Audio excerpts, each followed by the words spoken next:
NSAA State Track and Field is presented by Currency. Currency is here to help. Visit GoCurrency.com today. Teammates, join the team. Be a mentor. Go to teammates.org today.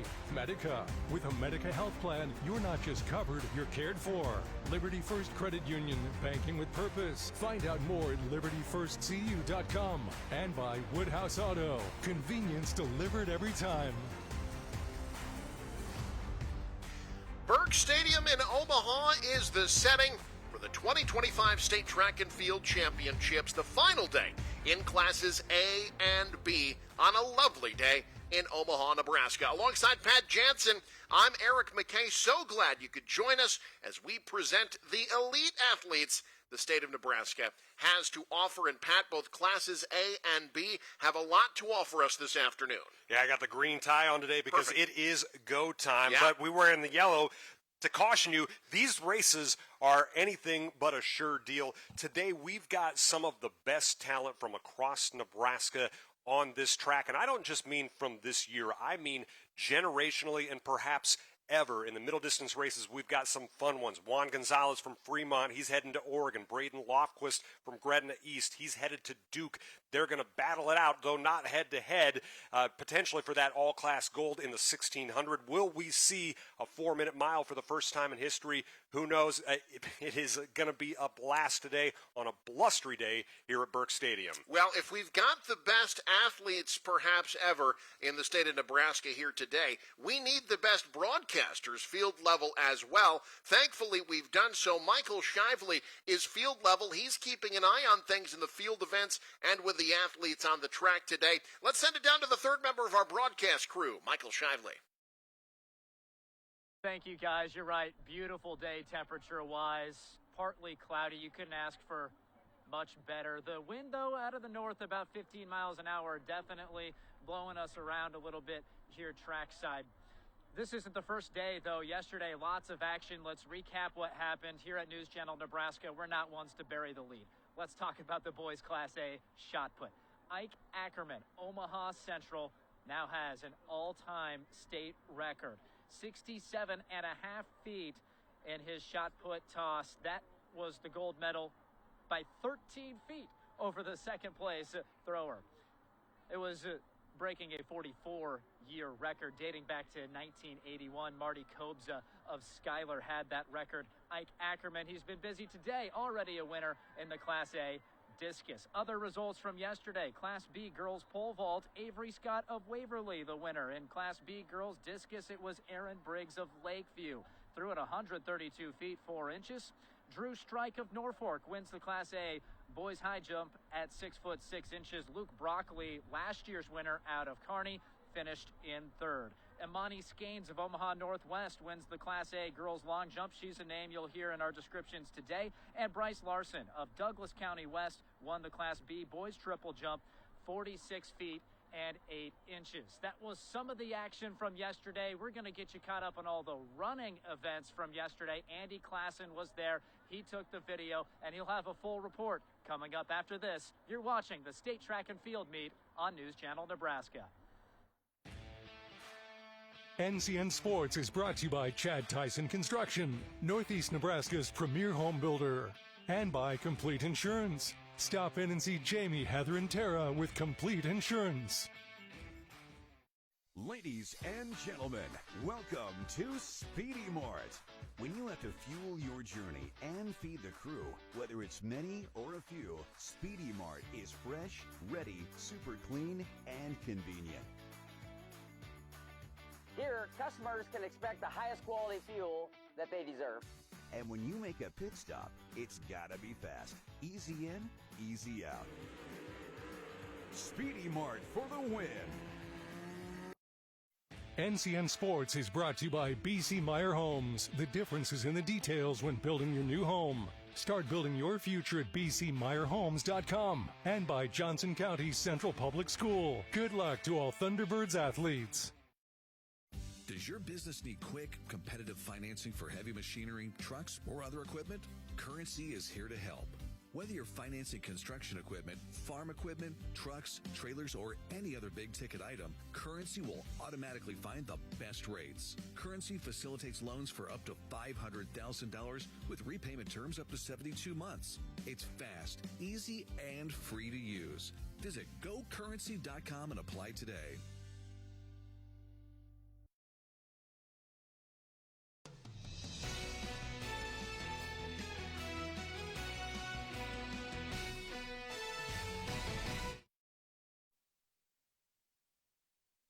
To News Channel Nebraska's live coverage of the 2025 State Track and Field Championships on News Channel Nebraska. Alongside Pat Jansen, I'm Eric McKay, getting set for what will be a fantastic day of action. This is the second day, though, of action in Classes A and B. Day one was yesterday. Our Andy Klassen was here and has all the highlights of Day one here at State Track.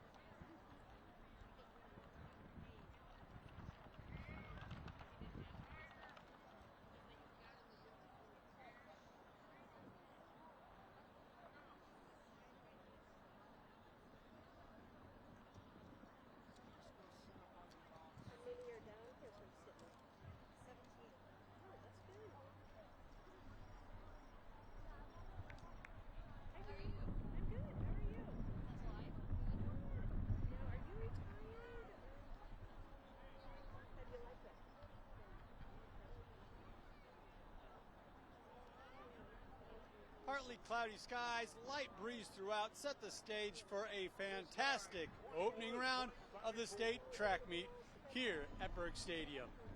Many records were threatened and broken, not only in the field events, but also in the three finals that we had here today. So let's high jump right into these highlights.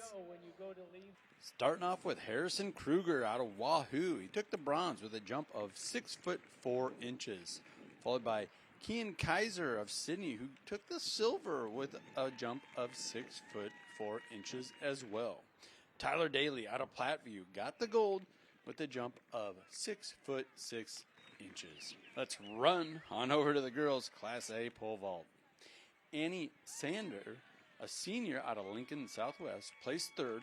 Kaya Hazard, the Kearney Bearcat, got second with a vault of 11'6".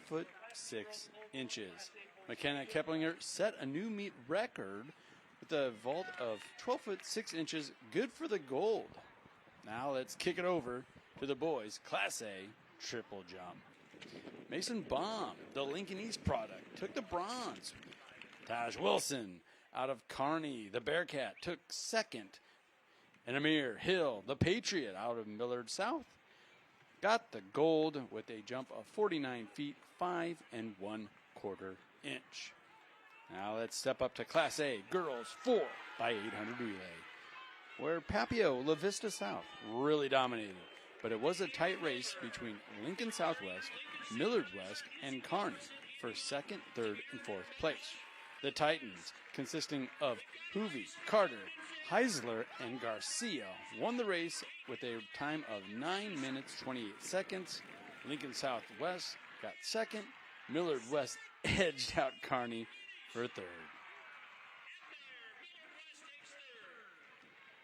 Let's skip on over to the boys' Class B 4x800. Came down to the wire, really did, between Omaha Scott Catholic and Lincoln Pius X Catholic, where Scott, with a time of 7 minutes 57 seconds, beats the Bolts by 0.2 seconds for the gold. Moving on to girls' Class A 400-meter dash, and all eyes were on Bellevue West sophomore phenom Jaya Patillo, and she did not disappoint, setting a new meet record of 55.02. That's also good for a new state record. Katie Schaefer of Papio South took the silver, and Soli Jones of Lincoln Southwest got third. The fireworks continued with Class B boys 400-meter dash. where first, second, and third place were separated by less than a half of a second. Jet Tinglehop gets the gold with a time of 48.37, edging out Braxton Smith of Waverly and Josiah Wilkerson of McCook.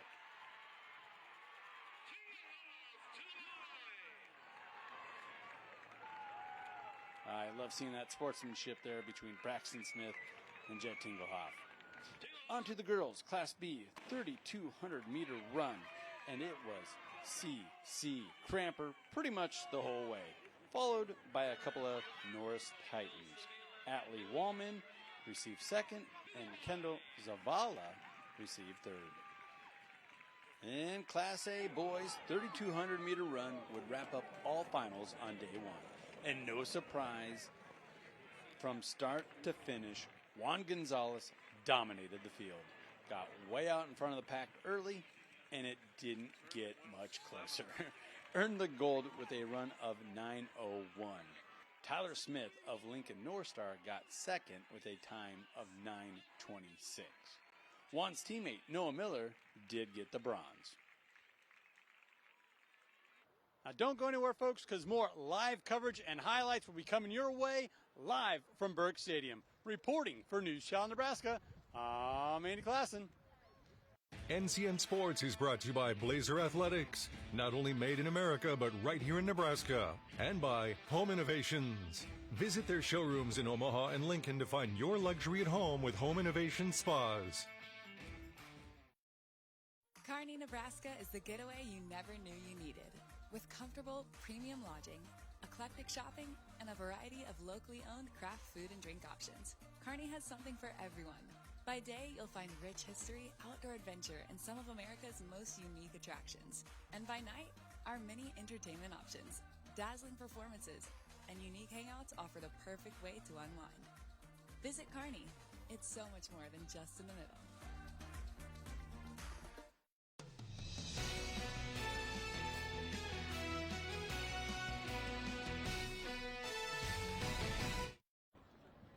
Back at Burke Stadium in Omaha, getting set for the start of Day 2 of the Class A and B State Track and Field Championships alongside Pat Jansen. I'm Eric McKay. Our State Track and Field coverage brought to you in part today by Doane University, also by Fleet Flat. You'll also get to see live race timing. Those clocks brought to you by Doane University, rooted in liberal arts. Learn more at doane.edu. Also by Fleet Flat, located in Lincoln and Omaha. In just a few moments, we'll be taking you down to the awards ceremony. That brought to you by KRT, helping you get back in action. Learn more at krtrelief.com, and by Visit Kearney. Find it all in Kearney. Pat, we'll be taking it down to awards here in just a minute, but we've already seen some record-breaking performances here, and these are outside of the wind, perhaps conditions conducive for more record-breaking performances on the track. Yeah, it'll be interesting, and I was talking to some of the coaches earlier today, and the wind was real hit or miss yesterday, and some of the races, you know, I'm thinking specifically of the 100 hurdles in Class B, only two people outperformed their district time yesterday, but meanwhile some of the distance times, mid-distance times, fared very well. So, it's nice and cool. That does tend to, favor the distance runners, but there is that wind on that backstretch, which will be nice and fun for some of them. I'll tell you what, if you're a sprinter, you're going to love today, except your time probably not going to count. No. This is the very definition of a wind-aided track here today. Again, unless you're on that backstretch. We will get things started on the track with the 800-meter run. We will be doing that shortly. But now, let's take you to field level. It is time for our first award ceremony of the afternoon.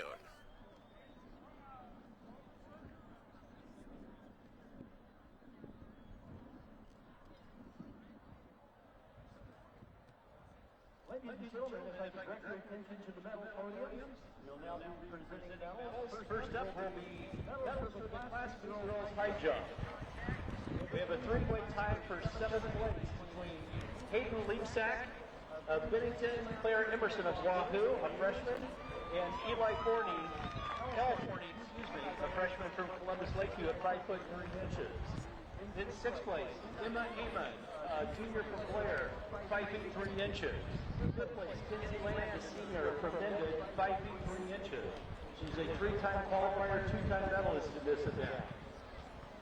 In third place, we have a tie between McKenna Starkey, a senior from Mendon, and Elle Heckenlively, a senior from Gretna. Starkey, 4-time qualifier, 3-time medalist. 4-time qualifier, 3-time medalist. Your runner-up, Tessa Shear, a junior from Northwest. She is a 3-time state medalist. And your Class B girls high jump state champion, Haley Rowland, a senior from Blair, 5 feet 5 inches. Haley Rowland. Okay, girls, stay there.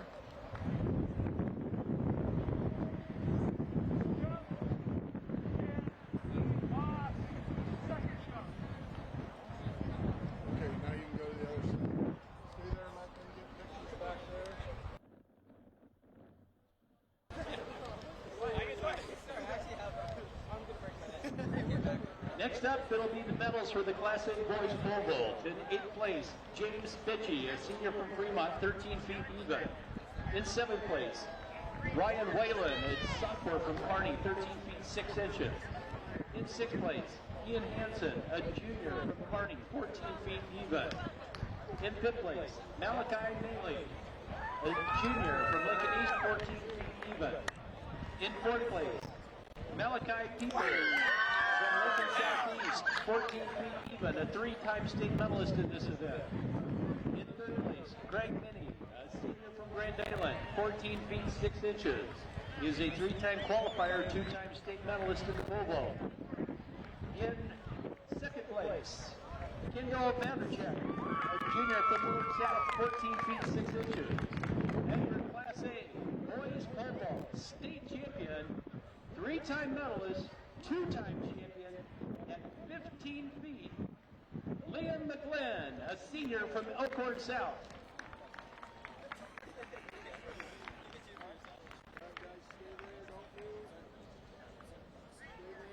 All right, go to the other side now. You can go to the other side. Let them behind you get pictures.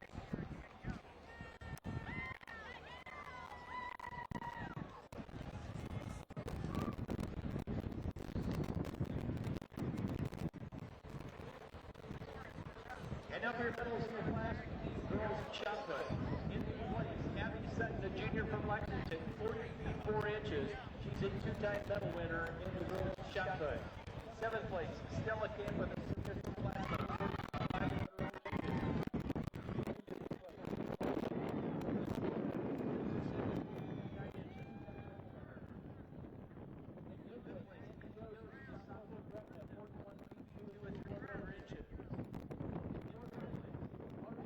Husenfeld, a junior from Crete, 42 feet 4 inches. In 3rd place, Jaxie John, a sophomore from Gehring, 42 feet 6 1/4 inches. In 2nd place, Autumn LaFleur, a sophomore from Fairburn, 42 feet 9 1/2 inches. And she is a 2-time medal winner as well. And their girls Class B shot put champion and 4-time medal winner, Elle Heckenlively, a senior from Gretna, 42 feet 11 1/2 inches.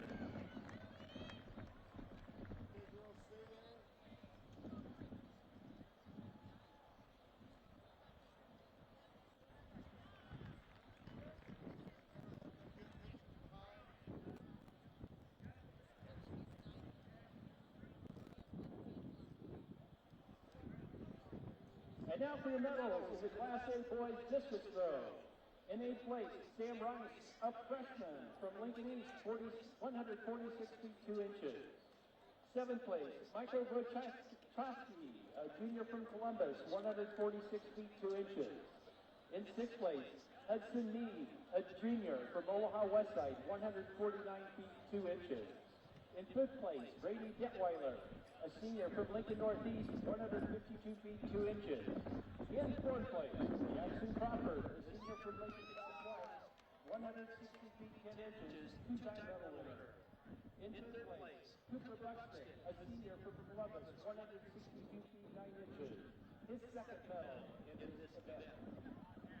Your runner-up, Zach Wolf, a junior from Kearney, 169 feet 4 inches. He is a two-time medal winner. And your Class A boys discus throw champion, the senior from Omaha Central, Isaac Ackerman. Doubles up, shot put, and discus, 181 feet 2 inches, three-time medal winner.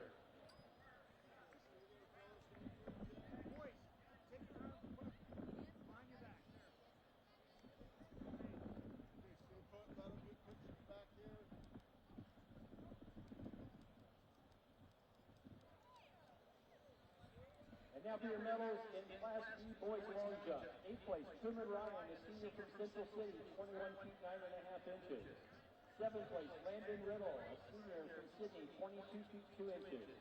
6th place, Cole Clevenger, a senior from Chase County, 22 feet 3.25 inches. Three-time qualifier, two-time medalist.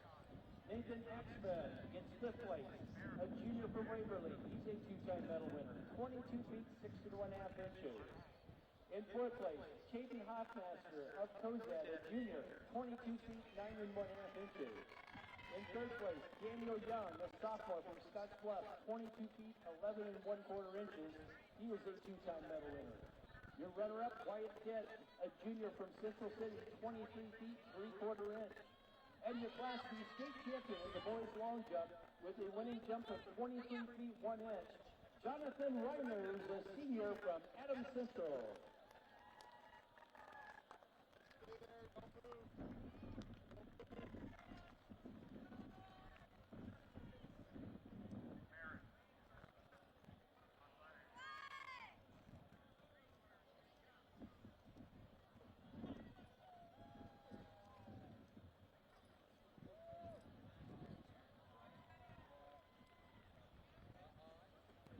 Waverly Unified, you need to report into the shot put table, please. Waverly Unified. And now for your medals in the Class A girls triple jump. In 8th place, Gracie Beatty, a junior from Lincoln Southwest, two-time medal winner. She jumped 37 feet 2.5 inches today. 7th place, Oswald Anderson, a junior from Omaha Westside, 37 feet 3 inches. In 6th place, McCartney Bazaar, a junior from Hillian La Vista, 37 feet 4.25 inches. In 5th place, Adia Mayo, a senior from Lincoln High, 37 feet 6.5 inches. In 4th place, Nathaniel Coley, a senior from Lincoln Southwest, 38 feet 2.5 inches. In 3rd place, Willow Petrie, a senior from Omaha area, 38 feet 5.25 inches. Two-time medal winner. Your runner-up, Aaliyah Perry, a freshman from Miller North, 38 feet 9.75 inches. And your Class A girls triple jump state champion, Amani Skanes, a senior from Omaha Northwest. Her winning jump, 39 feet 3/4 inch. She's a three-time medalist, a two-time champion in this event, and she doubles up as she was our long jump champion earlier in these championships.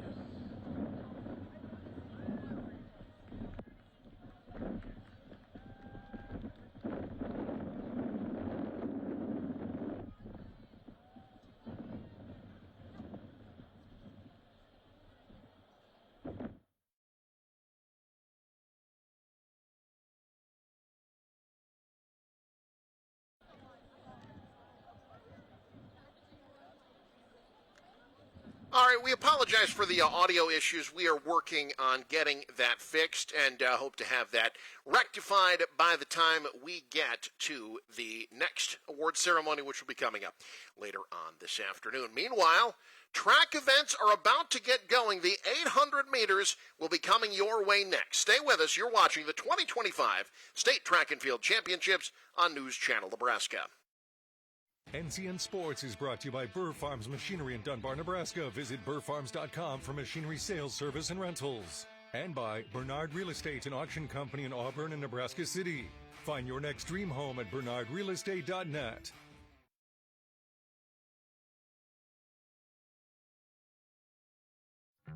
Darling, I believe everything's gonna be alright.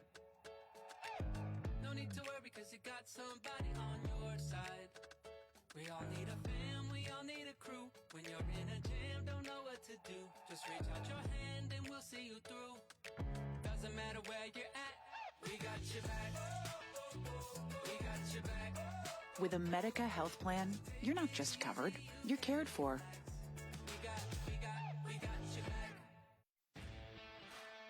NCN Sports is brought to you by Chad Tyson Construction, Northeast Nebraska's premier home builder, and by Complete Insurance. Stop in and see Jamie, Heather, and Tara with Complete Insurance.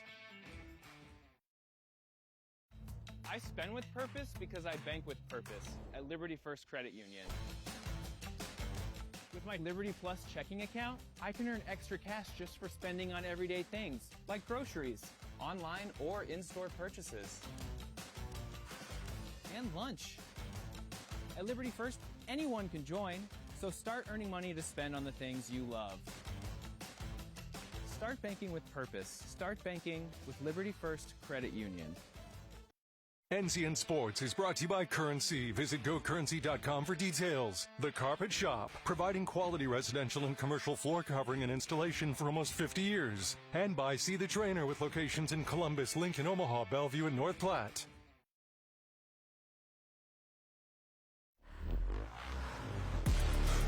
A body in motion stays in motion until you feel that muscle tighten, that sharp pain you didn't expect, and suddenly you're stopped in your tracks. KRT helps you get back in action with all natural pain relief in just minutes. Don't get sidelined by muscle cramps.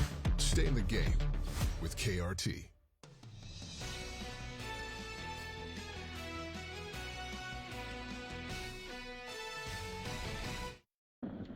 And we're about to get our track events going here at the State Track and Field Meet alongside Pat Jansen. I'm Eric McKay, Michael Shively roaming the sidelines. So there you see Michael McBride all the way from Gearing, Nebraska. He is our participant in the 800-meter wheelchair race. And he's going to get our afternoon track event started. 800 meters running is one thing. But enabled to propel yourself using just your arms around the track for 2 full laps, that is a remarkable athletic achievement. Absolutely. I certainly don't have that level of upper body strength, but even as a runner, you know, you're still you're very conscious and using your upper body, even if that's not necessarily your strength. Not the same thing that can be done here. It really is limited to the arms and the core, and that is, like you say, to take the words right out of your mouth, an athletic achievement. And you know, he's going to be representing the Panhandle quite well here. Absolutely. There you see again our live timing today, brought to you by Doane University, rooted in liberal arts. Learn more at doane.edu. Also by Fleet Feet, located in Lincoln and Omaha. This will be the first track event. We'll have the Class B and A 800-meter runs following this. And then we are off and running. We'll be keeping our eye on team scores as well. Class B certainly wide open on the girls' side. As we start the afternoon, you have 5 teams within 10 points of first place, which is currently held by the Norris Titans, just a half point ahead of both Northwest and Gretna.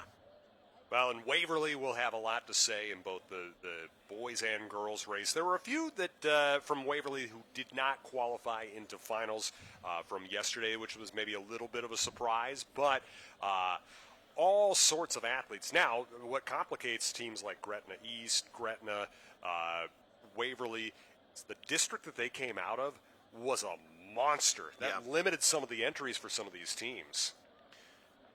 Meanwhile, on the boys' side in Class B, Waverly already out in front on the team side. They've got 4 teams within 10 points. Again, 10 points for first place in an event at state. Wahoo, Central City tied for third at 17. You've got Lincoln Pius the 10th with 19 points in second place there. That's in Class B. And here we go. We're getting set for the start of the 800-meter run in Class B. The wheelchair race. And competing today from Gearing, Michael McBride.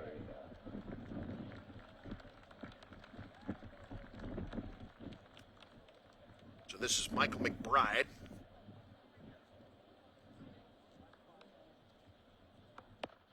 And McBride is away for the first of 2 full laps in the 800-meter run. With the Class B wheelchair 800. Folks, as Mr. McBride makes his way around the track, we want to let you know that high school track and field is brought to you in part by Blaser Athletic. From hurdles to high jump and pole vault landing pits, Blaser has been building equipment for you, the sports you love, for 50 years. Check them out at blazerathletic.com. Also brought to you by Bernard Real Estate and Auction Company in Auburn and Nebraska City. Find your next dream home at bernardrealestate.net. Track and field coverage also brought to you by Larson Motors in Nebraska City. Start your journey on the open road at larsonmotorgroup.com. As we see Michael McBride from Gearing, first of 2 laps around the 800, as the great crowd here at Burke Stadium gives him a huge ovation as he makes his way to the front stretch. It's such an awesome atmosphere, regardless of event. To be able to take the turn, you've got people at literally every part of the track offering up encouragement here.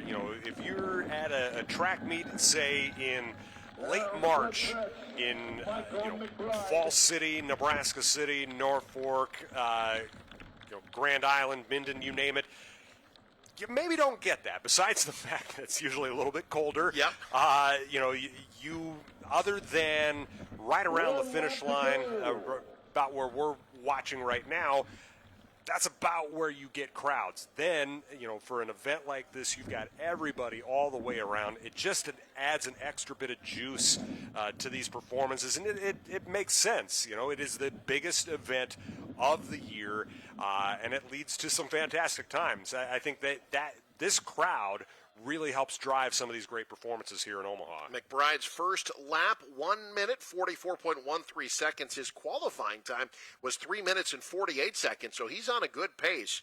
Boy, that backstretch, though, and again, for those who aren't here, the wind is blowing right into his face right now, and that's the thing that the athletes throughout the day today are going to have to deal with, Pat. Yeah, absolutely. And you mentioned it with the sprints, where it might prevent some record times when it comes to the mid-distance and distance events. That might be also the thing that prevents some record times just in a different way, because that's going to sap a lot out of a lot of people. You're going to really figure out who's got guts in some of these races, especially on that back stretch. Because I argue, the race we've got, right now, and then the one we've got coming up, the 800, it's those middle 300 meters that are the most challenging. Once you've done about 300 meters and you've got 500 left to go, it's those middle 300 that Michael just wrapped up. Those are the hardest. You can find the adrenaline at the top of the race. You can kind of push past, knowing you're almost done in those final 200. But that middle 300 is a bear, both physically and psychologically. Yeah, you see Michael McBride from Gearing laboring a bit as he comes into the final 100 meters of this 800 wheelchair race. Now, no doubt, feeling the wind at his back and feeling quite a bit of relief. Wind is blowing probably 15 to 20 miles per hour, I'd say. It is a stiff breeze that is coming right down the front stretch here at Burke Stadium. Yeah, and like I say earlier, it was a little inconsistent yesterday, so we'll see if at any point that it calms down. But right now, it is pretty persistent, but a great run there from Michael getting across the finish line. There you go, a fantastic time. 4 minutes, 10.57 seconds. Well beyond his qualifying time. There you go, Michael McBride from Gearing, your state champ in the Class B 800-meter wheelchair race. What a way to start things off here at the State Track and Field Championships on News Channel Nebraska. Our coverage today brought to you in part by District Table and Tap, craft beer Bold Eats, now in Norfolk and West Point. You can taste the district Also brought to you by Home Innovation. Start your year-round luxury experience with Home Innovation Spas at spasonline.com. And by Burr Farms Machinery in Dunbar, Nebraska. Visit burrfarms.com for machinery, sales, service, and rentals. All right, here we go. Class B, girls 800 meter, taking to the track right now. And, Pat, this is should be a competitive event with some really, really tremendous athletes, particularly Emma Stephenson out of Waverly. Yeah, and, she's run a 2:10 this season. That's the fastest in the state, regardless of class. In fact, if you look at Class B, 6 of the top 10 times overall this season have come out of Class B, including 4 of the top 5. This is going to be a very competitive race. And when you look at one of the best runs ever in this race, it came out of Class B. Alice Schmidt from Elkhorn, who was an Olympian, was an All-American at the University of North Carolina. This Class B girls race has a pedigree of success. And you will see Emma Stephenson of Waverly.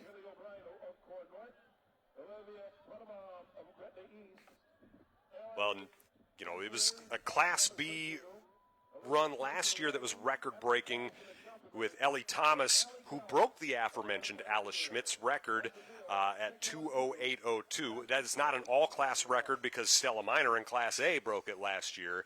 But this, so in case you're unaware, the way this is set up with the 800, we've got 2 heats. Yep. The fastest half of the qualifiers are in the second heat, the quote-unquote slower half, not to call them slow. Sure. They are in this heat. Now, there are some challenges, obviously. If you're trying to get on the medal stand, you can't be too worried about winning the race, but rather the time. You got to kind of try and anticipate what that faster time is going to be in the second heat. Now, you still have to run your race.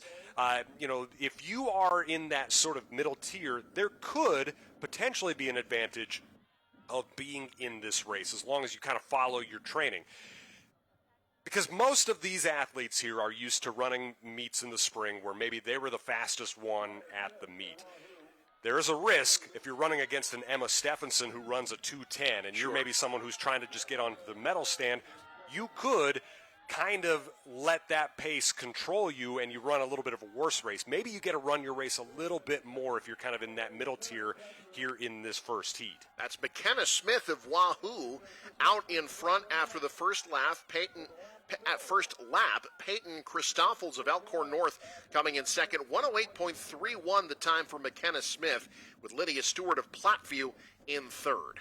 Now, with a race like this, or really anything beyond this, a key piece of training here is interval training throughout the year. Now, you may run like a bunch of 200s with a little bit of a break, and the temptation might be, I got to run these really fast, I want to push myself, but part of why you're doing that interval training is to build an internal clock so you know exactly what maybe a 30-second split feels like if you're someone who wants to run a 2-minute 800. And you keep doing those until you're really tired so you can still, while you're tired, know what that internal clock of 30 seconds for each 200 feels like. But now's the time to go. This final 200, this is where you got to make your move to try and get across the finish line first. Now we see Christoffels out in front. That's Lucy Zobladil of Gretna, shoulder to shoulder through the final 100. And it says Lucy Zobladil of Gretna getting out in front of Christoffels, and it will be Gretna across the line first. What a second lap there. Zobladil's time, 2 minutes, 20.8 seconds. Peyton Christoffels in second. Lydia Stewart third. McKenna Smith falls back to fourth. The top 5 rounded out by Elle Badsteber of Columbus Lakeview. As you take another look at our replay there, you talked about that final 200. There was the push that got Zobladil the top time in the first heat. Yeah, it's interesting to see Gretna back in Class B now. Yep. She ran a very, very consistent race. 1:09 for the first lap, 1:11 for the second lap. That's a good, consistent run from her, and we'll see if that's able to put her on the medal stand.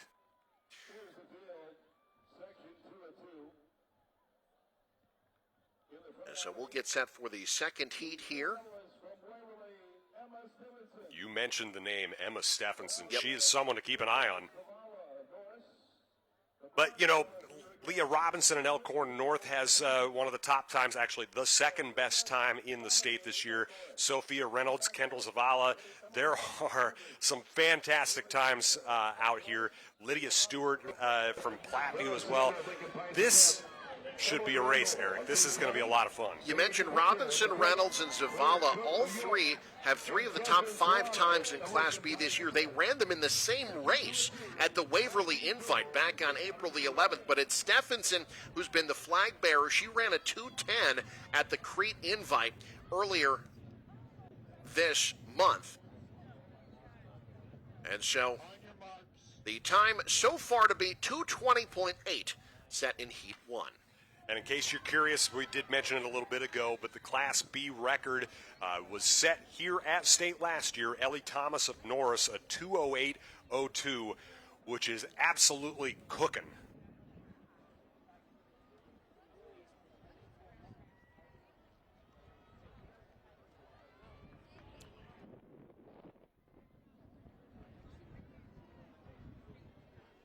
So it's Stephenson out in front early. And I believe that's Sophie Reynolds of Hastings behind her in second. It's interesting to see a lot of the choppy steps on that backstretch. Yeah. You can really see what that wind is doing to them with their strides there.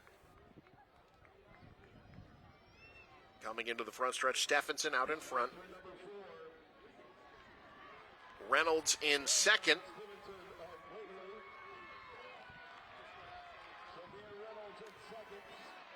Stephenson looks real strong right now, though. First lap, wrapping up there, 1:02.48 the opening lap. Sophia Reynolds in second. That's Leah Robinson of Elkhorn North in third. All 3 of them within 1.2 seconds of one another, but Stephenson starting to pull away. Yeah, and what she did on that stretch here at the end of her first lap was distance herself just enough to prevent anyone from being able to draft off of her. So Reynolds just trying to stay within shouting distance here. Stephenson has run a good pace here. Again, her best time this year, 2:10. She ran that about 3 weeks ago. In fact, 3 weeks ago exactly at the Crete Invite. Can Reynolds catch her? Stephenson's got sort of that sprinter build, and you can see it here on this final stretch. Strong push from her. Stephenson seems to be gaining speed as she gets into the final 100. Reynolds in second, Robinson still in third, and that is how they're going to finish, at least with Stephenson in front. Robinson making a push for second place, and she will get there. Robinson passing Reynolds. So it's Stephenson first, Robinson second. Stephenson's time, 2:11.79. Robinson finishes in second. Sophia Reynolds third. You see Lydia Dominy of Norris. Paige Bortner of McCook rounding out that top 5. Clara Sander, Emily Randall of Chase County. Top 8 all get points for their teams.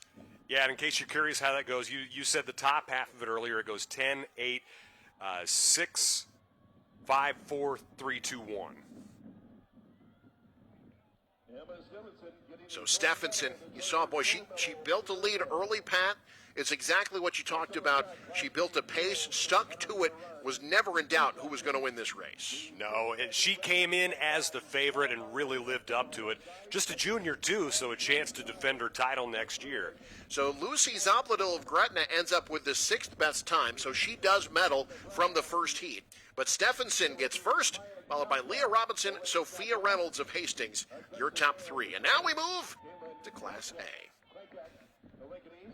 We saw the greatest performance in this race just last year with Stella Miner.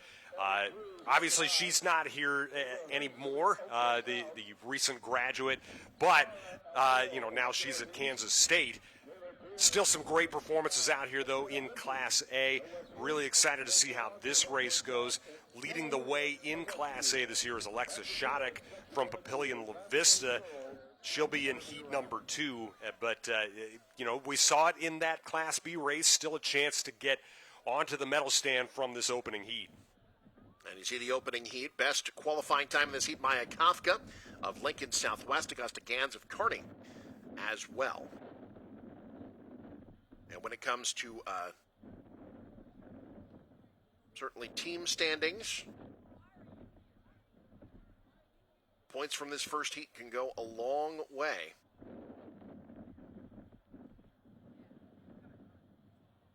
This will be the first of 2 races in girls Class A. Then we've got the boys 800 to follow.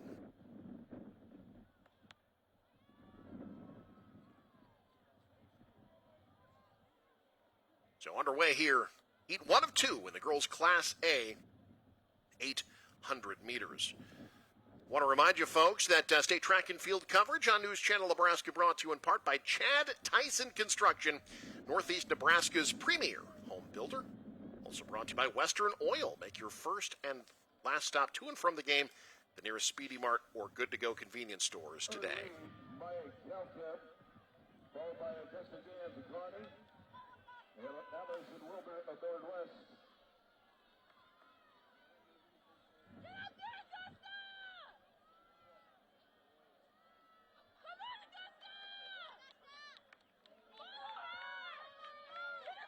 So into the front stretch here of the first half of the 800. That's Maya Kafka of Lincoln Southwest out in front. Augusta Gans of Kearney right behind her. Then Allison Wilbur of Millard West. Millard West, their pink uniforms that they bring down here, eschewing normal school colors with their track uniforms. Well, easy to identify. That it is. Millard North in the past has gone with the pink as well. Yep.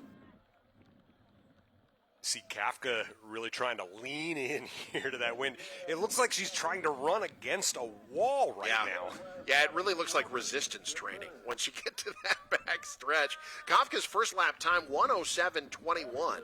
So a strong opening. She's starting to pull away a bit. Let's see if someone from the pack can catch her. You've got Gans in second. I think they're reeling her in. Allison Weber, and then that's Abby Cruz of Lincoln High, keeping pace as well. And this will be an interesting finish to the first heat. I'm just not sure Kafka's got a lot left. I think, it's such thin margins, trying to have just the right amount left at the end. And with that wind, I think she may have just miscalculated a bit. And there you see Augusta Gans taking over in the final 100. Gans of Kearney in first, Kafka in second. Now Cruz making her move from Lincoln High. It'll be Gans legging out the win in the first heat. Cruz leading at the line. It's going to be close to see who finished second between Kafka and Cruz. It'll be Cruz. They give it to Abby Cruz. So Kafka, by 0.02 of a second, slips to third. Allison Wilbur in fourth. And Samara Alfayo of Lincoln Northeast rounding out the top 5.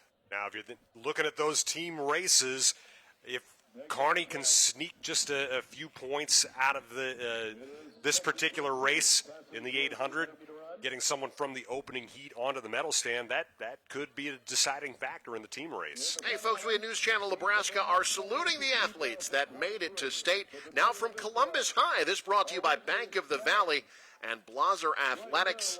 A lot of Columbus discoverers down here at state. There you see the entire roster of state qualifiers. We'll be saluting the hometowns at State Track and Field both today and Saturday here on News Channel Nebraska. This one again brought to you by Bank of the Valley and Blaser Athletics. Heat 2 of the girls 800 meter. You mentioned Alexis Shattuck of Papillion La Vista. Her qualifying time, 2:15.47. Her best time this year, best in the state this year. She won the Metro Conference title with a time of 2:14.30 about 2 weeks ago. Now, Litzy Fredette qualified 6th for Millard West. She has the second best time in the state this year, expecting a very competitive race here. Now, they're all chasing, if you're looking for the all-class gold, right now the leader in the clubhouse, Emma Stephenson. We mentioned, regardless of class, she's got the best one this year, and she wasn't too far off that today with 2:11.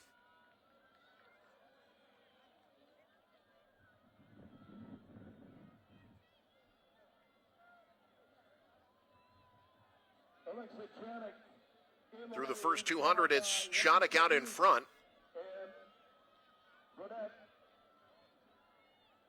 And right behind her, I believe, Mabel Henningsen of Omaha Marion is in second. Litzy Fredette of Millard West in third. Shattuck looking really strong right now. That is a relaxed stride, probably the most relaxed other than Stephenson's that we've seen today, but she looks real loose.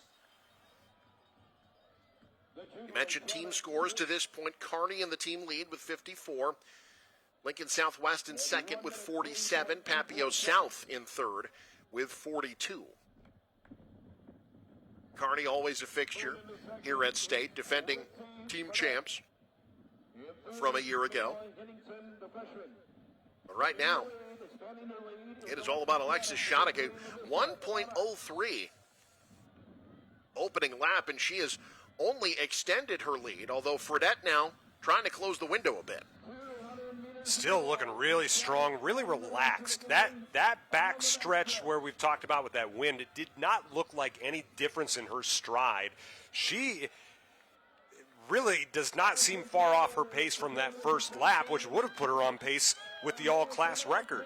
Now you see Ashlyn Carter of Papillion La Vista South making a move into second, but Shattuck, well, she's run a great race, and I don't know that anyone's going to be able to catch her.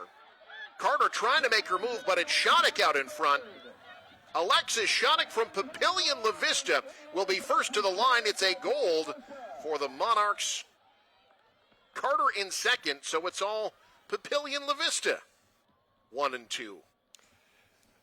She won't catch Emma Stephenson for the lead for the all-class gold, but doesn't matter. That's 10 points for the Monarchs and a gold medal for Alexis Shattuck. You see Carter in second, Tatum Nielsen, Bellevue West in third, Mabel Henningsen. We look at the compiled results. Augusta Gans of Kearney will finish in 8th, so she does get 1 point for Kearney from the first heat.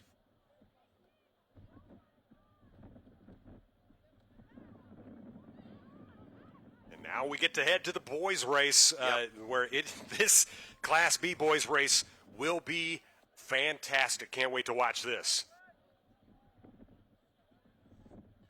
So it'll be the Class B boys 800.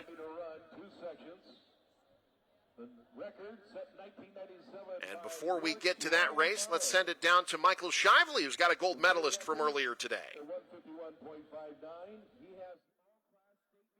joined now here trackside by the man of the meet so far on the field side. That's Ike Ackerman of Omaha Central. Ike, congrats, you got 2 gold medals there. One of those coming yesterday. 67 feet, 1/2 inch. What does that mean to cross that 67-foot line? No one's ever done it before. I got the all-class record, broken 40 years. It feels really good that I'm the one to take it down. That was always my goal, so I'm really happy. Yeah, so going into it, you had that in your sights. You wanted to set the all-time record? Oh, yeah, definitely. I mean, I've been thinking about 6'11" for about 2 weeks now. I'm having trouble sleeping thinking about it, but yeah, I finally took it down, so that was my goal for sure. When you let that go from your shoulder, did you have a good feeling about it? Yeah, I can usually tell when it's going to be a good throw. It wasn't great, but it was good enough to give me the record, so I can't complain too much. I'd say that's pretty great then. That's pretty good, yeah. You had to back that up, though. That's tough. This is a tough act to follow, coming back the next day, competing in discus. Yeah. Take me through your gold medal performance in that event. I mean, I'm not too happy with what I did, but like I said, it was enough to get me. 181, enough to get me first, so I mean, what can I really, and the dude broke the all-class 203, so I'm happy with what I did, but he did something great. Well, you're going to Ohio for football. They don't even have a track and field team, otherwise they might be giving you a call for that too. Yeah. What's that mean to you, your senior meet, to come away with 2 gold medals and an all-time state record? It feels good. I mean, I've done it for a long time, and I'm just glad I got to do it with my dad. I mean, that meant the most to me. I mean, the record's cool, but me and him spent probably about 9 years coaching me, so it means a lot to do it with him. Well, congratulations. Thank you. Thank you. Guys? All right, thank you, Michael. And now the first heat of the boys' Class B 800-meter run is underway. The top time in this heat, Charlie Evans of Aurora, you see him out in front with Herson Rodriguez right behind him from Lexington, but no separation at all we've got a big crowd through the first lap of the 800. Yeah, and, we talked about, folks trying to get onto the medal stand from that second heat in the girls' race. Going to be a little bit tougher in this Class B boys race. It is deep. You are looking at 3 of the top 4 times in the state coming from Class B, including Braden Lofquist, who we'll see in this next heat. But these guys there are crucial points out there. We've got Waverly right now at the top of the lead there. That's trying to find words. Yeah. Gregory Cockrow out in front, but he's getting passed on the outside. That's Keithan Krings of Hastings making a fantastic push. Krings was 6th after the first lap. Now it's Krings in front, Evans in second, and now they're shoulder to shoulder. And it's Evans regaining the lead. Charlie Evans of Aurora will get first in the first heat. Krings ends up in second for Hastings. And his time, 1:57.65. That's a pretty strong time, but like you said, Pat, it's going to be tough to make it to the medal stand from the first heat in a race that will be this competitive. It is an absolutely loaded Class B, but a great run there by Charlie Evans. Normally 1:57.65, nothing to shake a stick at there, but we get into this second heat here with fellas like Braden Lofquist. Suddenly, now we're in the conversation. Is Ryan Barrows' nearly 30-year-old record at risk? Barrows from York ran 1:51.59 in 1997. I still remember when that race happened. He was absolutely cooking. Lofquist has that in his sights. He's headed to Duke in the fall.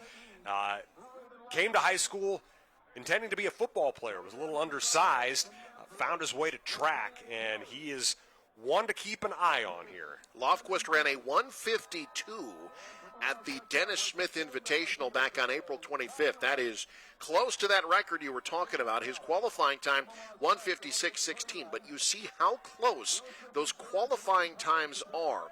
You're talking about 6 runners within a second and a half of one another, down to Joseph Majuris of Lincoln Pius X, who has one of the 3 best times in the state this year. So don't go anywhere. This one will be a race probably right to the final stretch. Both Rice brothers from Scott have they have a little bit of an advantage. They get to run together, run as a team. They are both fantastic, part of a state championship winning 4x8 team. Josiah Quinones, who our folks in the NCN truck know quite well. He got a false start. We'll see what happened here. Yeah, Josiah has done crew for NCN events. Absolutely, yeah. We've got a bit of an NCN bump on this one. Not sure what the stoppage was there.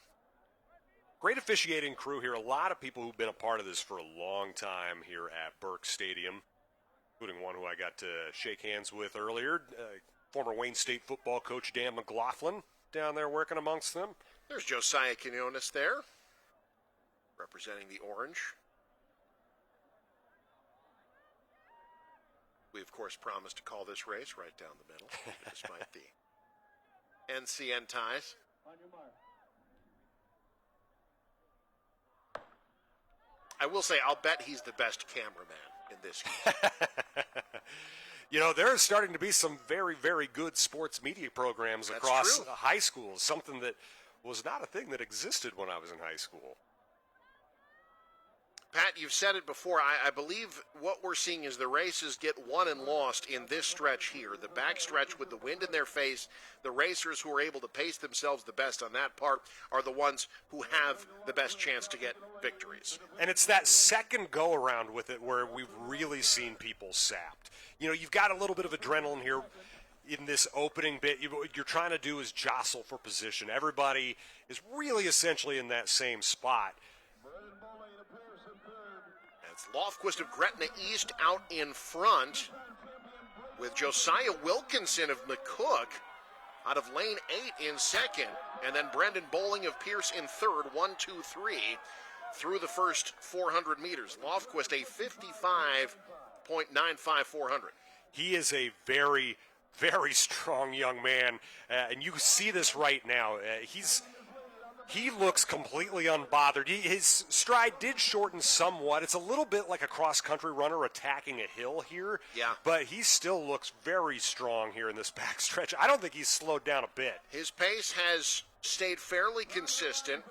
You see the group behind him trying to close the gap.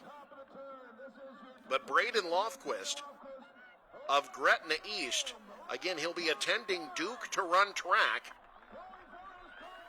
And as he gets into the final 100, he's not going to get the record. Will he be caught from behind? A good push from behind. He will not. It is Lofquist in first. I may have spoken too soon. He came very, very close. 151.86. That is just off the 151.59. I thought with the timing that he hit that last 100, I thought there's no way he's going to get the record. He was just 0.2 of a second off of Ryan Barrow's Class B record. What a run there from Braden Lofquist. And the 8 you see here will be the 8 medalists. Lofquist in first. Tommy Rice, a great second leg. Rice ran a 57.68 split on the back to finish second, but you see Lofquist, incredible timing there.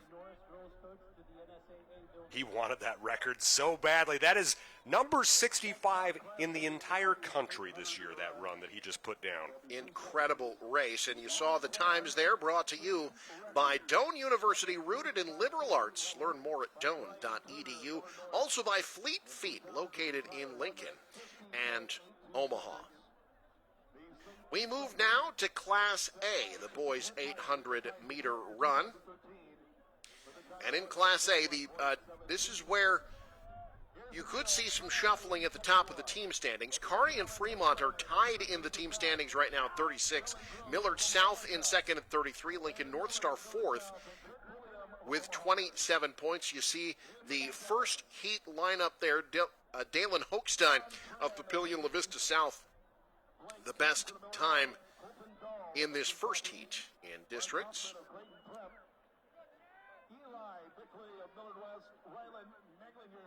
And we continue to salute hometowns here on News Channel Nebraska. We salute Crete High School.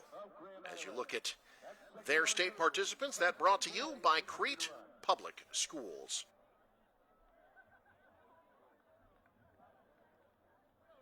You mentioned Juan Gonzalez earlier. This is our first look at him today.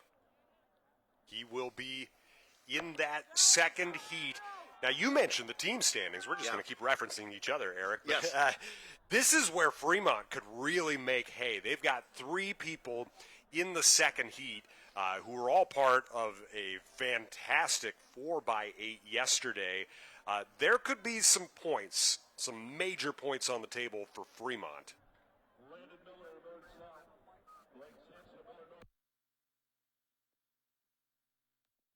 So the first heat is underway. This, too, will probably be an event very difficult to medal from the first heat here because of how competitive this has been, not just with Gonzalez, but athletes like Niles Metcalf, John Strabala. There have been a lot of great times run this year. Now, Dalen Hochstein is someone who has that run in him. We've seen him here at State. He's got a lot of potential to do that. If anybody is going to do that, he would be toward the top of the list of that potential. Hochstein ran a 158.99 in the Metro Conference earlier this year. That was good for 5th place in the conference. An idea of how competitive that conference is. No kidding. The champion this year, you'll see in the second heat, Aiden Gearing from Papillion La Vista South. This is Landon Miller. A correction. Yeah, that's Landon Miller of Millard South. Out in front, Kirk Pulliam of Omaha Burke was in second. Now both of them getting passed around the outside on the back stretch. I believe that is the aforementioned, no, I beg your pardon. That is Chan Tran from Lincoln East. Getting overtaken again. Boy, we've got a great finish to this first 100 here. Dylan Gross of Westside has pulled out in front. Look at this kick by Gross. and he will have the best time in heat number 1. Gross of Westside in first. Hochstein tried to make a late push at the end, just could not do that. Was trying to bide his time. But I think in any case, that's not likely to be enough to get onto the medal stand. Boy, those are good times, too. They are. They are. You see Dylan Gross, 158.95. Ran a 57-second split. He was over a minute on the first 400. Shaved 4 seconds off, and you see the push there as he's able to get first. Hochstein in second, and Kirk Pulliam of Omaha Burke finishes in third. And that's sometimes the unfortunate temptation in that opening heat is you're kind of running the race to win, but you have to go for time in that opening heat. We continue to salute communities here at State before we get to the second 800-meter heat. Let's take a look at our hometown salute, Blazer Athletics. Saluting the Fremont Tigers. A lot of athletes down here at State. That's why they will have a lot to say about the team standings at State this year. That is a big group. There are a lot of teams when you get down here, maybe take a small van or in some cases, coach and athlete in a car. Yes. But Fremont's bringing the whole bus. All right, so here we go. This is our first look at Juan Gonzalez. You see the district times, and you see why this won't necessarily be a coronation for the Fremont runner. A lot of very good times have been run, and frankly, he might not even be the fastest on his own team today. They run the 800 well at Fremont with Juan Gonzalez, Jace Leday, and Raymond Rise all looking to medal in this event. Now, they will work together as a team, but you could say the same thing for Lincoln North Star, which also has 3 athletes in this race.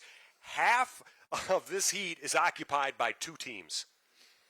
Oh, now we thought we were set, and now they're going to reset things.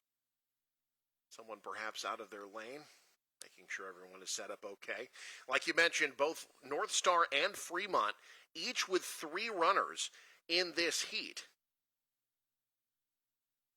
And you mentioned running as a team. How does that work in an event like the 800? Now, especially where it really comes in handy is when it gets a little bit longer. But this 800, it can be the same thing where, you've got someone setting the tempo. Now, if all 3 are looking to medal, maybe it doesn't operate quite that same way. But sometimes you have someone who you want to really go out fast, set that pace, maybe be the person who eats the wind for your teammates, especially on a day like today. That strategy kind of may be up for grabs. Again, when you've got Gonzalez, Rise, and Leday potentially all wanting to get on the medal stand, do you sacrifice one of those guys for the other 2 to climb to the very top? That's a decision for the coaching staff. So far, it's North Star out in front.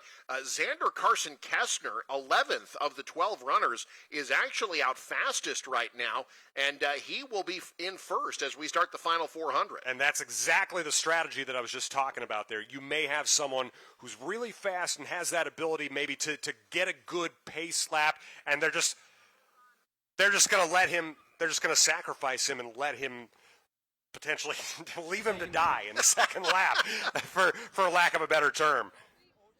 But Carson Kessner still out in front. Here comes Gonzalez.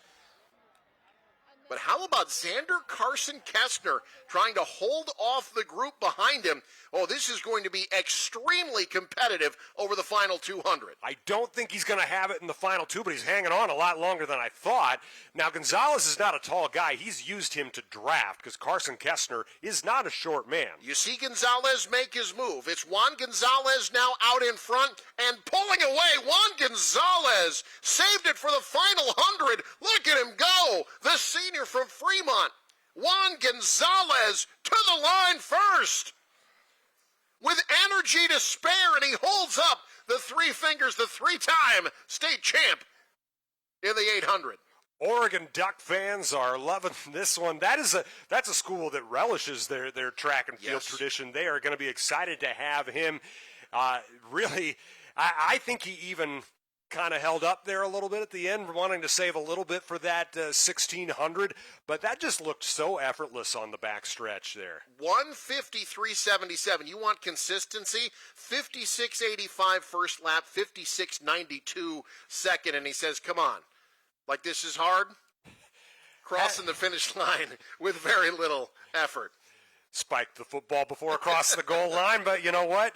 When you do what Juan Gonzalez has done, you've earned a little bit of that. Absolutely. So Gonzalez the winner in Class A. Michael Shively standing by with the winner from Class B. Michael?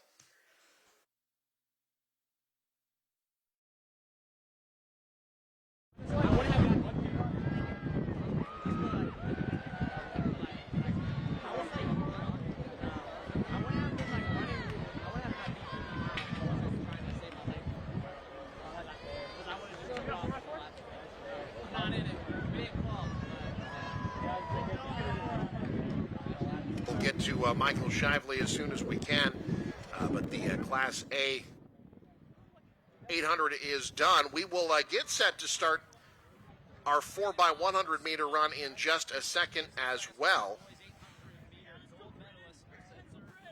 And now we go to Michael Shively. Yeah, I mean, I had it in mind kind of, every year I've always taken out hard and, let's start to finish. So game plan didn't really change going into it. I knew warming up. I saw, it's windy unfortunately. There was records on my mind. There's a sub 150 barrier, and I'm not thinking about that at all. But wind you can kind of only get with the weather conditions. I'm pleased with the game.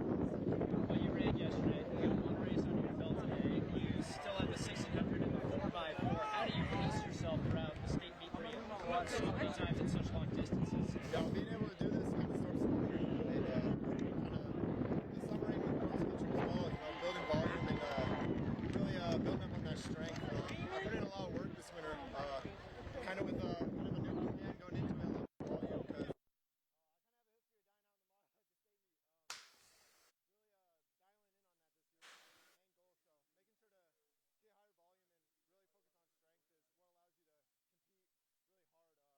Okay, we apologize once again for the audio troubles. We will work to get that done. In the meantime, it is time for our 400-meter relay. Those are brought to you today by Medica. With a Medica health plan, you're not just covered, you are cared for. The girls 4x100-meter relay in Class B will feature Elkhorn and Ralston. On the inside, those two had the best times, but as you can see, very competitive times coming out of district. This should be a very interesting race, and again, perhaps the most difficult leg will be that second 100 that has to run into the teeth of that wind on the backstretch. Yeah, and what's probably going to be the most difficult handoff will be leg 2 to leg 3 as you're finishing up that very difficult sort of backstretch there. Everything within this race is choreographed, essentially. You are looking at timing with these handoffs. Handoffs are critical, and something like this wind can really wreak havoc with it. Now, we're looking at this race like we did with the 800, where we've got the fastest qualifying times in Heat 2. Now, that doesn't necessarily mean fastest for the year. It's just based off of that one most recent heat. So, with just 16 teams, it is very, very probable that someone from this opening heat could find themselves on the medal stand. And first heat underway. The 4x100 run.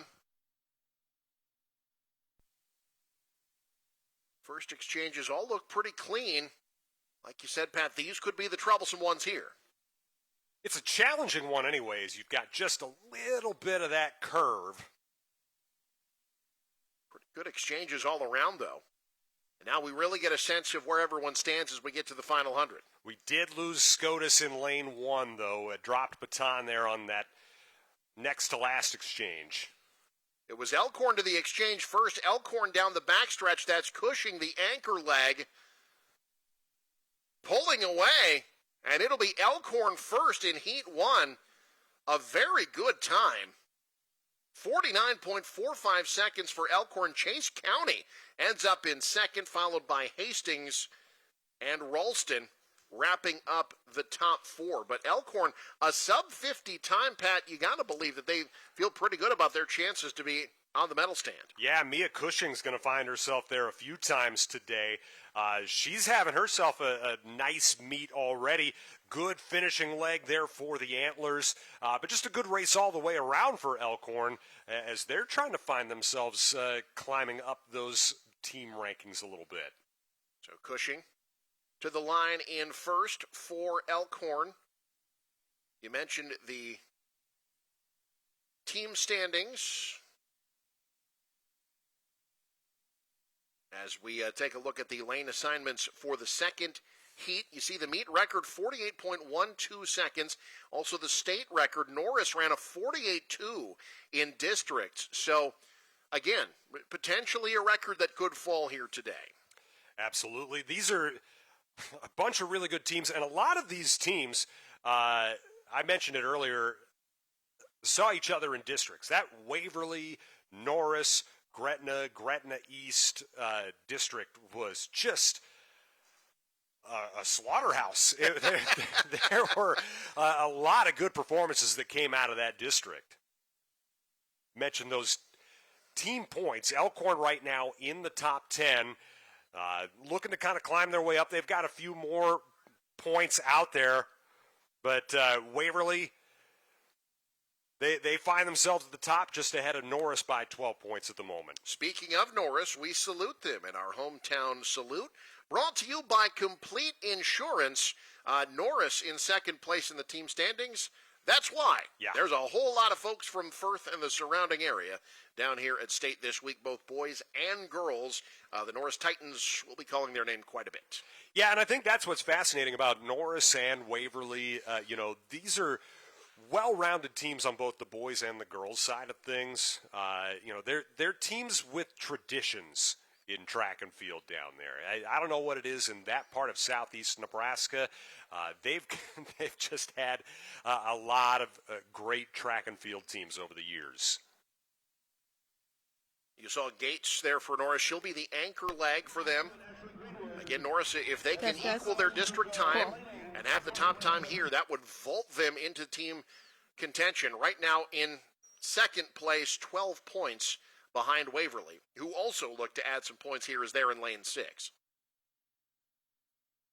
You look at the anchor of Waverly, Anna DePalma. I feel like we've said her name roughly 1,000 times over the last few years, but that's a team. So Anthony Harms, a fantastic basketball player. We'll talk about him later in this broadcast. He was a terrific hurdler for Philly High School, which doesn't exist anymore. It's now part of Freeman. Then played college basketball, one of the best ever to play at UNK. He is the strength and conditioning coach at Waverly and the sprints coach, and they will have a lot of great sprint performances today and throughout the evening. A lot of schools hoping for some great sprint performances here in the relay. You see that back stretch. I actually think, oddly enough, it was Waverly that had a little bit of difficulty with that first handoff. Second, a little bit better, but those are the things hurting the Vikings right now. It's been Ashlyn Greenwood who's had 2 great exchanges. Let's see who gets to the baton first. It appears to be Bennington out in front. This is Boyaboj for Bennington. What a fantastic relay the Badgers run. It is Bennington in first. Norris settling for second. Bennington, their time, 48.26 seconds. Just missing out on a state record, but getting the gold easily. Norris in second, Waverly in third. And there will be no medalists from the first heat. Those 8 you see there will be your 8 medalists. Bennington running a near perfect 4x1. Yeah, that was flawless. Exchange to exchange to exchange, and then just bringing it up strong with the anchor leg. That looked like what we've grown to see from Bennington athletics over the last decade or so. The Badgers just looked so strong there. So Bennington getting the team title. We move on to Class A, Heat 1 of 2.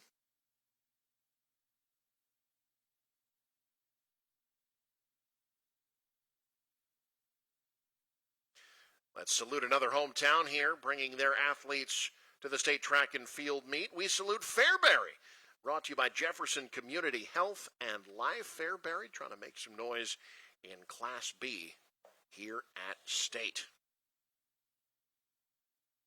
We already saw Sam Starr in the 800. A lot of great performances coming from Jefferson County, not to mention one of the best mascots. The Jeffs. Are you a Jeffette if it's girls' sports at Fairbury? That's a good question. I do not know the answer to that.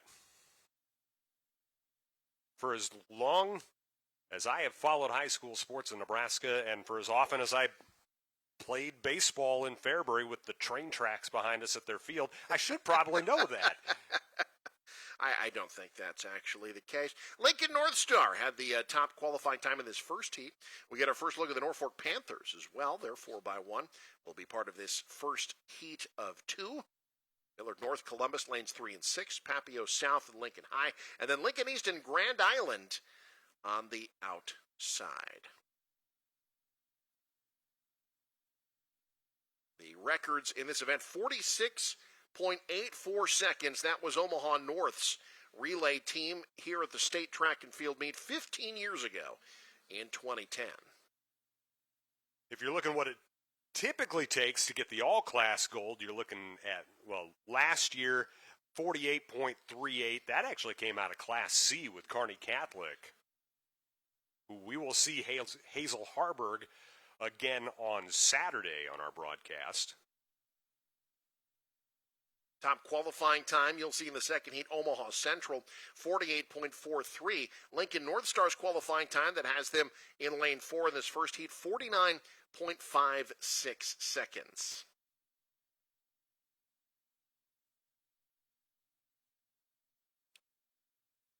This is heat 1 of 2, the girls' 4x100 meter relay. Eventually, we're taking everybody out of the blocks again, which gives me a chance to let you know that State Track and Field on News Channel Nebraska is brought to you in part by Blazer Athletic. From hurdles to high jump and pole vault landing pits, Blazer's been building equipment for the sports you love for 50 years. Check them out at blazerathletic.com. Also brought to you by Bernard Real Estate, an auction company in Auburn and Nebraska City. Find your next dream home at bernardrealestate.net. And by Larson Motors in Nebraska City. Start your journey on the open road at larsonmotorgroup.com. That was why they wanted to make sure I could tell the folks about that, so they delayed the race a little bit. We appreciate that. It's not actually what happened at all. Whatever it takes to keep State Track on the air. Absolutely. First of 2 heats in the 4x1 underway. Pretty good exchanges all around. Diciest was probably Grand Island, but like you say, yeah, everybody looked pretty smooth there. Second exchange at Grand Island again late to the baton. And now you see Millard North making a move on the inside, the Mustangs. This is going to be close. It is Millard North and Papillion La Vista South, shoulder to shoulder. Anthony for Millard North, Thorne for Papillion La Vista South, and it's Millard North leaning at the finish line for the best in the first heat, 48.82 seconds. Wow. Papio South, 48.91. North Star, Lincoln East, Lincoln High, rounding out the top 5. 48.82, a fantastic time out of heat number 1. Yeah, that would have been second in Class B, and that's coming out of this first heat here in Class A. You mentioned that lean. I thought she was going to fall for a second. She had so much forward momentum. I was just worried that she wouldn't make it across the finish line fully standing, but she did. Anthony just ahead of Thorne at the finish line there in that anchor leg, setting a pretty solid time, 48.82, as we get set to start heat number 2 here in the 4x1. There you see Omaha Central, 48.43, the best time coming out of districts. Elkhorn South, 48.66. Interestingly, the best time this year run by a team that is not here. Omaha Northwest ran a 47.25 at the Metro Conference meet. Of the teams you see here, Elkhorn South, the best time so far this year, they ran a 47.87 at the Benson Invite back on April the 11th. Yeah, and it is tricky sometimes with those relays, especially once you get to district. Sometimes you have to break those teams apart to try and maximize your entries and get the most people in the most situations to score points. Sometimes, too, it just takes one injury to really mess up that chemistry a little bit. Now we get set for the start of the second heat of the 4x1. State Track and Field on News Channel Nebraska, brought to you in part by District Table and Tap, craft beer, Bold Eats, now in Norfolk and West Point. Taste the district. Also brought to you by Home Innovation. Start your year-round luxury experience with Home Innovation Spas at spasonline.com. And by Burr Farms Machinery in Dunbar, Nebraska. Visit burrfarms.com for machinery, sales, service, and rentals. Get a look at Lincoln Southwest there in lane number 1. That's Brett Schneider leading things off for them.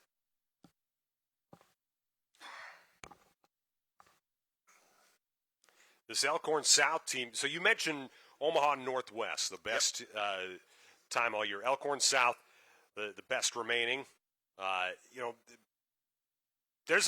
When you're looking at the all-class gold medal stand, there's a very real chance that Class B could find themselves at the top there. There are a lot of good – that Bennington team that won Class B right now with the best time overall. Now, there's a good chance that one of these teams could beat that. But there's, I think, going to be a lot of mixture from across the classes. We already mentioned Kearney Catholic earlier, the likelihood that we could see them up toward the top on Saturday.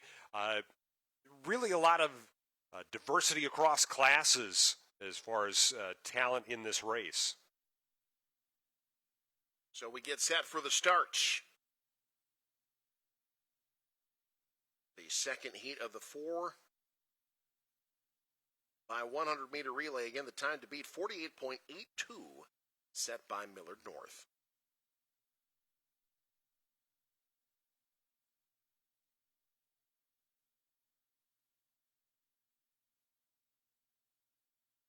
Omaha Central, Elkhorn South on the inside. First exchange. Flawless from Elkhorn South. Elkhorn South, they are off in good time. Central. Not quite as good in that second handoff. Looks like South and Central will be trying to pull away here after the final exchange. It's South to the baton first, followed by Omaha Central, who really struggled on that exchange. Lost a lot of time there. Elkhorn South pulling away. Central trying to close the gap. Cannot do it. It is Elkhorn South to the line first. Their time, 48.1 seconds. Honestly, kind of a slow second heat. Millard North, Papillion, La Vista South, and Lincoln North Star all will be medaling from the first heat. Millard North's time, good for third overall, but Elkhorn South, good enough to be the state champs in the 4x1 this year. Yeah, you mentioned that handoff for Central. Rogers did a great job trying to close the gap there at the end, but there was just too much ground to make up, and France able to finish the deal for Elkhorn South and get them across the line. So Elkhorn South finishes 1, Omaha Central 2, Millard South 3rd, Papillion La Vista South 4th, Omaha West Side rounding out the top 5. We move now to the boys' side of things, the Class B 4x100 meter run, or relay, I should say. Well, they are running. It's close That's enough. true. They all are running, absolutely. Update to the boys' team standings as you look at the lane assignments. Waverly out in front with 27 points, but it is bunched up. You have 7 schools within 10 points of number 1 in boys Class B. Pius is in second, Scott's in third, Platteview, Gretna East, Wahoo, and Central City, all a gold medal away from the top spot in Class B.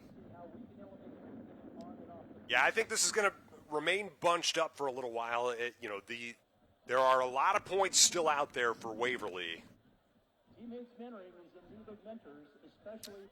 As we get set for the start of Class B boys, we continue to salute the hometown athletes here on News Channel Nebraska. Our hometown salute for North Platte, brought to you by Bruce Furniture and Floor Covering. Bulldogs always represented well here at State in Class A. Still remember when we got a year of Danny Woodhead for North Platte. He mixed sports up a little bit, played some soccer one year as well. That's how you know you're a world-class athlete, when you can just decide, maybe a different sport this year. Meanwhile, Class B getting set to take the track. Our first heat. And folks, you've been able to see the live results, the live timing. That brought to you by KRT, helping you get back in action. Learn more at krtrelief.com. Also by Doane University, rooted in liberal arts. Learn more at doane.edu, and by Fleet Feet, located in Lincoln and Omaha. We talked about Waverly. They've got Anthony Harms as a strength and conditioning coach. His daughter also a participant here at State Track this week. Ashlyn Greenwood here in lane 4 with the fastest time in this heat. They've got Landon Mose on the team. His dad, the very good basketball coach at Ashlyn Greenwood, also their strength and conditioning coach. Helps, I guess, to have one of those in the family. We had a false start, it appeared. Everyone was in the blocks, and then they got everybody up. All 8 teams are still in it, though, so. Yeah, there was a brief conversation with Gretna in lane 8. They've done a nice job. It feels like it's been a focus in recent years to have a level of instruction first before out-and-out disqualification. And now we're out of the blocks again. This time the conversation with Ashlyn Greenwood.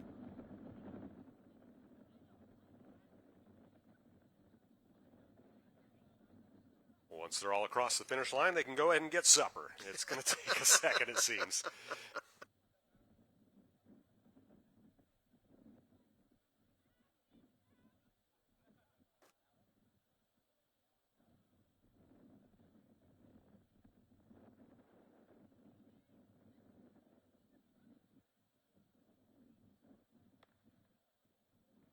First heat of 2, the boys 4x100 meter relay in Class B.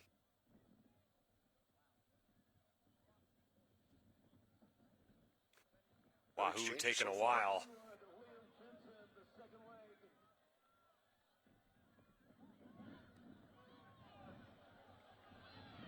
Second exchange, so important. Now working to that final exchange. Well, this is going to be close. Wahoo struggling there. That's going to cost them. They had made up so much ground after that initial exchange and then gave it right back up with the last one. What a finish. Looks like Bennington had just enough. Norris really came on strong at the end. But it is Bennington, 43.32 seconds. Bennington, Norris, Ashlyn Greenwood, all within 0.11 of a second. Wahoo in 4th, Chase County in 5th. But when you look, Pat, 0.23 seconds, the difference between Wahoo and first place, that's won and lost on the exchanges. Yeah. But Bennington, we saw a great run from their girls team earlier. They get one here once again. Just 0.03 of a second between them and Norris. Yeah, you mentioned those 0.2 of a second. That'll be probably the difference between a potential medal and not. And we'll get set to start the second heat of the 4x100 meter relay. 15 minutes from now, we're doing medal presentations at 2:50. And this is the faster of the two heats, the top qualifying time in lane 4. And as we get set to start the 4x100, let's talk to the winners in Class A. Standing by with Michael Shively.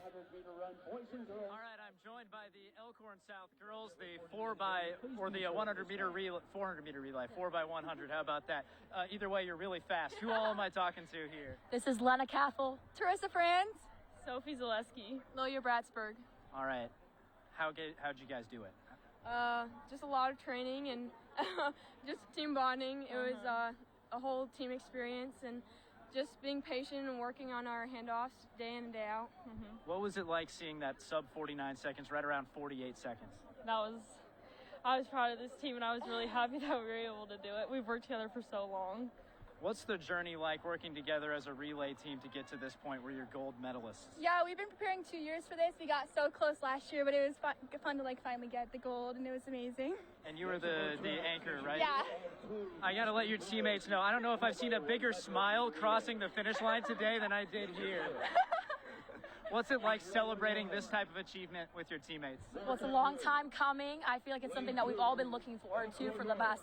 I mean, everyone's dream is to get the gold at state, something that, you just always are working towards constantly. And I feel like to finally do that, it's just a huge relief, but it's glory to God, to my team and everyone. Couldn't have done it without my team. It's the best. Elkhorn South, it's celebration time for them, guys. They are the champions of 2020. Yeah, celebrating indeed, and now we'll see who celebrates in Class B boys. You saw the lane assignments. Fort Calhoun, the best time in districts, 42 points. Correction, they're in lane 1. The best time came from Waverly. They're in lane 4, 42.04 seconds. They and Gretna East had district time separated by 1/100th of a second. This is going to be a competitive race. Those two times, by the way, the top times in Class B this year. They happened in the same district event. So second place in the district was the second best time this year. That's lanes 4 and 5 in the 4x1. I told you that was a meat grinder there in Waverly for Class B District 1. That really was a monster district. That I talked to a bunch of coaches from different schools from that district who just their eyes got very big when they saw all the team assignments for that one. So you see Waverly in lane 4. Gretna East is in lane 5. Noah Rose for Waverly. Connor Sams for Gretna East. The starters.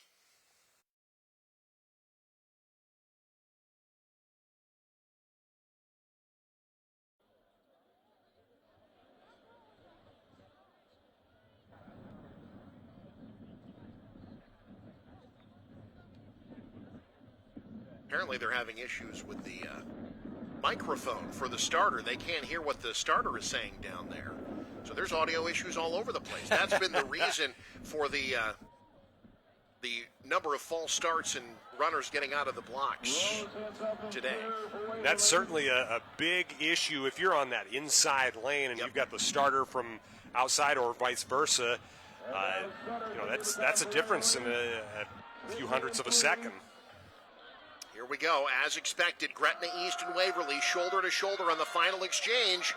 Waverly a little delayed getting to the final exchange, and you've got Central City coming up in lane 6. Central City in first place, and it's Central City, the Bison, with the cleanest exchange, able to get to the line first in the 4x1. And it kind of just looked like even after the baton was exchanged, suddenly there was a disheartened feeling for Waverly there at the very end with Smith. And I'm not sure they saw that all the way through the line. That could be the difference in a point or two here in the Class B standings. Watch lane 4 there. Yeah, he almost pulls up to get the baton and then left the lane as well. Then gets back to it. That allows Central City to get to the line first. Sydney with a great last leg. They end up in second. So all the talk of Waverly and Gretna East. Gretna East ends up third. Waverly fifth. Bennington and Norris both medal from the first heat. They end up 7th and 8th respectively. But Central City, the Bison, with that getting 10 points and moving them up in the team standings. Some of those guys we saw with the state championship game run in Class C1 football this year. They've got a lot of athletic talent out there in Central City. Now we move to boys Class A. Fremont has taken control of the team standings here. You'll see them in the first heat in lane number 2. Millard South, the closest team in second right now with 43. Lincoln North Star, Kearney, Omaha West Side rounding out the top 5, but nobody within 10 points of Fremont at this stage of the afternoon. Yeah, and it's unlikely that the Tigers will add to their total in this event, but it just shows the depth of this team, of the qualifiers they've got. We know they've got another very strong possibility at 10 points in the 1,600-meter run with Gonzalez to come up yet again. So, they right now are sitting in very, very good position. Meet record in this event was set just a couple of years ago. Creighton Preps 4x1 team ran a 41.26 seconds. Want to remind you that State Track and Field on News Channel Nebraska is brought to you in part by Blazer Athletic. From hurdles to high jump and pole vault landing pits, Blazer's been building equipment for the sports you love for 50 years. Check them out at blazerathletic.com. Also brought to you by Bernard Real Estate and Auction Company in Auburn and Nebraska City. Find your next dream home at bernardrealestate.net. And Larson Motors in Nebraska City. Start your journey on the open road at larsonmotorgroup.com.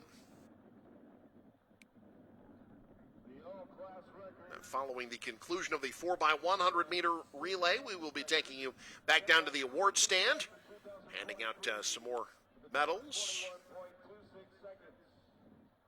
Here's the field, section 1. In lane 1, the runner-up a year ago, Elk Grove South. In lane 2, Fremont. Lane 3, Bellevue West.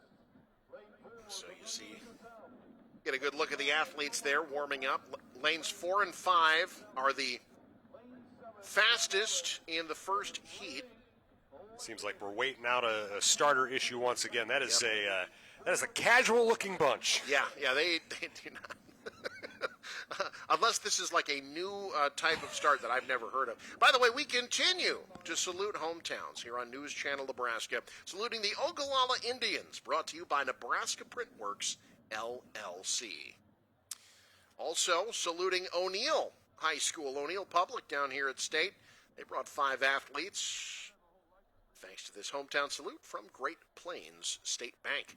Saw a couple of those young men during a state football playoff game earlier this past fall. What a run they had in the postseason. A very successful athletic season all around for O'Neill. Strong in winter athletics as well. Deep runs in basketball for both boys and girls. And now Class A, heat number 1 is underway.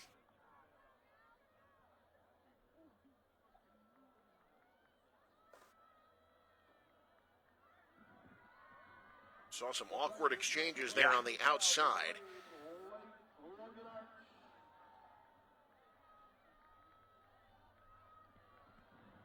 Now starting to make up ground in lane 4. That's Papillion La Vista South. First to the exchange. It's Papio South out in front. Bellevue West trying to gain on him.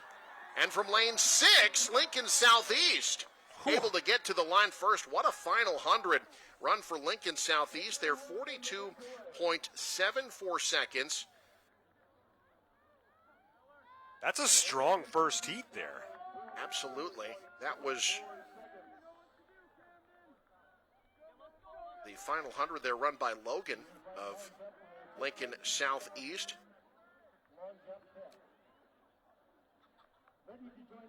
As you take another look at it here, Caden Logan, the anchor leg, coming hard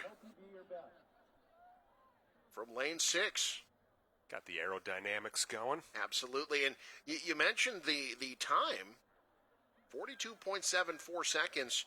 That's a pretty lofty mark to try to hold on to. Again, I think if you're Southeast, you feel pretty good about medaling. As we look at our top 8 here, the second heat, Lincoln Southwest, top district time. Both they and Kearney, sub 42 in districts. Millard South, Norfolk, lanes 3 and 6.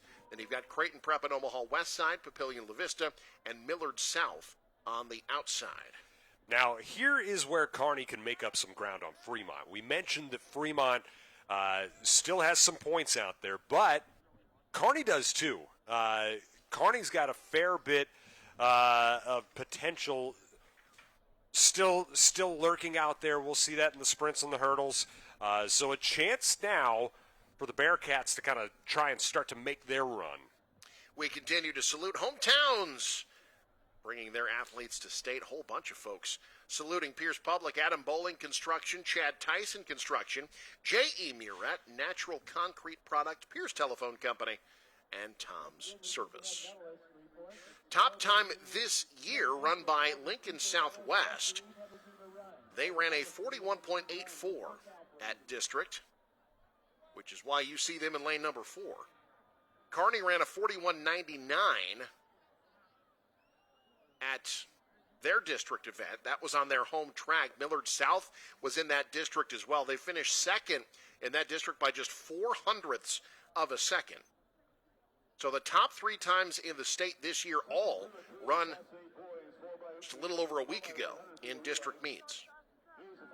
Well, that makes sense. You know, everybody's starting to peak, and it's also a little bit better sprint weather. That it is. Lincoln Southwest.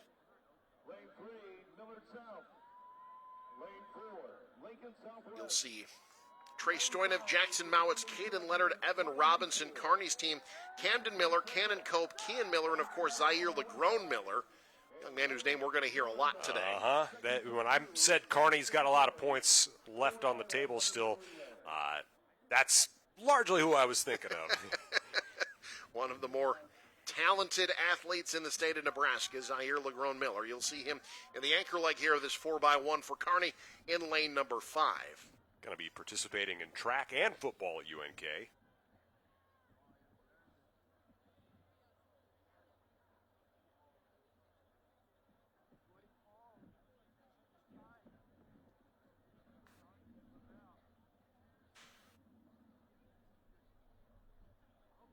Time to beat 42.74 seconds by Lincoln Southeast in the opening heat.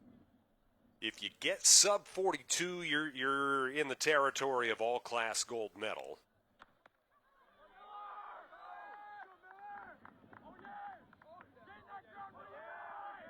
First exchange has been problematic today for a lot of schools. Pretty clean there. Especially Kearney. Kearney looked really smooth.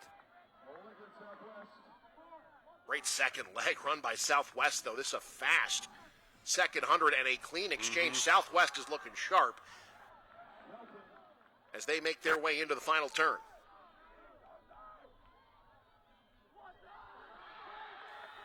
Southwest out in front. Kearney has got some ground to make up. Southwest is going to run away with this one. How about Legrone Miller? Yeah. That final 100 might have gotten Kearney to second from 5th. It did. Lincoln Southwest, though, 42.26 seconds. That's good for first. Kearney and Omaha West Side round out your top 3. Norfolk 4th in this heat, 5th overall. Millard South in 5th. Creighton Prep dropped the baton. They didn't finish, but Lincoln Southwest, your state champs.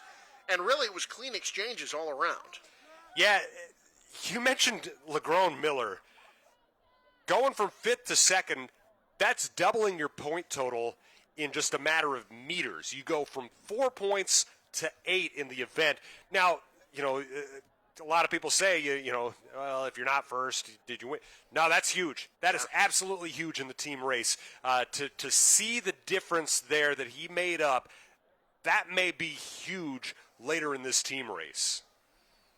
So, but it's Lincoln Southwest, an impressive run there, and a really impressive anchor leg by Evan Robinson.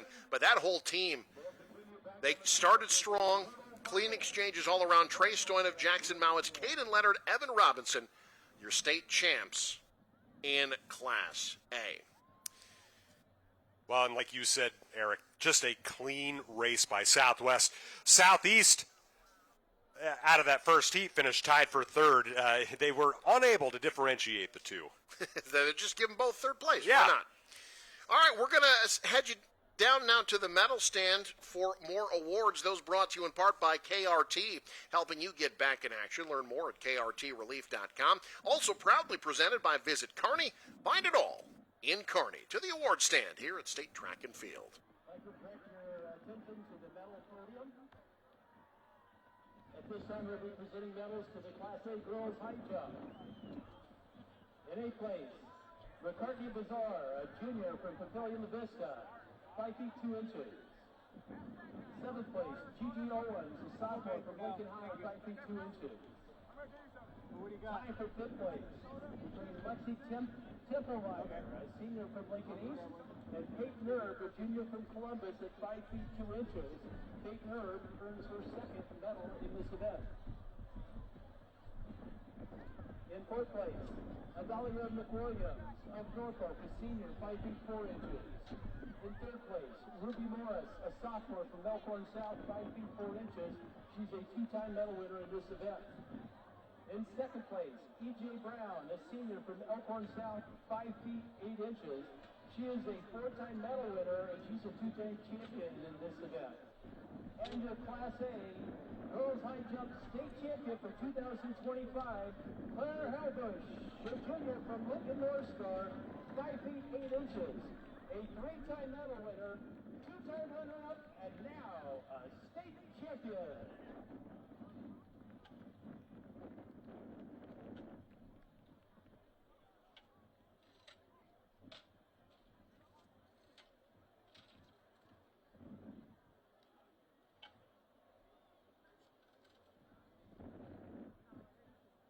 Waverly boys coach to the NSAA building, please. Waverly boys coach to the NSAA building.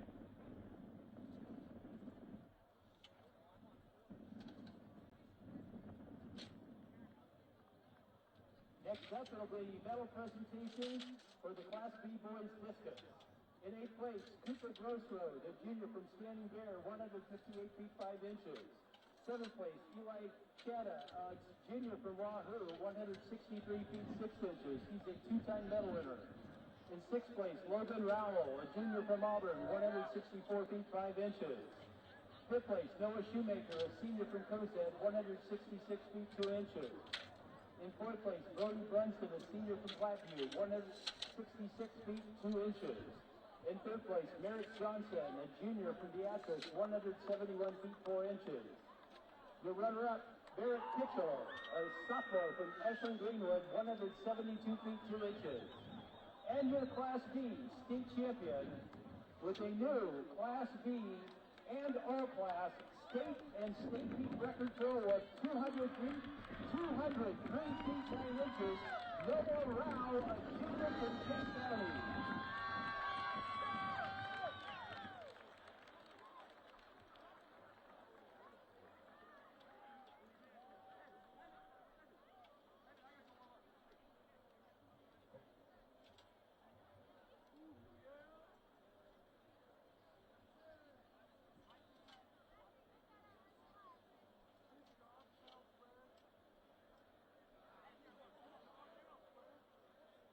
Next up, it's medals for the Class A girls of shot put. In 8th place, Natalie Merrick, a junior from Millard West, 36 feet, 1 1/2 inches. In 7th place, Aubrey McDonald, a senior from Omaha Westside, 36 feet, 2 3/4 inches. In 6th place, Casey Johnson, a sophomore from Pavilion La Vista South, 38 feet, 2 1/2 inches. In 5th place, Addison Kern, a junior Rao had. 2:03.9. Wow. Top 8 in Class A girls shot put. Natalie Merrick of Millard West finishes 8th. Aubrey McDonald of Omaha West Side finishes 7th. Casey Johnson of Papillion La Vista South is in 6th. Addison Fern of Lincoln East is in 5th. Addison Medic of Papillion La Vista South in 4th. Aubrey Russell of Norfolk finishes in 3rd. Kylie Kirby of Lincoln Southeast finishes in 2nd. And in first place with a throw of 42 feet, 1/2 inch, junior Alexa Jacobson of Kearney. Congratulations to those young ladies. Also some great tosses out there. Don't get a lot of wind aid no. with the shot put. No, the wind isn't going to do much with the old shot put. If it is, nobody's standing on their feet. Congratulations to them. Sophia Cerrone, a junior from Gretna East, 35 feet 11 inches. In 7th place, Addison Farnbrook, a senior from Aurora, 36 feet 1 1/4 inch. All right, on to the Class B girls triple jump. We'll pull up the results here. I got them here for you, Eric. Thank you. Looking at 8th place, Sophia Cerrone from Gretna East. Addison Farnbrook from Aurora was 7th. Anna Asono Adugu from Lincoln Northwest was 6th. Mariah Shepard from Holdridge was 5th. Melrose Mixon from Gretna East. You're starting to see the Griffins pick up some points here. Mixon was 4th. Then you've got Caitlin Starr from Aurora was 3rd. Annie Harms, we mentioned her dad, Anthony Harms, the sprint coach at Waverly. Also averaged 30 points a game as a senior at Philly High School and scored 37 in a Division II NCAA tournament game in, I think, 1999 against a Wayne State team that was coached by Greg McDermott. Well, Annie Harms, his daughter, finishes 2nd. Winning, though, was Kiana Pierre from Bennington, 37 feet, 7 3/4 inches, picking up 10 more points for Bennington, which is on a little bit of a run, the Badgers. And 2 of your top 3, Pierre of Bennington and Stair from Aurora, just freshmen. Goodness. So Pierre, a gold medalist as a freshman. 7th place, Mason Baum, a senior from Lincoln East, 22 feet 1/2 inch. 6th place, Canarian Muse of Lincoln Southeast, 22. All right, so on the medal stand now, boys long jump Class A, at least those who are still here. Finishing in 8th was Drew Strike of Norfolk. In 7th, Mason Baum of Lincoln East. Cameron Muse of Lincoln Southeast was 6th. In 5th, Christopher Atkins from Omaha Northwest. In 4th, Tori Pittman from Omaha Central. 3rd place was Finn McGovern from Lincoln Southwest. 2nd, Morris Purify from Omaha West Side. And in 1st place, a jump of 24 feet, 4 1/2 inches, 29th best in America this year, Amir Hill from Millard South. He just still hasn't landed. That's Yes, why he's not the medal stand. Yeah, we're waiting for him to come down. What a jump. When you think of the history of the long jump in this state, Gail Sayers' records. He just landed. Gail Sayers, whose record stood for years, then Robert Rands, and then, there's just such a tradition in this state. 8th place, Emily Randall, a sophomore from Chase County, 221.09. 7th place, Claire Sander, a sophomore from Lincoln Pius X, 220.94. 800-meter girls run in Class B. We saw it earlier. 8th place, Emily Randall of Chase County. 7th place, Clara Sander from Lincoln Pius X. In 6th, Lucy Zobladil of Gretna. Paige Bortner of McCook in 5th. Lydia Dominy of Norris in 4th. Sophia Reynolds of Hastings finishes 3rd. Leah Robinson of Elkhorn North in 2nd. And your winner, Waverly's Emma Stephenson, the junior, a time of 2 minutes, 11.79 seconds. Opened our broadcast today with a remarkable effort in the 800-meter run. Yeah, that was just a fantastic run, just short of her season best of 2:10. But, no one's going to shake their head at 2:11 at the state championships. Absolutely not. So Stephenson for Waverly. The Vikings get to 10 points there in the Class B 800. Eighth place, Augusta Gans, the sophomore from Kearney, 2:22.09. Seventh place, Blair May, a junior from Kearney, 2:21.85. And next up in sixth place is the Class A girls 800-meter run. Kearney finished 7th and 8th. Augusta Gans of Kearney in 8th. Blair May of Kearney in 7th. Litzy Fredette of Millard West finishes in 6th. Corey McLean of North Platte in 5th. Mabel Henningsen of Omaha Marion in 4th. Tatum Nielsen, Bellevue West in 3rd. Ashlyn Carter of Papillion La Vista South in 2nd. And your state champ from Papillion La Vista, Alexis Shoddick, a time of 2 minutes, 14.93 seconds for the junior from Papillion La Vista. Yeah, chance for back-to-back in both Class A and B next year. Our top 5 finishers all back next year. Goodness. Including Mabel Henningsen of Omaha Marion in 4th place as a freshman for Marion. Good luck breaking through, newbies, next year. Absolutely. Now the boys 800-meter run in Class B, heading to the medal stand as well. Saw some incredible times run today. David Creer of Lincoln Pius, the 10th and 8th. Cody Rice of Omaha Scott Catholic in 7th. Brendan Bowling of Pierce finishes in 6th. Josiah Wilkinson of McCook in 5th. Josiah Quinones of Beatrice finishes in 4th. 3rd place, Joseph Majuris from Lincoln Pius, the 10th. Tommy Rice of Omaha Scott Catholic finishes in 2nd. And in 1st place, a time of 1 minute, 51.86 seconds, 64th best in the United States this year, Braden Lofquist of Gretna East. Yeah, he is an absolute talent, and we will see him again in the 1600-meter run as well. The fact that he and Gonzalez both trying to pull off that double 800, 1600, that's a challenge to try and do in one day, especially at the level they do it. Absolutely. Lofquist obviously not having much trouble with it earlier. Next up, Class A, the boys 800-meter run. We'll see our medalist, Lofquist, on to no doubt numerous accolades. So in Class A, Braden Johnson of Millard West finished in 8th. Jay Sean Afu of Lincoln North Star finishes 7th. Raymond Rise of Fremont in 6th. Xander Carson Kestner of Elkhorn South finishes in 5th. Jace Leday of Fremont in 4th. John Strabala from Papillion La Vista South in 3rd. Easton Zastro from Lincoln North Star in 2nd. And in 1st place is time 1 minute, 53.77 seconds.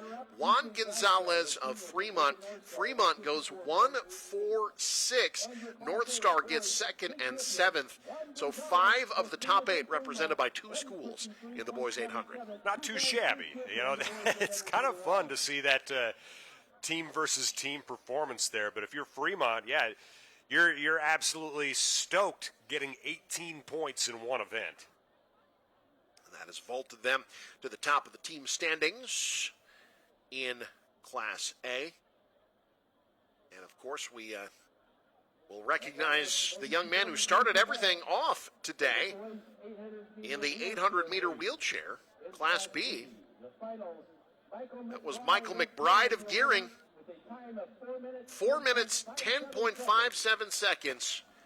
The 800 wheelchair race, what an incredible achievement we saw today to kick things off here on News Channel Nebraska.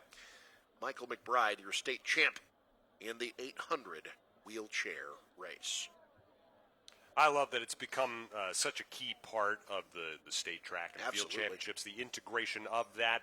The crowd loves it. Great performances are great performances, and Michael gave us one. When we come back, it's hurdle time. We'll have the 100-meter high hurdles, the 110-meter high hurdles, and the 100-meter dash. Don't you dare go anywhere. You're watching State Track and Field on News Channel Nebraska. NCN Sports is brought to you by Greg Young Automotive. We'll go the extra mile for you. Diller Odell Public Schools. Good luck to all Griffins athletes. And by First Bank of Nebraska in Burchard. Just finished an epic game? Keep the excitement going with a stop at Good to Go convenience store on your way home. Refuel with a fresh coffee. Grab a tasty sandwich and fill up your tank to be ready for the next adventure. Whether you're celebrating a win or discussing the highlights, Good to Go has all your post-game refreshments covered. Make it a part of your game day routine. Good to Go post-game snacks. NCN Sports is brought to you by Larson Motors in Nebraska City. Find your new Chevrolet, GMC, Ford, Chrysler, Dodge, Jeep, or Ram today at LarsonMotorGroup.com. And by District Table and Tap, craft beer, bold eats, now in Norfolk and West Point. Taste the District.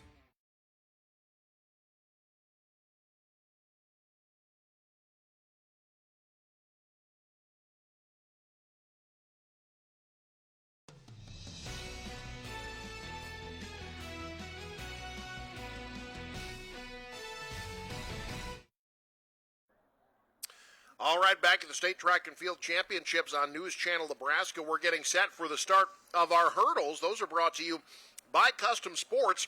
From screen-printed T-shirts to sublimated jerseys, they have what your team needs to look great. Check them out at CustomSportsCO.com. This Class B girls race that we're starting with, this should be fantastic. Now, there are just two members of last year's final returning. Addison Darnell of Auburn and Kelsey Miller of Seward. They are in lanes 5 and 4 respectively. They had the top two times yesterday. There was one more finalist returning from last year. That was Mia Hunke, but she finished 10th in the preliminaries yesterday. Also, one of the top people coming into this race, unable to make it to finals, Emery Krafka of Grand Island Northwest had a big lead in her heat yesterday, tripped over a hurdle and was unable to finish and get across the line. So that's where we're at. What's interesting, so Darnell, who won the 300 hurdles last year, was a finalist in the 100 hurdles. She has cut over 0.6 of a second off from her time last year. She's got a lot of strength. Now, you might think, oh, maybe that's just because the conditions were really great yesterday. Maybe a lot of people cut a lot of time off.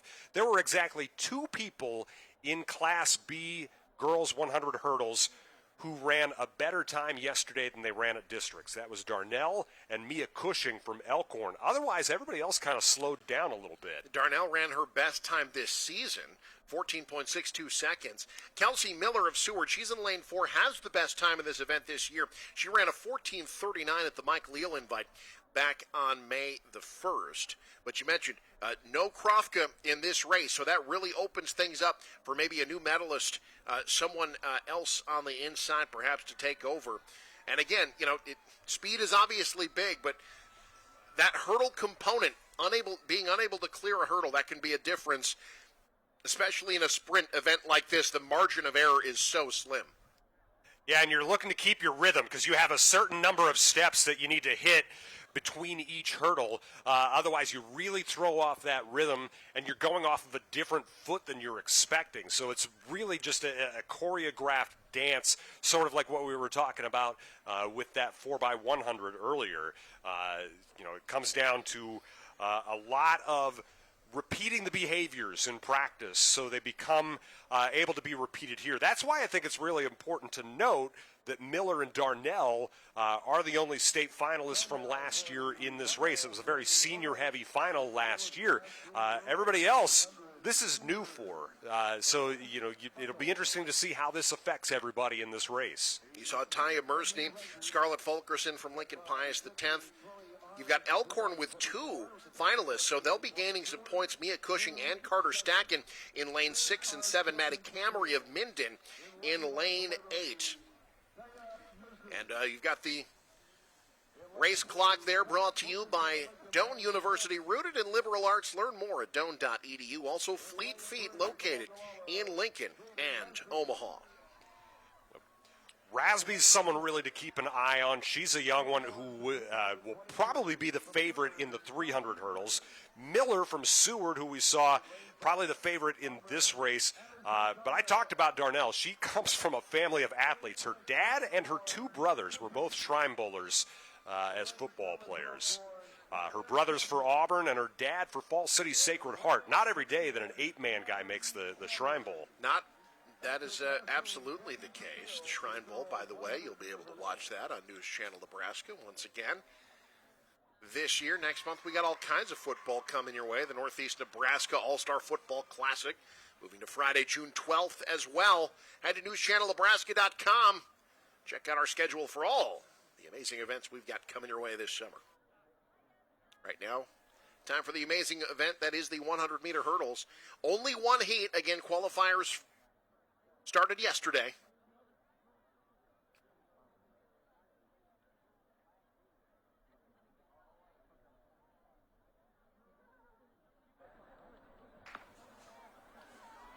It's Miller in lane 4, Darnell in lane 5. Miller really showing her strength here, just edging out in front a little bit. Darnell will not be able to catch her. It is Kelsey Miller of Seward, your state champ, 14.44 seconds. Edges out Darnell. Fulkerson finishes in third, 3 sub-15 times here at state. Shade and Rasby, Mia Cushing of Elkhorn round out your top 5. You know, we were expecting Miller and Darnell, and they gave us the race we were expecting. Really, they were even throughout the way, just a little bit of that edge in the start for Miller, and then just created a little bit of distance there midway through the race and able to hold her off.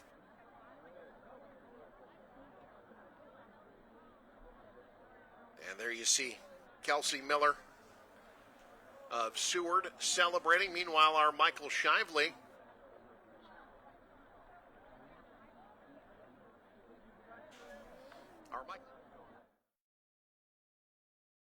adrenaline for that. Definitely. I just kind of whipped it out. I don't know. That doesn't usually happen. I usually have to wait a couple throws, get a few in, and then I get a good one. That just kind of just happened. I don't know. I was talking earlier to another shot put winner. Do you know when it leaves your shoulder that that's a good one? Sometimes they all feel good, and then sometimes they all feel bad. And you just have to wait and then see where it goes. So then what do you do the rest of your round? Did you know after that first throw, like, hey, I have a really good chance with that distance? Yeah, I did. And then you coasted and you got the gold medal and it worked out. It wasn't your only event. You got 4th place in the discus, picking up key points for your team. Kearney High sitting in 1st in the team standings right now. How much does going for that team gold mean to your group of Bearcats? It means a lot because Lincoln Southwestern, we are always head and head at every meet we go to. So having the chance to get my team more points to hopefully push us to that first is really exciting. Have fun watching the rest of your team the rest of the meet. I will, thank you. She's a gold medalist in shot put, Alexa Jacobson of Kearney. Thank you, Michael. Now we move on to the Class A girls 100-meter hurdles. You saw the starting positions there. There you see them lined up and ready to go. Celia McCoy of Grand Island in lane 4, the top time in this event both yesterday and this year. She ran a 14:38 in the district final. That's the best time in Class A this year. Taylor Schuster of Lincoln Southwest is in lane 5. And Papillion La Vista South and Lincoln North Star, both with 2 finalists. Fiona Thorne, Braley Botts for the Titans in lanes 1 and 2. And Gianna Klobunis and Haley Bolts for the Gators in lanes 7 and 8. Finals in the Class A 100-meter hurdles.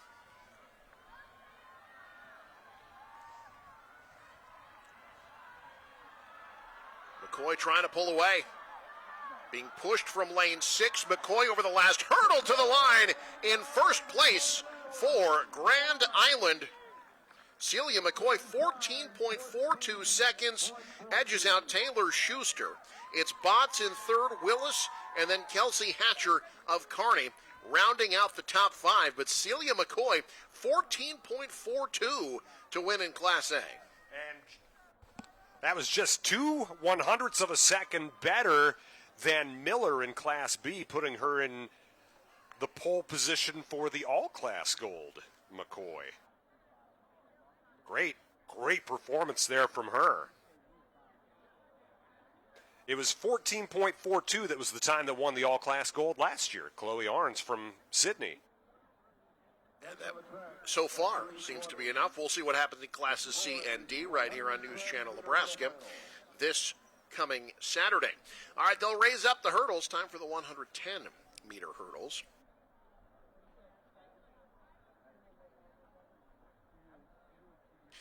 And as we do that, we want to salute the teams here at State, our hometown salute for Sydney, Nebraska. Brought to you by Hometown Liquor, State Farm, Katie Haas, Sutton Home Gallery, The Post, and Wheatbelt Public Power District. The Red Raiders, as always, well represented at State, making the long drive from Sydney to Omaha. And also saluting the town of Wayne, Blazer Equipment, sponsoring our hometown salute for the Wayne Blue Devils. 5 athletes here at State this year. The Kesting family, they know how to win some things in NSAA events. Olivia Kesting's brother was a state speech champion just a couple, I believe it was last year. And then obviously the Pawicki name, El Pawicki, her father, the athletic director at Wayne State College. Grant Moss saw himself down at state wrestling. Just everybody does everything there in Wayne. Yeah, absolutely. A lot of multi-sport athletes. As we see some of the best of them here in Class B in the boys 110-meter hurdles. Brody Clevenger of Elkhorn, the best time yesterday, 14.45. Braxton Badman of Waverly in lane 5. Expecting this to be as competitive as this event usually is.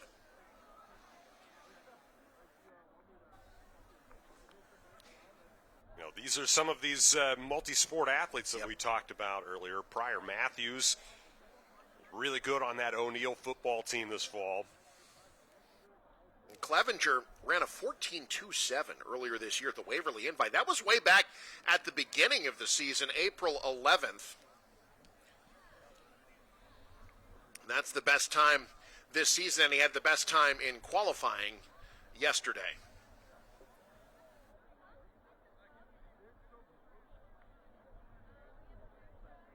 And if you're wondering team standings in Class B, Waverly and Central City tied for first at 27. You've got Lincoln Pius X and Gretna East at 26, Skutt Catholic at 25, Sydney at 24.5. Right now there are 8 schools within 10 points of first place in Class B. Yeah, that swing in the 4x100 meter relay really kind of changed the team standings there just a tad. And we could see some more shuffling here, no doubt.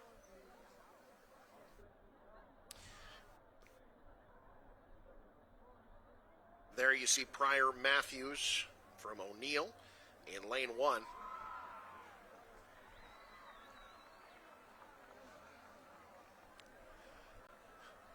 As we remind you that State Track and Field on News Channel Nebraska brought to you in part by District Table and Tap, Craft Beer, Bold Eats, now in Norfolk and West Point. Taste the District. Also by Home Innovation. Start your year-round luxury experience with Home Innovation Spas at spasonline.com. And by Burr Farms Machinery in Dunbar, Nebraska. Visit burrfarms.com for machinery, sales, service, and rentals. Having to make sure, of course, that all the hurdles are exactly where they need to be. And on a windy day like today, it can be tough to get them set up properly. Yeah. I think a lot of things are difficult down there right now. We've seen audio and communication issues. There's a lot that can happen. And so we'll get set to start the 110-meter hurdles. Once those hurdles come down, events will start coming kind of fast and furious. The 100-meter dash following that.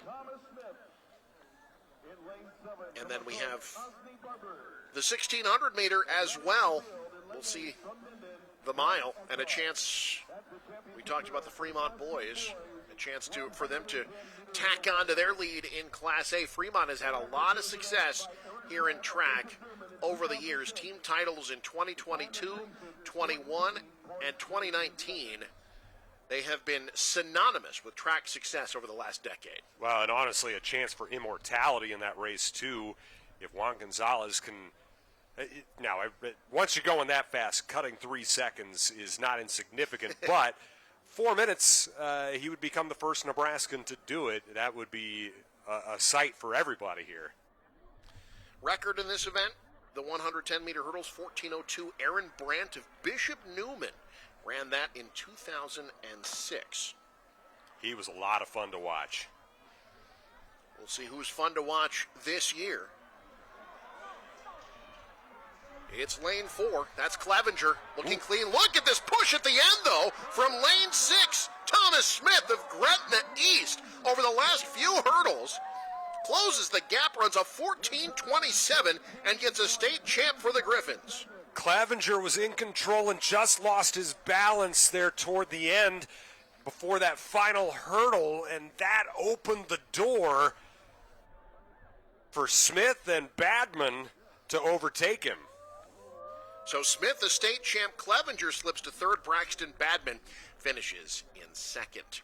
Between races, we sent you down field level. Michael Shively, take it away.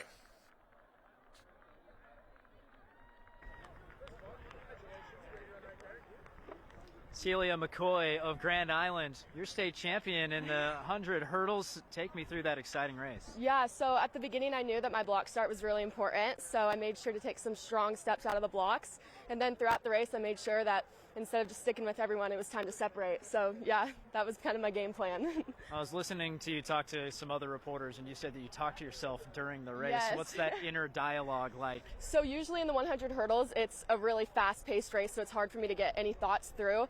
But throughout the season, I've had some times when I was running the race and I kind of slowed down towards the end. But this time I was making sure as I reached that end that I was going to tell myself, this is for state, keep going, like this is for state. So I made sure that that was kind of my mindset throughout. Well, that worked. You have one race left. Yes. The next hurdles Yes, race. What's yes. it going to take to finish strong there? I'm just going to need to come out as strong as possible and make sure I finish through.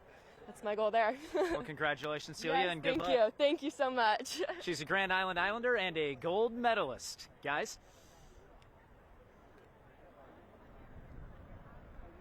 And potentially could be a medalist again. Thank you, Michael Shively. As we move on to the Class A 110-meter hurdles, you'll see Darian Jones of Omaha North, my apologies to all the Viking fans out there. He's in lane 4, ran a 14:25 yesterday. Ethan Locks from Creighton Prep is in lane 5. We got Luke Broccoli from Kearney, Jarrett Daniel from Lincoln North Star in lanes 3 and 6. Broccoli actually has the best time in this event this year, a wind-aided time, but still an incredible time, 13.9 seconds at the district final on his home track. Ethan Lopes ran at 14-1 and had to settle for second in his district. No doubt looking for a manner of revenge here from lane number 5, but those times insane at the districts this year. Yeah, and you know, you can't count out Darian Jones in lane 4, which sounds ludicrous to say for someone in lane 4, but he's someone with a lot of talent as well. This is one heck of a heat, or rather a final, as we look at this here in the Class A boys 110-meter high hurdles. And our hurdles brought to you by John Henry's, their family serving yours. So Broccoli from Kearney, despite that fast time in district, qualified third, so he's in lane 3. He's got that lanky build that you want from a hurdler, too. And it was Darian Jones who ran the 14.25 yesterday in qualifying. He'll be in lane 4. See if he can repeat that performance.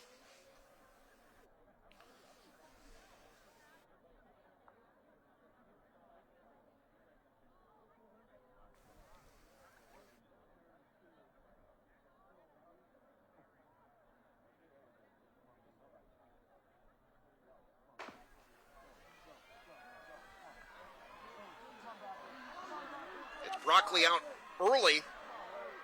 Ethan Locke's making a nice push of his own. Who's it going to be at the line? Locks. From Creighton Prep, 14.21. Darian Jones ends up second. Broccoli settles for third. Trey Stoyanov in fourth. And Braylon Chisholm from Bellevue West rounds out the top five. A thriller in the 110-meter hurdles, as we expected. Locks just took over, middle of the race. Really nice job. Good patience from him, knowing how to run his race. You know, he does not have quite the same height or lankiness of some of those other guys in the race, but just good acceleration from him, middle of the race. And we see him getting a little bit of a 5 from the Class B winner, Thomas Smith.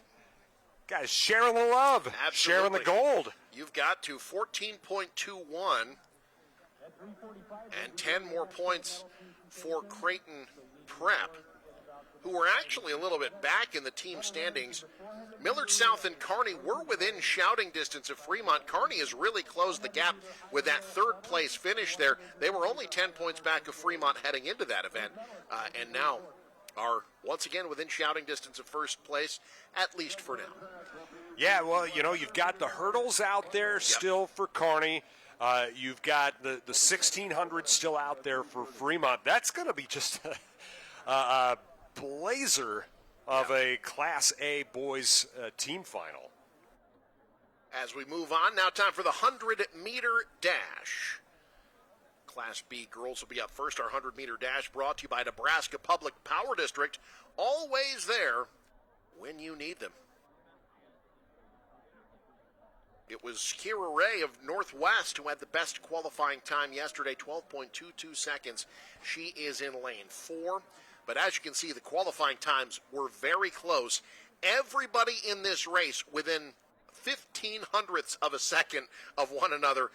Any one of these 8 could take gold in this race today.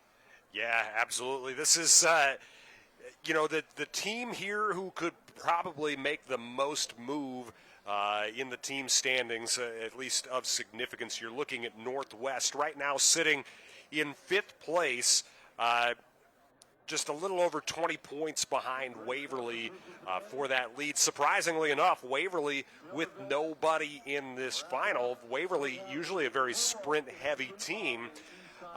You know, you've got Addie Kuntz and Bennington who could push Bennington a little further up toward the top of the list here. So, but then, you know, Landry Gates from Norris. So I say all that at the very top, that Northwest has potentially the most to gain. But, you know, there's a lot of different ways that this could break that make these team standings look even more significant.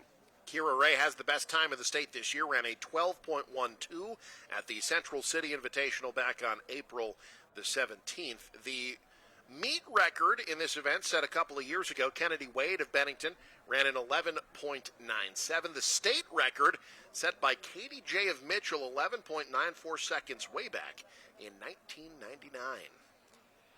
It's been a minute. Sub 12 is flying. And again, even if someone breaks a record today, the way the wind is blowing, I don't know that it would stand, unfortunately.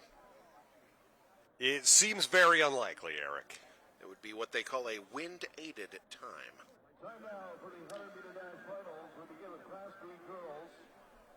The state record set by Katie J. of Mitchell. State Track and Field on News Channel Nebraska, brought to you in part by Blazer Athletic. From hurdles to high jump and pole vault landing pits, Blazer's been building equipment for the sports you love for 50 years. Check them out at blazerathletic.com. Also brought to you by Bernard Real Estate, an auction company in Auburn and Nebraska City.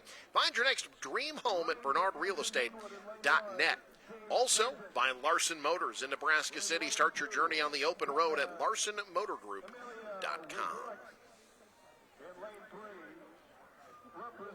You talked about the team standings in Class B. Waverly kind of at an arm's length right now, but a couple of, you mentioned Bennington, a chance to really move up. They and Norris tied for second, Gretna in fourth, Northwest in fifth. So a chance for them to get within 10 points. Really, you look at a team that once you're within 10, you're basically a gold medal away, right? Yeah. That's when the math becomes easy. Right now, Waverly 12 points ahead of second. Be a little bit of shuffling in that, though, following the conclusion of this race. Wanted to double back on Class A boys. After that finish by Kearney, they're now just 4 points behind Fremont. Fremont in first with 54, Kearney in second with 50. Millard South hanging around, too. They're in third place with 46 points. But this one all about Class B. Again, all 8 of these finalists within 0.15 of a second of one another yesterday in qualifying.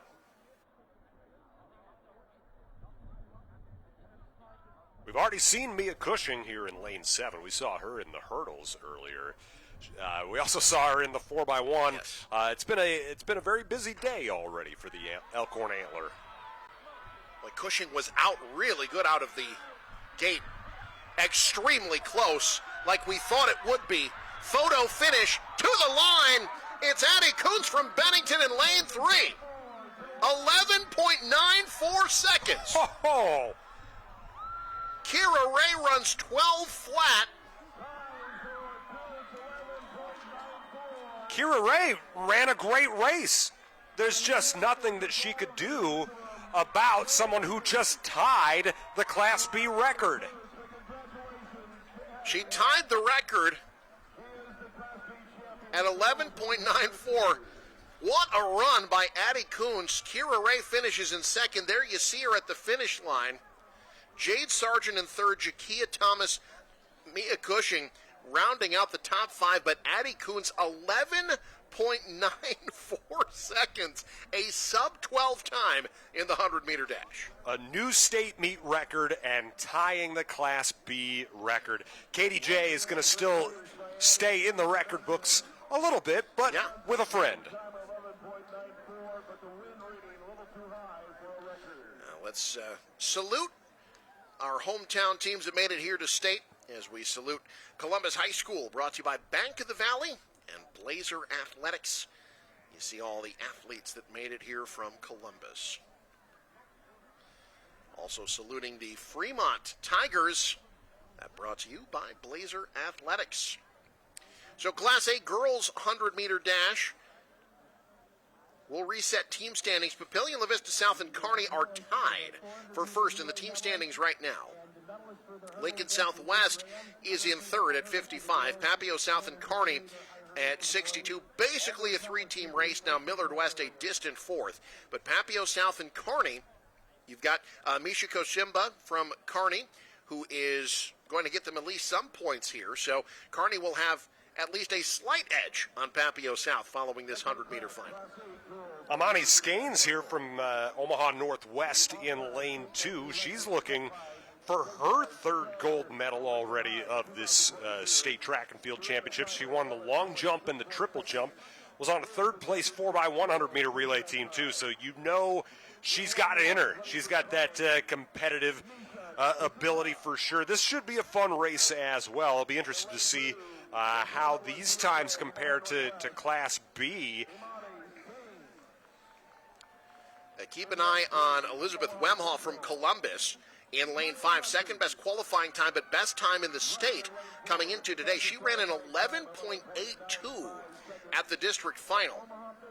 Jaylee Francini of Benson ran an 11.87 in districts. So both of them blistering times coming into today. Well, and I want to go back to that Class B race as we watch this one now. You think of like pacing yourself and knowing the time to go in mid-distance and distance. That exists in sprints too. The human body can only keep top speed for max 20 meters. And you have to know at what point you hit that, because once you hit it and lose it, the deceleration is astronomical. So knowing exactly the moment to really peak out with that speed, that was something that was done really well in that Class B race by Addie Kuntz. So keep an eye on that as we're watching here this Class A race.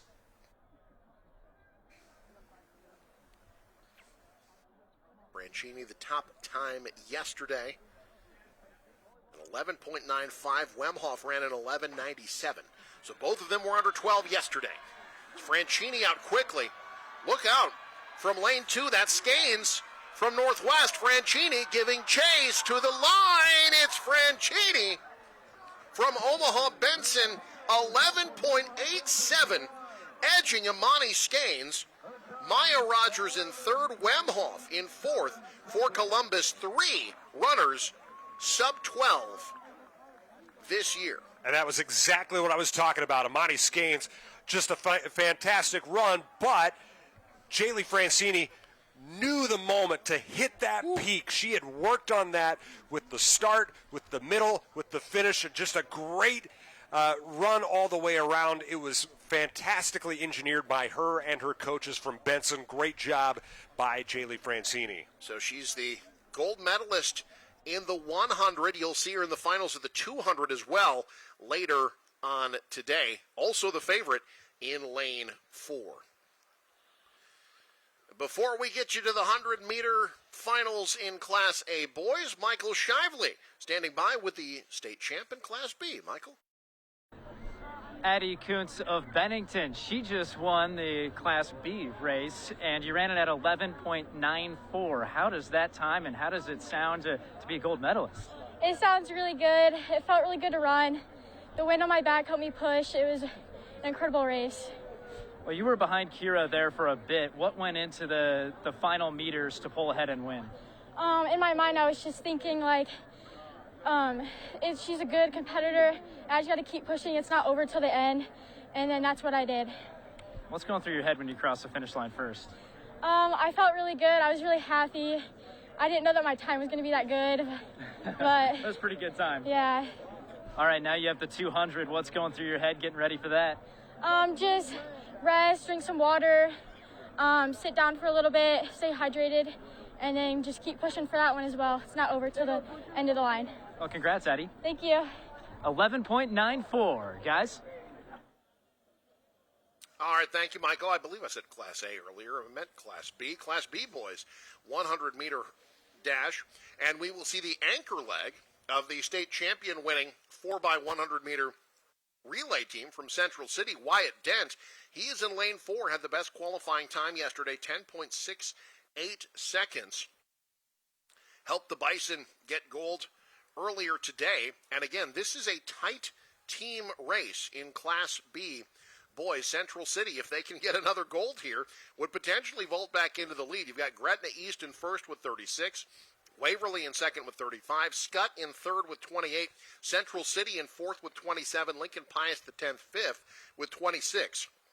So that's 5 teams all within shouting distance of first place. As State Track and Field is brought to you in part by District Table and Tap, craft beer, cold eats, bold eats as well. Not cold eats, unless you want a salad or something. Now in Norfolk and West Point, taste the district. Also by Home Innovations. Start your year-round luxury experience with Home Innovation Spas at spasonline.com. And by Burr Farms Machinery in Dunbar, Nebraska. Visit burrfarms.com for machinery, sales, service, and rentals. You mentioned those team races, especially boys Class B. If Central City is going to make any kind of run, it's going to have to be with the state championship from Wyatt Dent. They just don't have the numbers compared to what Waverly and Gretna East have left yet. We already know Braden Lofquist is out there yet with a potential and a very probable 1600 championship. We know that the sprints are still out there across the board for Waverly, although there is a finalist for Central City in the 200 as well. So there are still some potential points out there, but they are a little bit more limited for the Bison. Alex Hookman in lane 5 for Elkhorn North. He was a state qualifier in the long jump, was also the anchor leg of their fourth place finish in the 4x1. Sydney has 2 qualifiers, Lance Holly and Landon Riddle.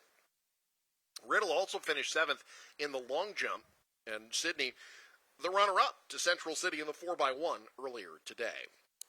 I feel like I feel like we've said the Riddle name quite a bit over the last few years, regardless of sport.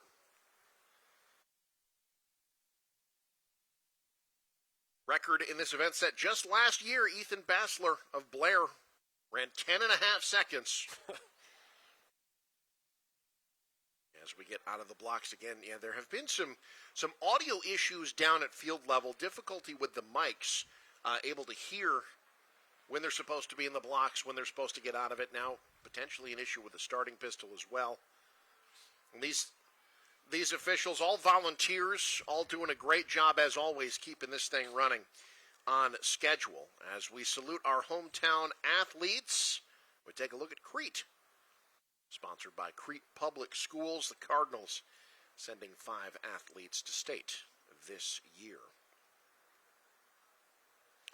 It's moments like these, honestly, where you know that people are performing well. When you're dealing with some of those technical difficulties, some of those challenges, but everybody just kind of remaining calm, keeping this thing still running smoothly. That's a sign of what the NSAA is able to do every year with this event.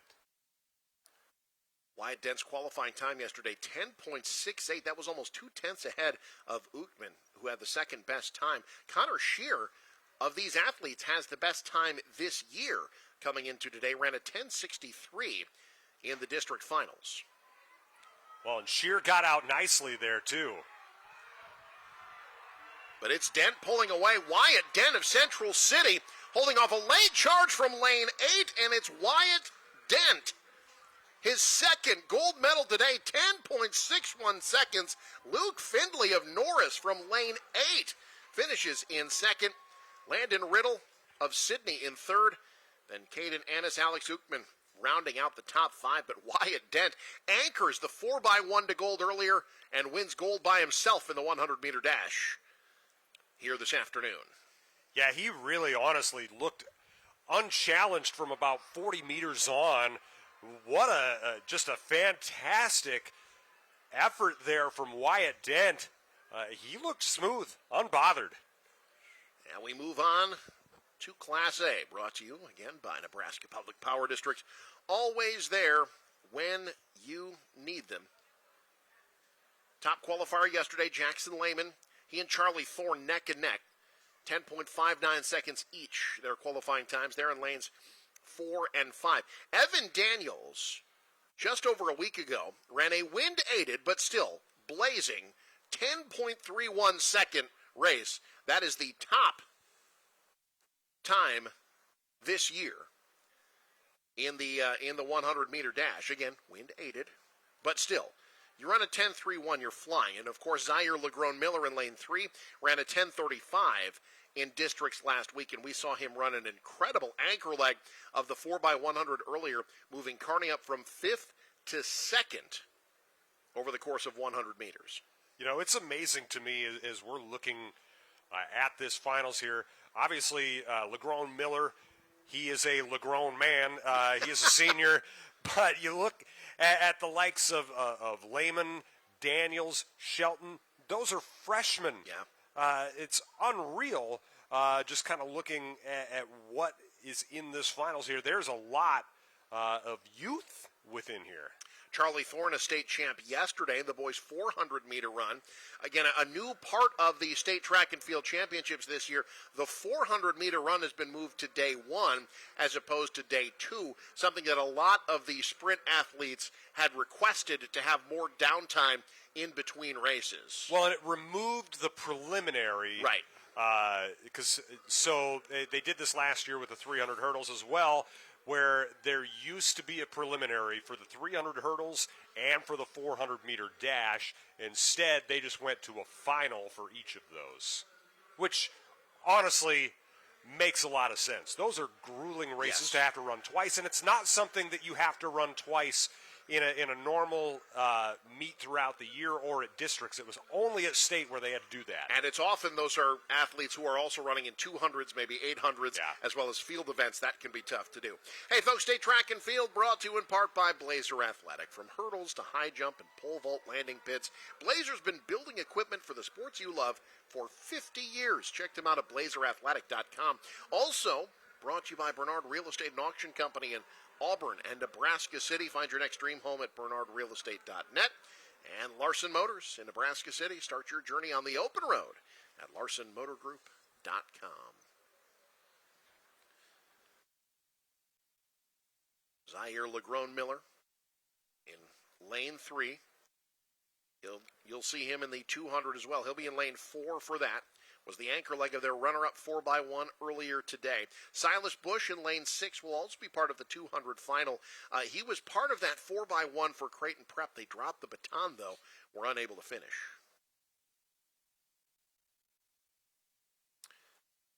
Of course, the state record, Kenzo Cotton, 10:41 back in 2013.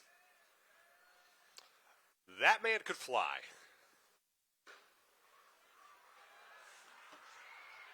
As can these young men. Who's flying the fastest, though? Lane 1 out fast. This is going to be close at the line. It appears Zaire LeGrone Miller, 10.51. Edges out Evan Daniels of Columbus. Charlie Thorne from lane 1 finishes in 3rd. Well, he's had a great sprinting day today. Lehman in 4th. Caden Logan in 5th for Lincoln Southeast. Another one of those young guys, Logan, who we saw with a strong finish in the 4x1. He's just a sophomore. But, yeah, I cannot wait to watch a lot of these guys next year. But you know what? It's the veteran. It's Zaire LeGrone Miller, the senior who's going to go compete at the college level. Just, a good, patient, but strong outing from him. Another state title for Zaire LeGrone Miller. And with that, we get set to take you down to the medal stand again for awards. These awards brought to you by KRT, helping you get back in action. Learn more at krtrelief.com. Also proudly presented by Visit Kearney. Find it all in Kearney. You are looking at the girls 4x100 meter relay in Class B. That was won by Bennington. There you see them. Jensen, Hyatt, Kuntz, and Boyabos. Their time 48.26 seconds. Norris was in 2nd. Elkhorn 3rd. Waverly 4th. Northwest 5th. Gretna 6th. Ashland Greenwood 7th. And Seward finishing in 8th here at State. Yeah, that was a fantastic effort from Bennington as we now look at the Class A girls 4x100 meter relay. Had Kearney in 8th, Lincoln North Star in 7th, Millard South was 6th, Omaha West Side was 5th, the Titans of Papillion La Vista South were 4th, Millard North was 3rd, Omaha Central 2nd, and you see the Storm from Elkhorn South up there at the top of the medal stand.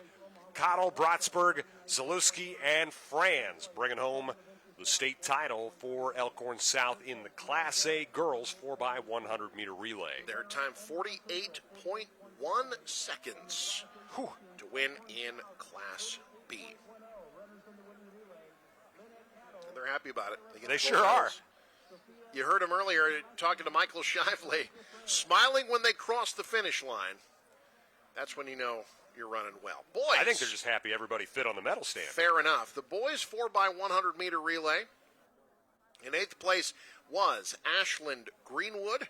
Norris finished in 7th. Bennington in 6th. Cozad was 5th.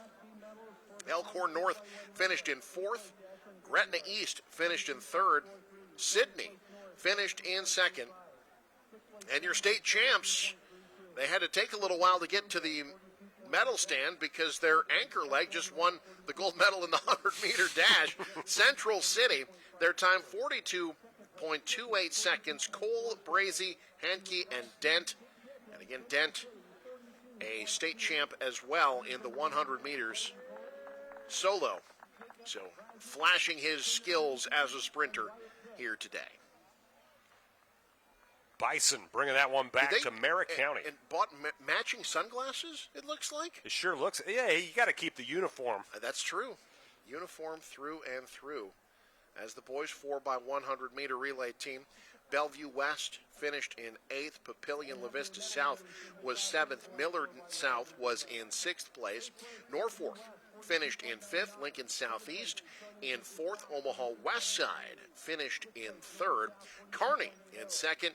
And Lincoln Southwest, the team of Stoynev, Mowat, Shelton, and Robinson, finishing first place at time of 42.26 seconds. And again, Lincoln Southeast, Papillion, La Vista South, and Bellevue West, all on the medal stand from the first heat.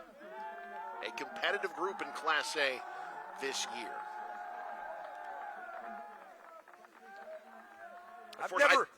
I've always wondered what a medal tastes like. I'm not sure I'm actually that curious to find out, well, though. You know, they say real gold dents when you bite into it, so I guess that's the test, whether or not those are real gold medals. I don't want to dent my medal. I wouldn't want to either. I don't want to see the inside of my molar at the bottom of my gold medal. Here's the girls' 100-meter hurdles. In 8th place was Carter Stacken of Elkhorn. 7th was Maddie Camry of Minden. 6th, Taya Mersney of Waverly. Mia Cushing from Elkhorn finished in 5th. Shaden Rasby from Ogallala was in 4th. Scarlett Fulkerson from Lincoln Pius X finished in 3rd. Addison Darnell of Auburn finished in 2nd. And first place, a time of 14.44 seconds from the Seward Blue Jays, Kelsey Miller. Again, that just 0.02 of a second away from Chloe Aaron's state championship and state record mark set just last year, 14.42. Yeah, that was a fantastic effort from her. It was really her and Darnell all the way, and, she just had that little bit at the end. So Seward gets a gold medal. On to Class A, girls 100-meter hurdles. In 8th place was Fiona Thorne of Papillion La Vista South. Gianna Klobanish from Lincoln North Star in 7th. Haley Bolts of Lincoln North Star in 6th. Kelsey Hatcher of Kearney finished 5th. Janiyah Willis from Bellevue West was 4th. Braylee Botts from Papillion La Vista South, 3rd. Taylor Schuster from Lincoln Southwest, your runner-up. And your champ with a time of 14.42 seconds from Grand Island, Celia McCoy, the state champ. And we will see her again in the 300-meter hurdles later on today. Very nice interview she gave with our very own Michael Shively. That indeed. Celia McCoy, potentially a two-time state champ for Grand Island. Getting the Islanders 10 key points in the team standings there in Class A. And again, if you're looking at Class A, girls, Kearney's up top. Papillion La Vista South second, 4 points back. Lincoln Southwest is in third, 9 points behind Kearney. Those three teams basically all that's left in the team standings in terms of potential team championships. To the boys hurdlists, Osney Barber of McCook, unable to finish the race. Jet Borer of Columbus Lakeview finished in 7th. Wyatt Liebentritt of Omaha Scott Catholic was 6th. Brett Eckhart of Minden 5th.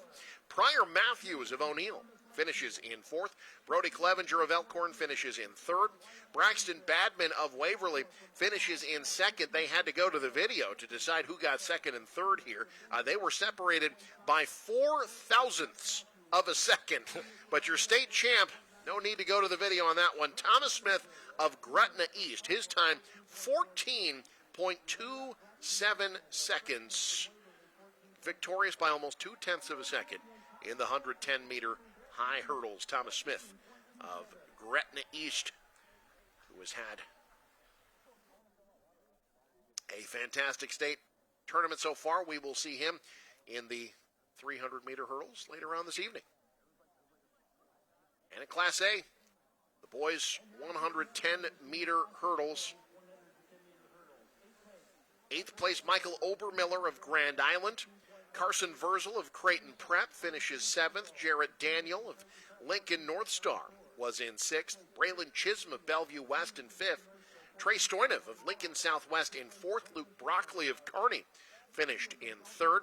Darian Jones of Omaha North was in 2nd. And in first place, his time 14.21 seconds, Ethan Longs. And as fast as that time was, again, the record, we've neglected to mention Darius Love and the 13.69 he ran in the 110-meter high hurdles back in 2019. You don't become a national champion at the Division I college level without being a little fast. Yeah. Darius Luff was more than a little fast. But Creighton Prep gets the gold medal, and Laux gets the gold there as well. He will also be in the 300-meter hurdles later on today. When we come back, we've got more state track and field. The 1,600-meter run is next. You're watching the State Track and Field Championships on News Channel Nebraska. Did you know that Teammates Mentoring is the largest school-based mentoring program in the nation? But we still need your help. Over 500 students are waiting for a mentor like you. Meeting with a student just once a week in school can make a positive impact on their life by providing a sense of hope and helping them to reach their full potential. So what are you waiting for? Head over to teammates.org today to learn more about how you can get involved. Join the team. Be a mentor. NCN Sports is brought to you by State Farm. Good luck at State from Katie Haas of State Farm. Sudden Home Gallery. Experience Sudden Home Gallery, where our customers are everything. And by Castle Family Eye Care. We care about you. Command the road in your new vehicle from Woodhouse GMC. No matter where you're headed, we've got a ride built for the journey. From the power of the GMC Sierra to the versatility of the terrain, there's a GMC for every lifestyle. Take advantage of special financing and exclusive offers happening now. Visit us in-store and online at WoodhouseBuickGMC.com. Woodhouse Buick GMC. We are professional grade. This broadcast is brought to you by Western Oil. Make your first and last stop to and from the game at your nearest Speedy Mart or Good to Go convenience stores today. See the trainer. Need relief from pain or support for recovery? Don't see just anyone. See the trainer. And by Zollner Ford Lincoln. Proud to be your local Ford and Lincoln dealer.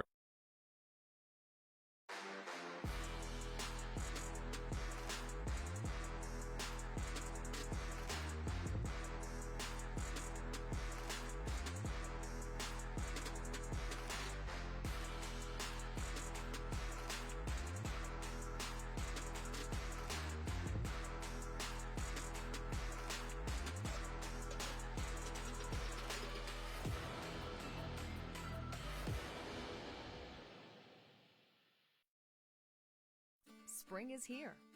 For farmers, making safety a priority this planting season can be the difference between life and death. Always look out for power lines before exiting the cab, when loading and transporting machinery, and when raising or unfolding equipment. Keep equipment at least 20 feet from power lines and use a spotter when possible. Be aware of what's overhead. Nebraska Public Power District, always there when you need us. Do you know when the worst time to find out your sump pump isn't working? The day you need it. At John Henry's Plumbing, Heating, Air, and Electrical, we're offering a $59 sump pump inspection, so you won't have to find a watery surprise in your basement after a storm. For just $59, our licensed and experienced service professionals will examine your sump pump, inspecting its major components, to ensure your sump pump is ready and working when you need it most. Hurry, this offer won't last long. John Henry's, serving your family since 1996.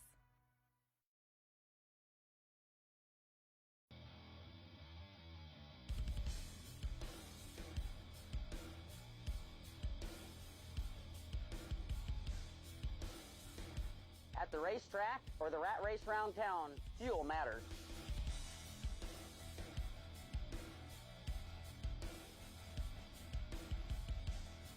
Here, customers can expect the highest quality fuel that they deserve.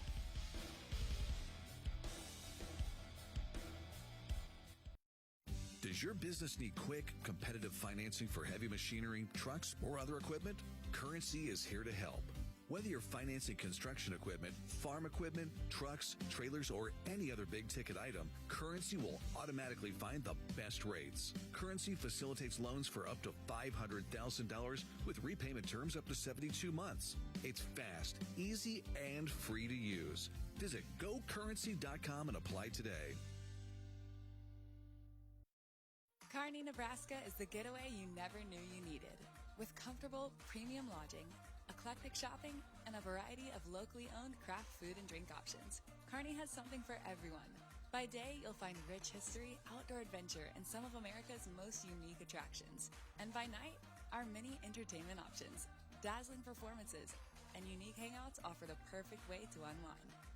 Visit Kearney. It's so much more than just in the middle. I spend with purpose because I bank with purpose at Liberty First Credit Union.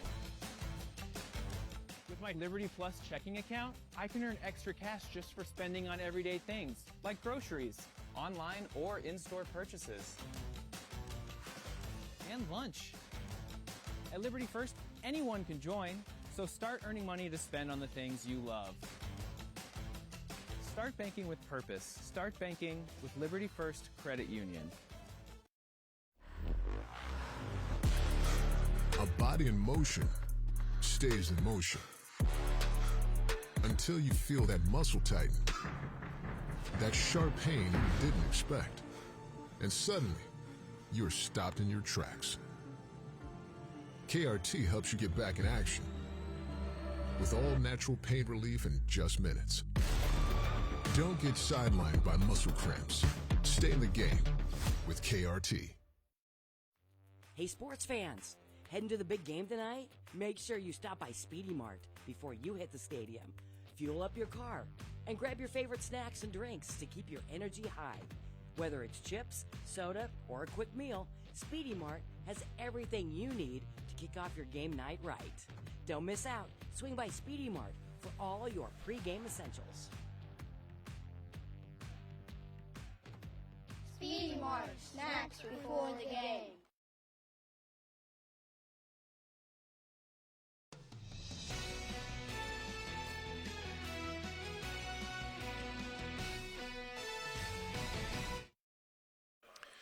Back at the State Track and Field Championships at Burke Stadium in Omaha on News Channel Nebraska, one of the absolute best places to enjoy an event. This is as good as state meet as you're going to find. But, you know, a great place for all kinds of sports is now open in the city of Kearney. The Kearney Sportsplex opening this spring, and it features its own 300-meter track with 3 lanes of running and walking. Also, those pickleball courts, 900,000 square feet of pure pickleball action with spectator seating. And something that I think a lot of folks will be no doubt thinking about, given what we're seeing in terms of forecast this Saturday.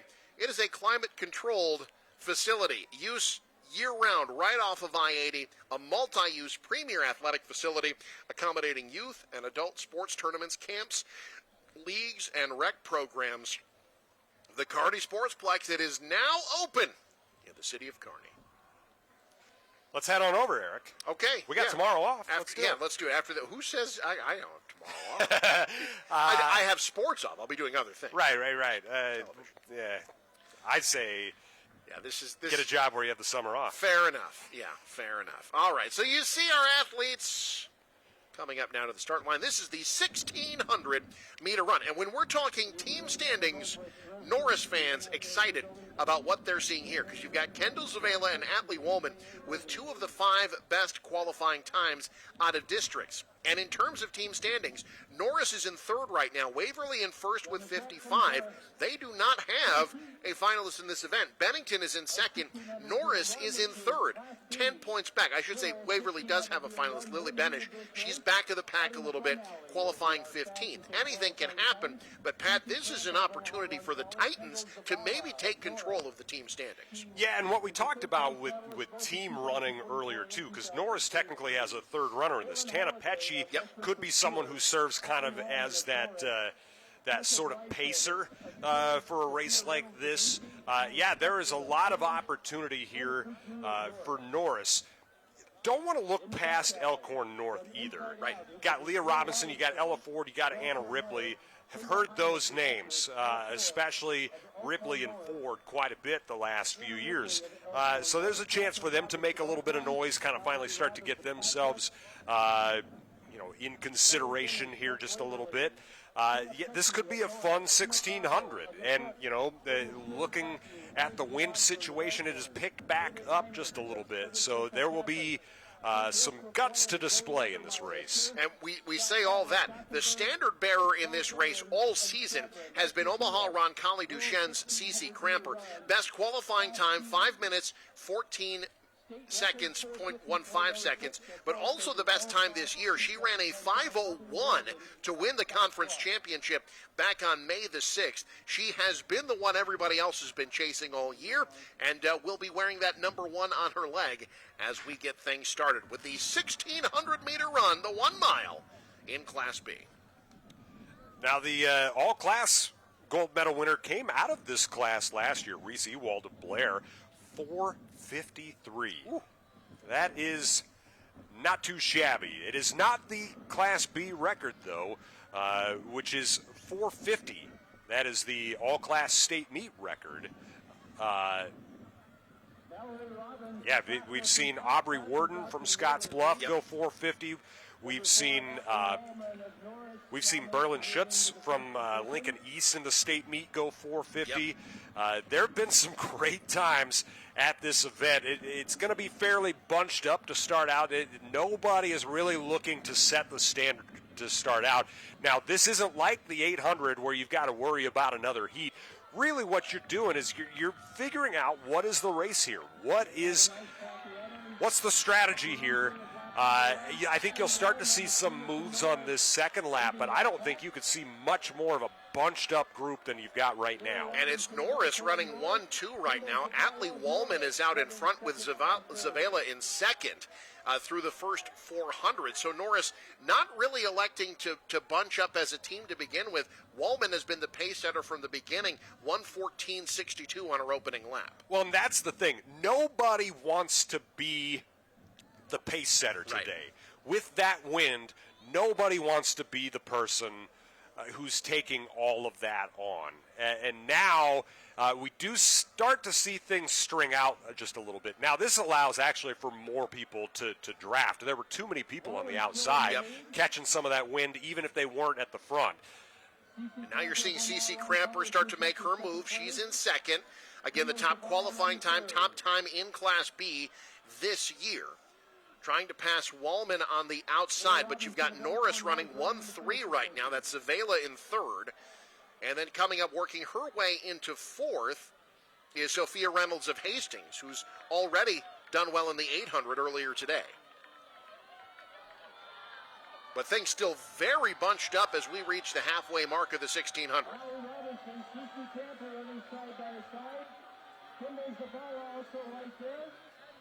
So it'll be Wallman and Cramper basically neck and neck through 2 laps. Cramper officially in first place, but only 0.03 of a second separated her and Wallman. Zavala in third, then it was Robinson of Elkhorn North, Sophia Reynolds of Hastings rounding out the top 5. I think really you started to see obviously kind of what the strategy was, or it sort of crystallized itself within that second lap. Typically, you especially at a state meet like this, you're going to have a lot of adrenaline. That first lap can be pretty fast. You start to see it slow down just a little bit in that second and third lap, and then pick back up again in the fourth.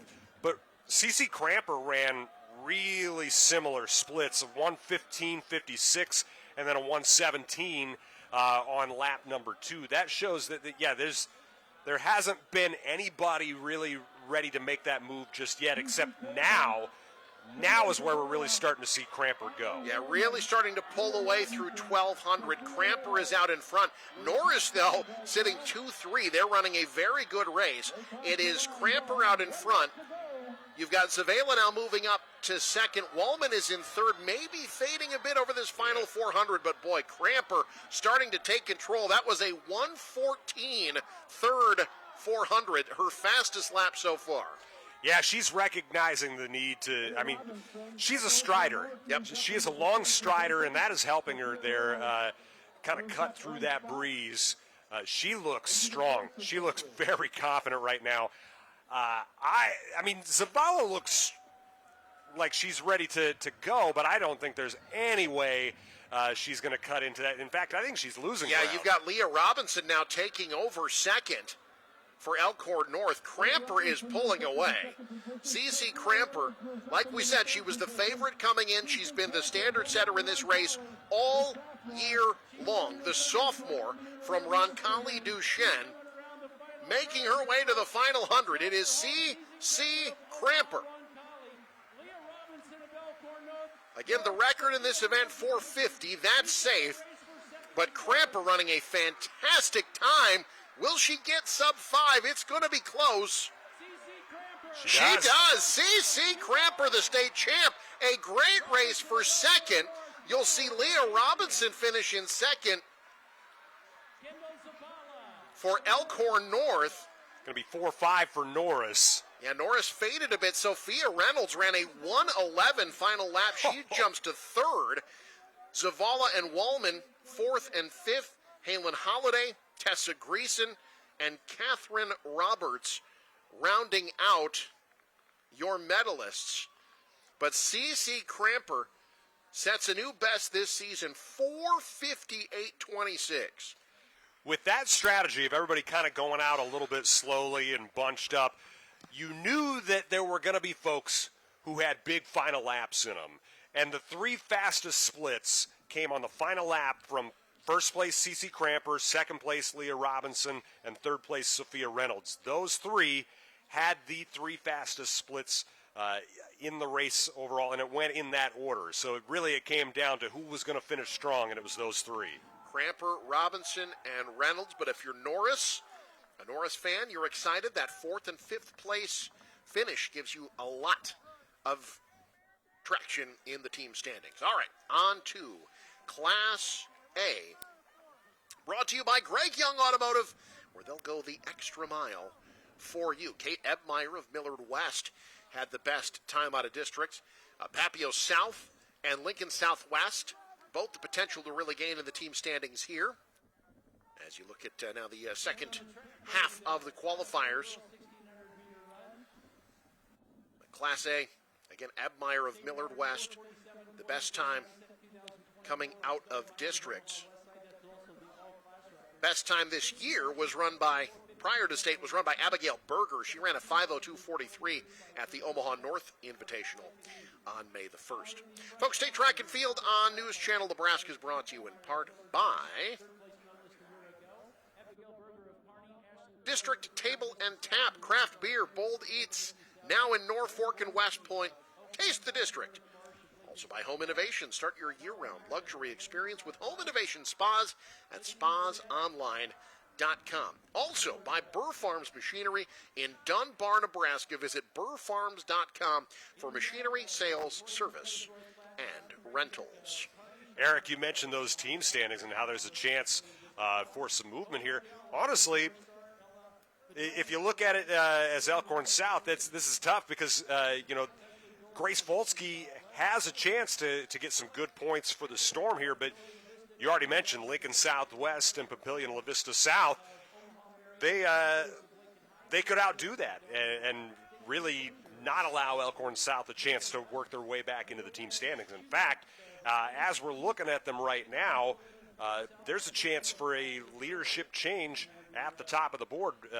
Either of them, Papillion La Vista South or Lincoln Southwest, could overtake Kearney, perhaps both. Kearney in first with 66 points. Papillion La Vista South second with 62. Lincoln Southwest third with 57. You mentioned Elkhorn South. They're back of the pack a bit, 31.5. Their hopes for a team title likely fading.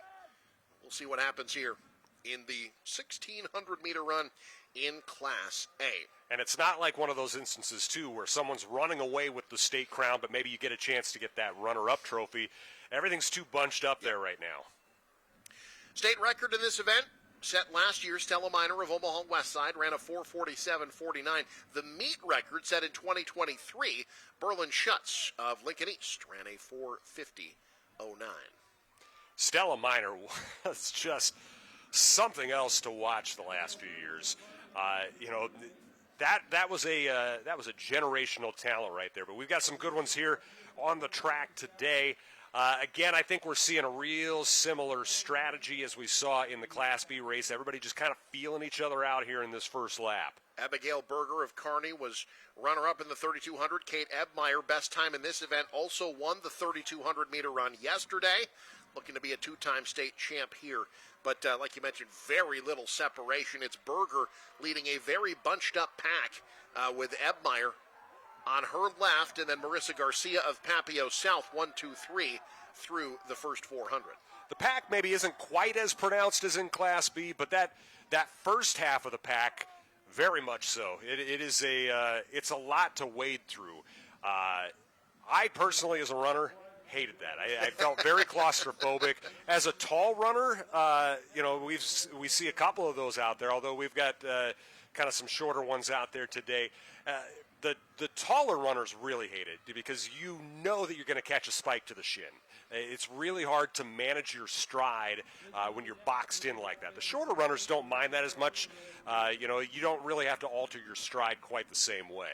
Ebmeyer out in front now. As you see, she's out in the lead. Our live time brought to you in part by Doane University, rooted in liberal arts. Learn more at doane.edu. Also by Fleet Feet, located in Lincoln and Omaha. Very little separation. It's still Berger, Ebmeyer, and Garcia, 1, 2, 3, but basically a top 6 in that lead group, including Litzy Fredette from Millard West as well, who we saw earlier today in the 800. Yeah, the splits didn't really speed up, obviously. They usually aren't going to on lap number 2. Saw, again, a lot of consistency. Not a lot of movement just yet, but I imagine here's where we start to see that move. I said it with the 800, where that sort of middle third of the race is where it really gets to be a challenge. That's kind of what we're looking at here. This is where you decide, what kind of tier of the race am I going to finish in? This is the moment that you've got to make the move. It's Ebmeyer 1, Garcia 2nd, Berger 3rd, and Litzy Fredette. You've got Millard West running 1-4 right now. That's your lead group. So this is going to be very tight heading to the final 400. As now Berger starts to make a bit of a move.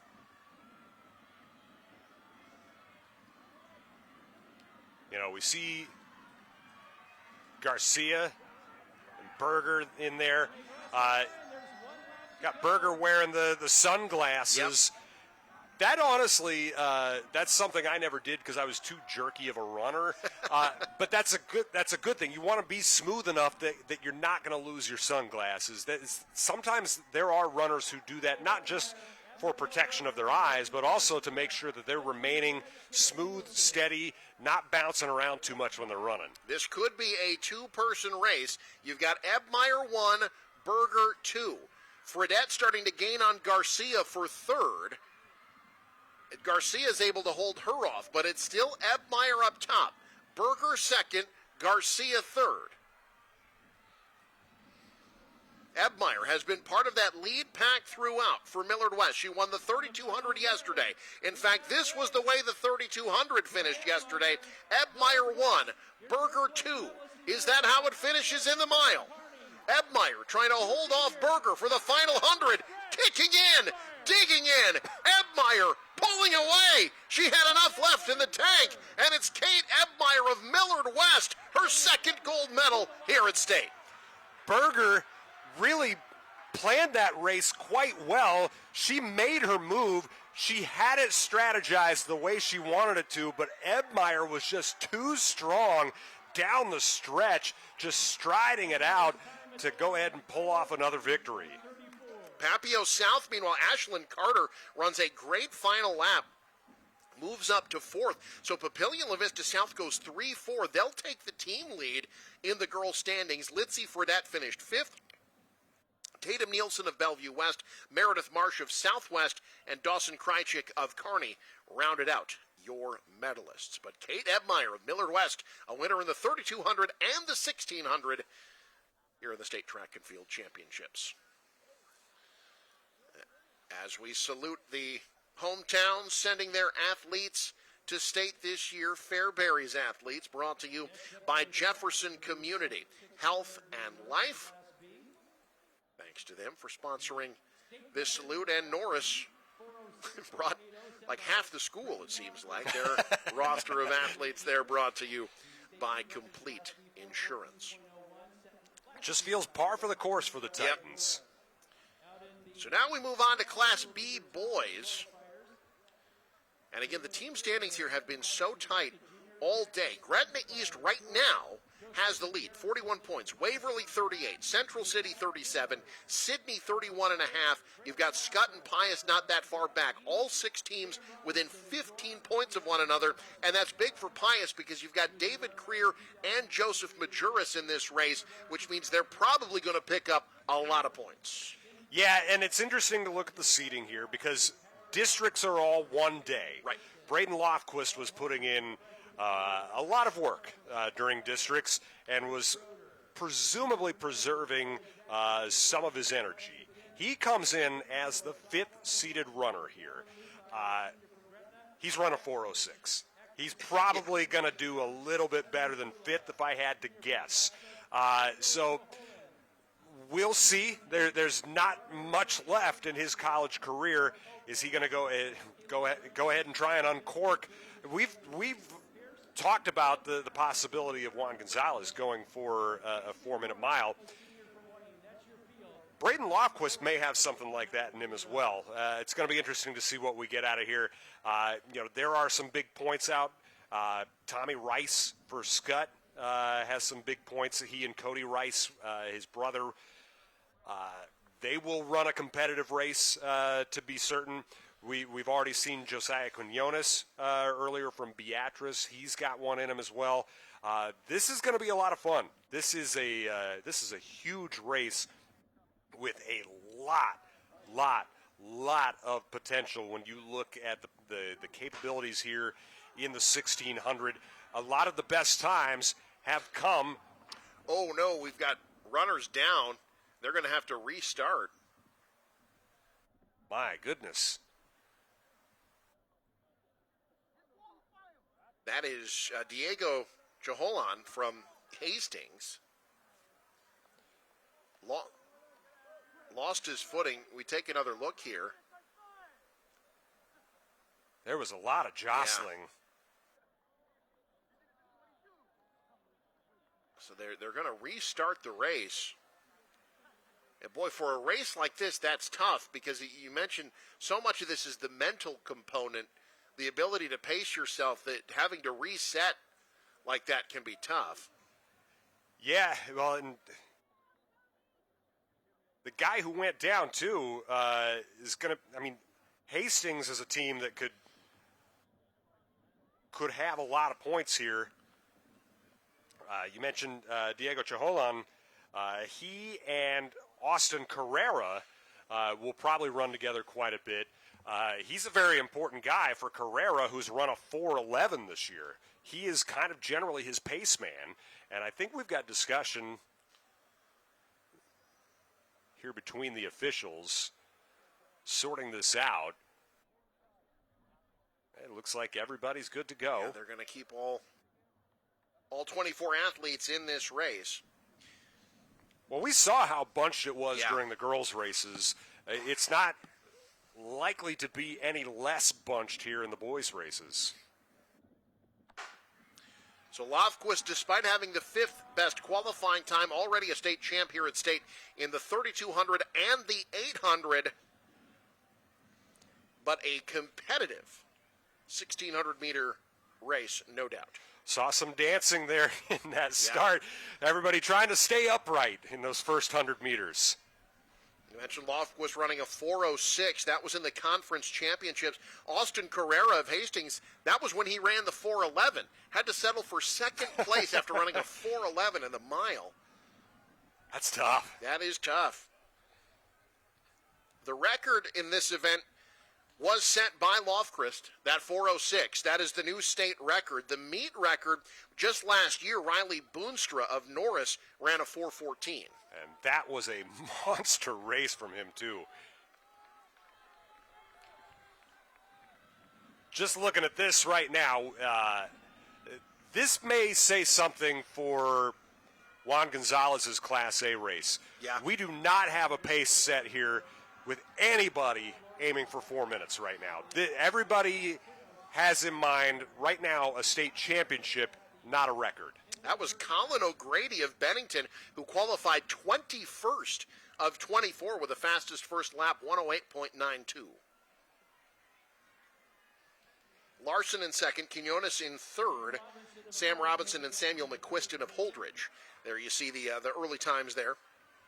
Starting to see Lofquist finally start to make his move here on the backstretch.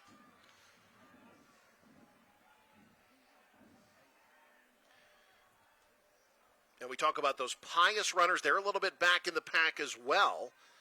And it's still Kalen O'Grady from Bennington setting the pace. He did run a 4:26 at the Waverly Invite earlier this year, so he has some fast times in him. Yeah, you see Lofquist there in fifth, starting to move up toward the top of that pack. Just jumped a couple more to be in third.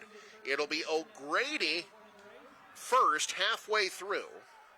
Caleb Larson of Gretna in second. And then you mentioned Lofquist just ran a 1:07 to move up into third place. Sam Robinson of Norris in fourth. Tyler Hetz of Gothenburg in fifth.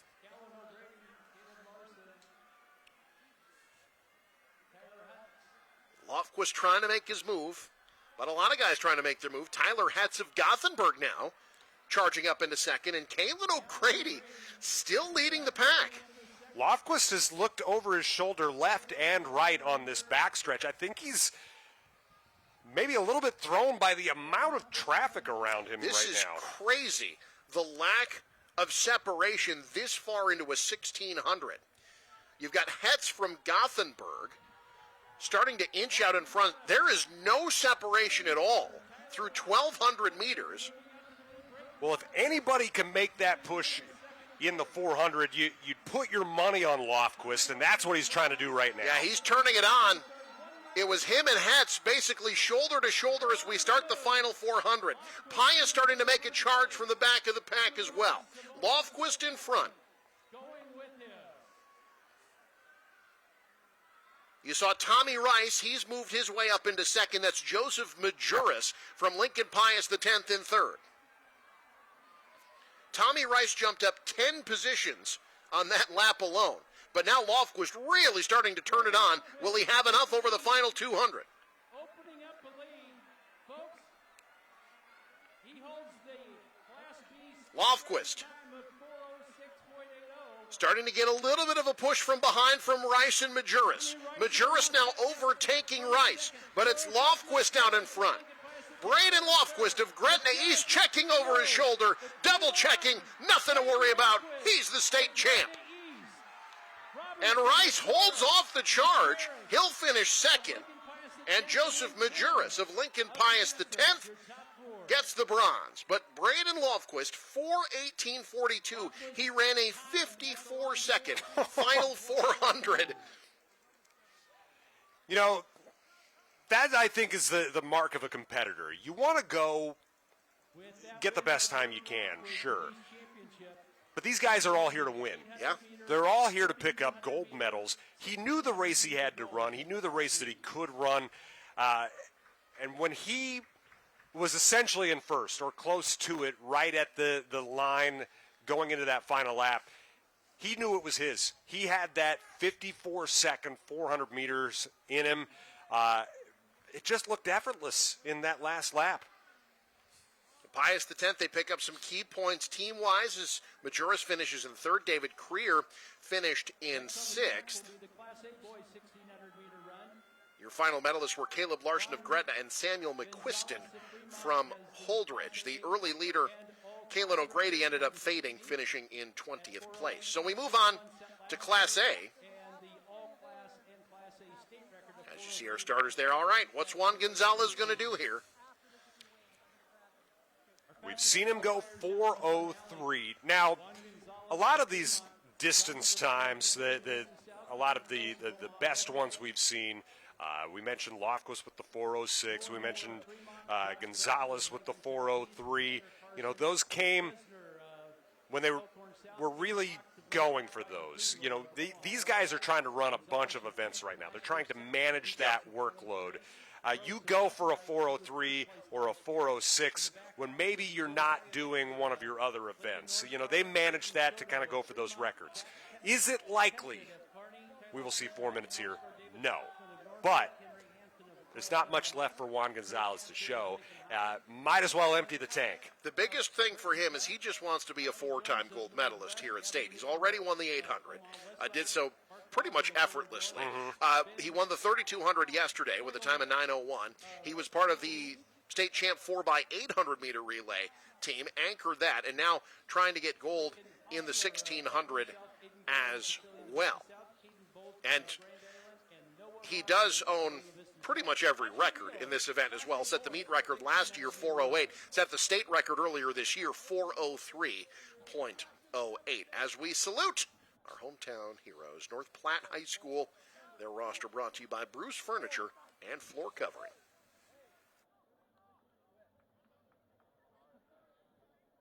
North Platte does have some athletes in this event. Aiden Hawks qualified 7th out of districts. Certainly a contender to be a medalist, as we had someone they lost their footing and just sort of toppled a bit over the mark there, so they'll reset. I'm very familiar with those types of moves. And again, shout out to everybody in those green shirts, the volunteers, the folks who are helping the NSAA run this event, a lot of them coaches in their own right. They do a great job, as does the Nebraska School Activities Association. We thank them for allowing us to once again be part of this event. We'll be back on Saturday with classes C and D, starting at 1 p.m. Saturday afternoon.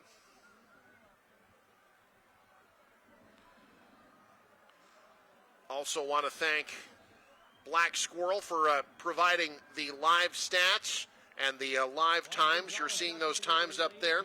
Thanks in part to Doane University, rooted in liberal arts. Learn more at doane.edu. And by Fleet Feet, located in Lincoln and Omaha.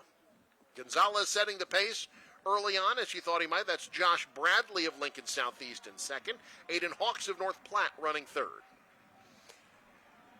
He does not seem to be shying away from going for a big time, like we've seen maybe from some of the other classes.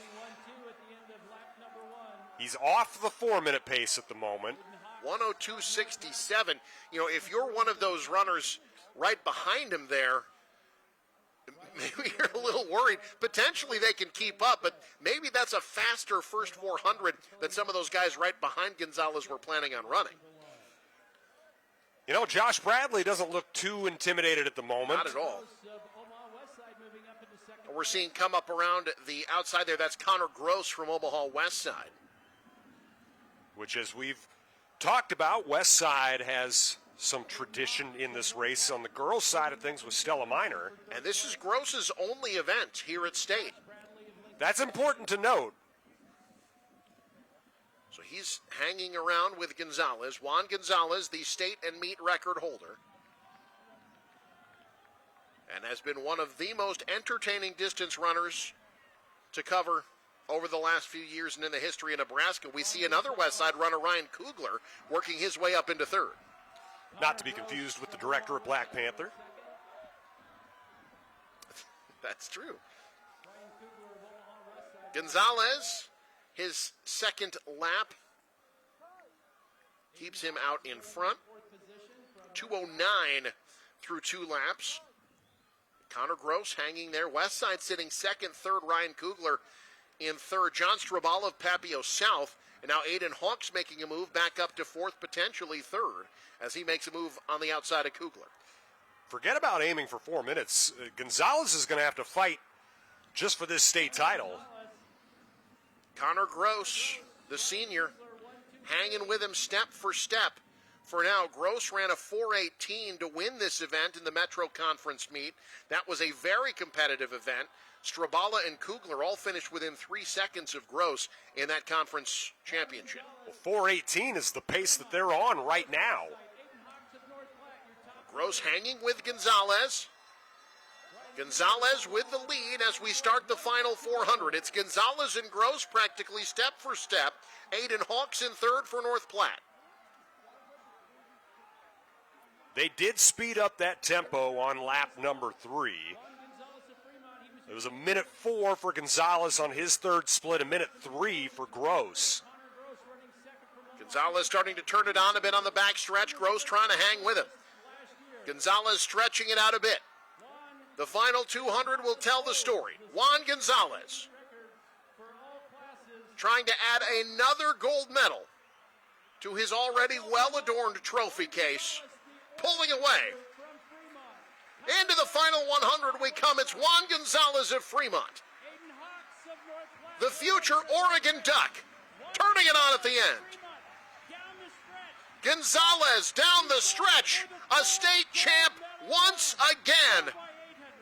And holds up the 4. He says that's number 4. 4 gold medals for the senior from Fremont. A brilliant performance once again. His time 4:11.46. Connor Gross in second. Aiden Hawks third. Kugler in fourth. Tyler Smith, John Strabala, Noah Miller of Fremont, and Xander Carson Kestner of Elkhorn South, your medalists. You know, it's 4:11 compared to his 4:08 of last year, but I think this one's almost more impressive in that the conditions, you've got that wind on the backstretch. You had Gross, wanted to give him a little bit of pressure at the end. That was an impressive performance by Juan Gonzalez, a true Nebraska legend. He is going to go down in the history books. And he gets Fremont gold.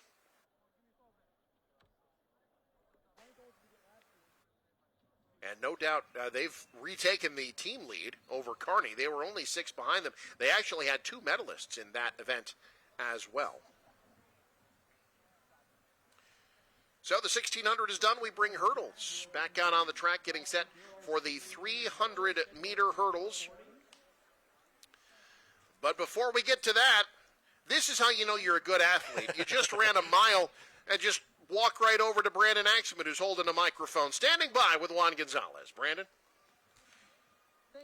And Pat, if you haven't realized anything, Juan, he's not tired at all. He could run another 1600 after his 4th gold medal of the day. But Juan, you accomplished, I'm assuming, what your goal was entering this weekend.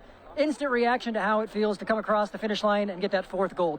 It's awesome. I think this might be the first time in school history someone has done this, so it's awesome, special to just go out there and set a new mark for people to go after, and to go out there and score 40 points for my team is something I really wanted to do, and just to be able to go out there and represent Fremont in the best way I could it's awesome. Not that you were counting, but you said I had 2 golds, a silver, and a 6th place last year. How much motivation was that for you entering your senior season?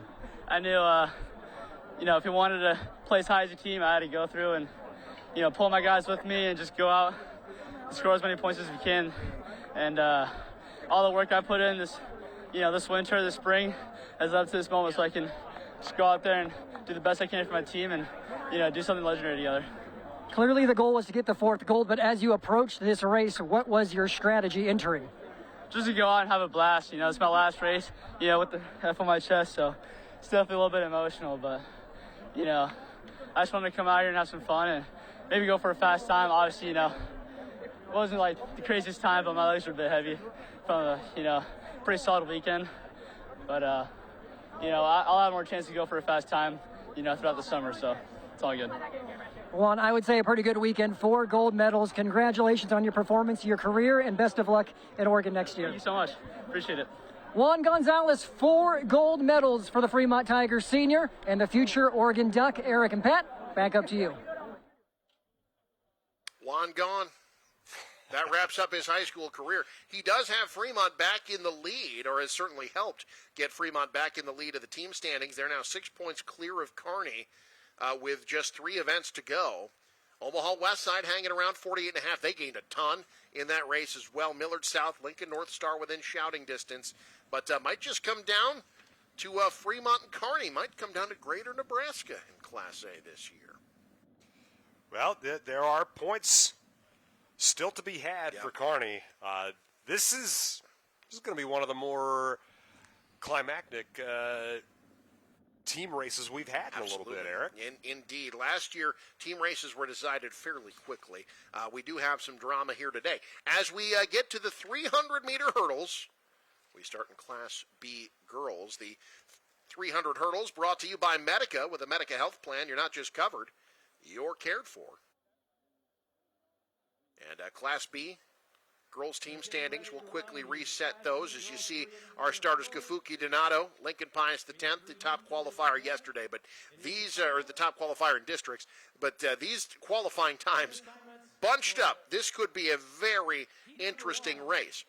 Waverly has Blakely Myers in this race. They're currently in the lead in team standings by just 1 over Norris and by just 2 over Bennington. Northwest is in fourth, 13.5 points back. Gretna is also within 20 points, so a lot yet to be decided. This race will be big in determining those team standings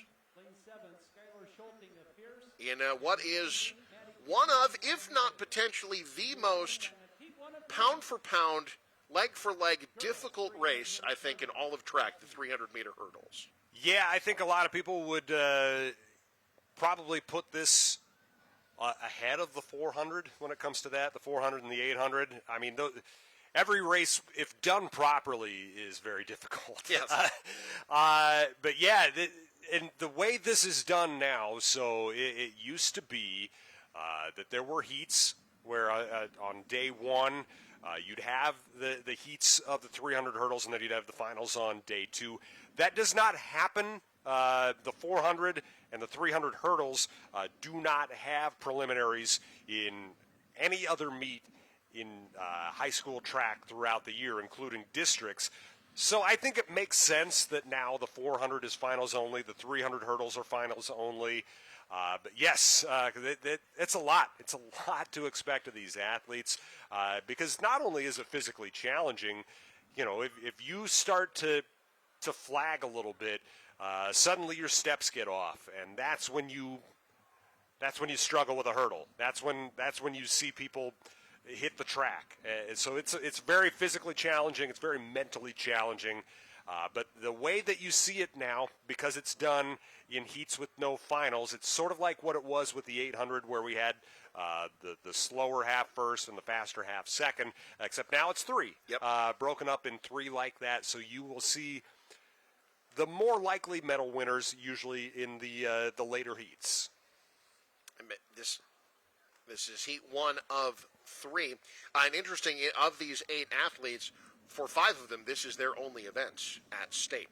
Let's let you know that high school sports and the state track and field meet on News Channel Nebraska brought to you in part by Blazer Athletic. From hurdles to high jump, pole vault, landing pits, Blazer's been building equipment for the sports you love for 50 years. Check them out at blazerathletic.com. Also brought to you by Bernard Real Estate, an auction company in Auburn and Nebraska City. Find your next dream home at bernardrealestate.net. And by Larson Motors in Nebraska City. Start your journey on the open road at larsonmotorgroup.com. This is going to be a very interesting event. This is Class B girls is loaded here. This could break a lot of different ways. Someone from this opening heat is going to really have to put a good time down to compete with some of these favorites in the race. And we'll talk about it later on. Perhaps the favorite, and certainly the runner who has been the best this year, just a freshman, Shaden Rasby from Ogallala, has turned in some incredible times this year. This is the first of 3 heats running against time. And you see Munaliwa from Ralston in lane 5. And that's Maddie Camry from Minden in lane 8. Camry setting the pace here in this first heat. From lane 8, Maddie Camry to the line first. Whip it good. makes sense that when the Whippet is your mascot, you better be good at track, I suppose. And Maddie Camry runs a 47.73. She was the final qualifier at state. She was 24th of 24 and shaved a full second off her district time, 47.73 seconds for Maddie Camry of Minden, a lane 8 winner in the first heat. Wayne State volleyball coach Scott Kneifel is liking seeing that athleticism. Future Wildcat. Camry getting Minden on the board. This second group of 4, or group of 8, I should say. Let's see, Maya Hunke from West Point Beamer, Hayden Minshew Seward in 4-5. Riley Luce from Gearing, Kennedy Portwood of Bennington, Liz Gibson from Roncalli Catholic, Kaylee Taylor from Fort Calhoun, Josie Sanders of Alliance, and Taya Mersney of Waverly. Hunke was also here in the 100-meter hurdles, missed out on making it past prelims. Hayden Minshew was the third leg of Seward's 4x100-meter relay team that finished 8th earlier today. Well, you mentioned Hunke. You know, she was a medalist in both the 100 and the 300 hurdles last year, and obviously just missed out on finals in the 100 hurdles this year. She was third place last year in the 300 hurdles. So, you know, she's someone with a lot of ability. If anybody can get out of this second heat onto the medal stand, she would be a strong candidate for that. There you see Kennedy Portwood from Bennington. She's in lane 6. This is her only event here at State. Second heat of 3, running against time. So far the time to beat, 47.73 by Maddie Camry of Minden.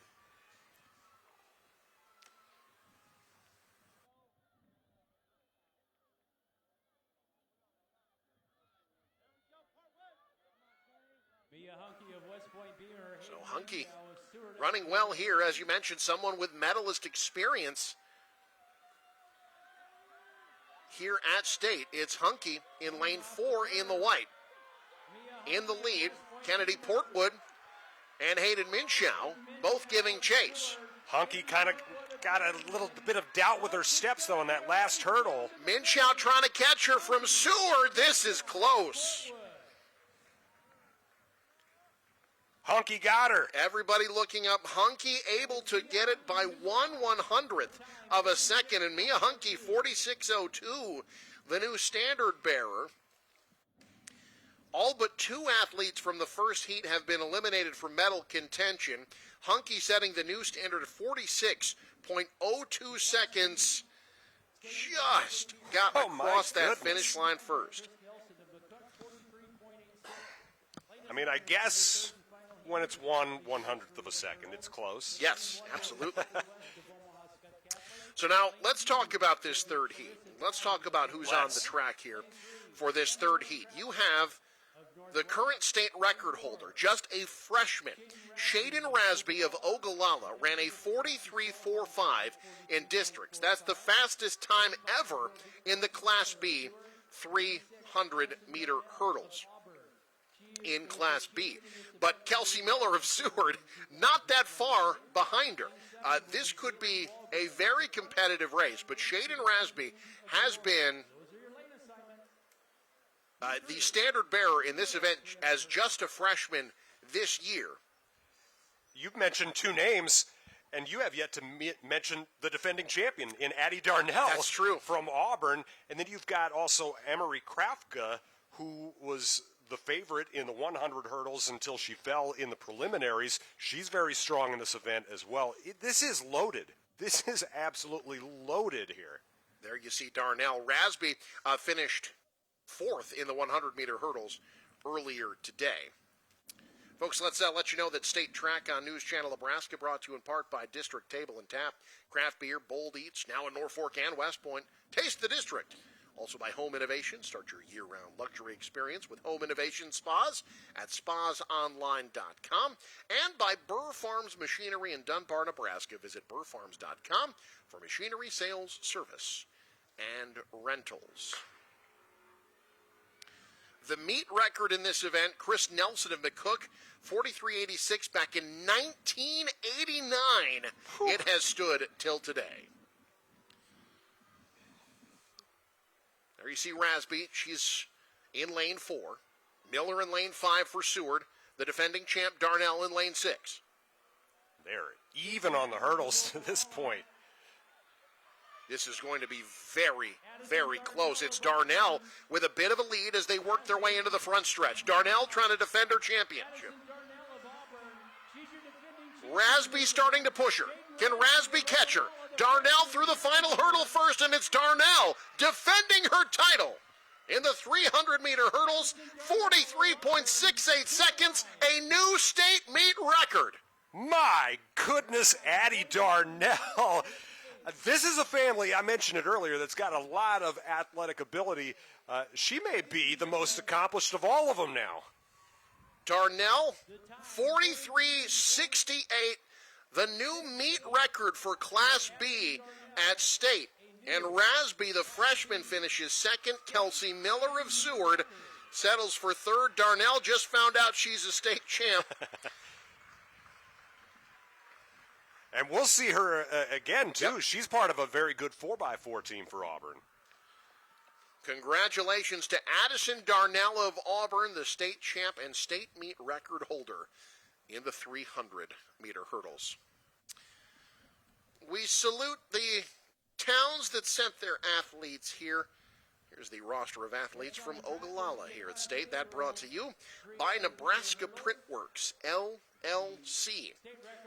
Also saluting the town of O'Neill and their athletes that made it to Omaha this year. Brought to you by Great Plains State Bank. You and my dad, he kept thinking that I was going to be staying tonight in Lincoln. You know what? It's not like Omaha Burke has hosted this thing forever. Yeah. You know what it is? It's this new, and I want to commend the folks here at Burke High School, a gorgeous new facility here. They've really redone the press box. It is a completely new press box. It doesn't feel like Burke when you're standing up here now the way it used to. Not a bad thing, but a gorgeous new facility here. They've done a great job redoing the digs here and making this more comfortable for everybody here at state. I'm just happy to not be sunburnt this year. Absolutely. Well, Addison Darnell just set a state record. She's standing by with our Brandon Axemet. Brandon? Thank you. When you set a state and meet record, you get to talk on live TV, even if you can barely talk because you're still tired. Addison Darnell, great performance, 43.68. Yeah. Tell me how you did it. I don't know. I just told myself last year winning it, I just had to tell myself to keep pushing through. I mean, it's not easy coming in the 6th as a state champion last year, and so I was just telling myself, just trust myself. I've done this for how many years, trust what I can do. Probably hasn't sunk in yet, but you've done something that no one else has done related to how fast you ran. What does that mean? It's awesome. It's one of the best feelings. Being a junior, too, it's incredible, and I mean, words can't explain. It's awesome. Well, and you're not done. The 4x4 is next. How are you feeling about that event? I'm confident. Our girls have been waiting all day for it. Everyone's pumped. We've slowly been dropping our time every meet, so I'm super excited. I get to do it with a ton of girls I love, so. Lastly, what's it mean to represent Auburn in this way? Oh, amazing. We're a little small-town school, so it's awesome. I mean, being able to represent Auburn, it's amazing. Addison, congratulations on a great performance. Thank you. All right, let's see the finish of this hurdle event. Yeah, Heat 1 coming down to the end here. Sophia Zalewski of Elkhorn South first to the line in Heat 1 of 3. This is Class A. Girls 300-meter hurdles. Braylee Botts of Papillion La Vista South finished second. Denasia Mengelkamp from Lincoln North Star finished in third in Class A. And boy, still a lot to be decided in girls Class A as well as far as team standings go. Kearney's up top with 75. Papio South, we just saw Braylee Botts. They're in second with 73. Lincoln Southwest has done enough to hang around, 16 points out of first place right now. You know, this is we mentioned that Class A boys race, Class A girls. We've got a lot of fun ones coming down Absolutely. The stretch here, Eric. Yeah, none of these team standings have really have seen any type of separation at all. All of them, with the exception of Class B, Gretna East has a fairly comfortable lead, but the rest of them are going to come down, I believe, to the final event. As we get to the second heat in the girls' 300-meter hurdles, there you see the grouping there. Layla Phillips of Papillion La Vista will be in lane 4. Amelia Congrove from Papio South in lane 5. Sarah Frazier, Haley Bolts, Fiona Thorne, Morgan Sintek of Fremont, then Chloe Dalton, Kate James on the outside. This was an event dominated by Kate Campos back in 2023. Set the state record, 42:39. Didn't get that mark at the state tournament, or at the state meet. The meet record actually set back in 2007. Kiana Elahi from Millard North ran a 43:04. Time to beat so far, 47:61 by Zalewski of Elkhorn South.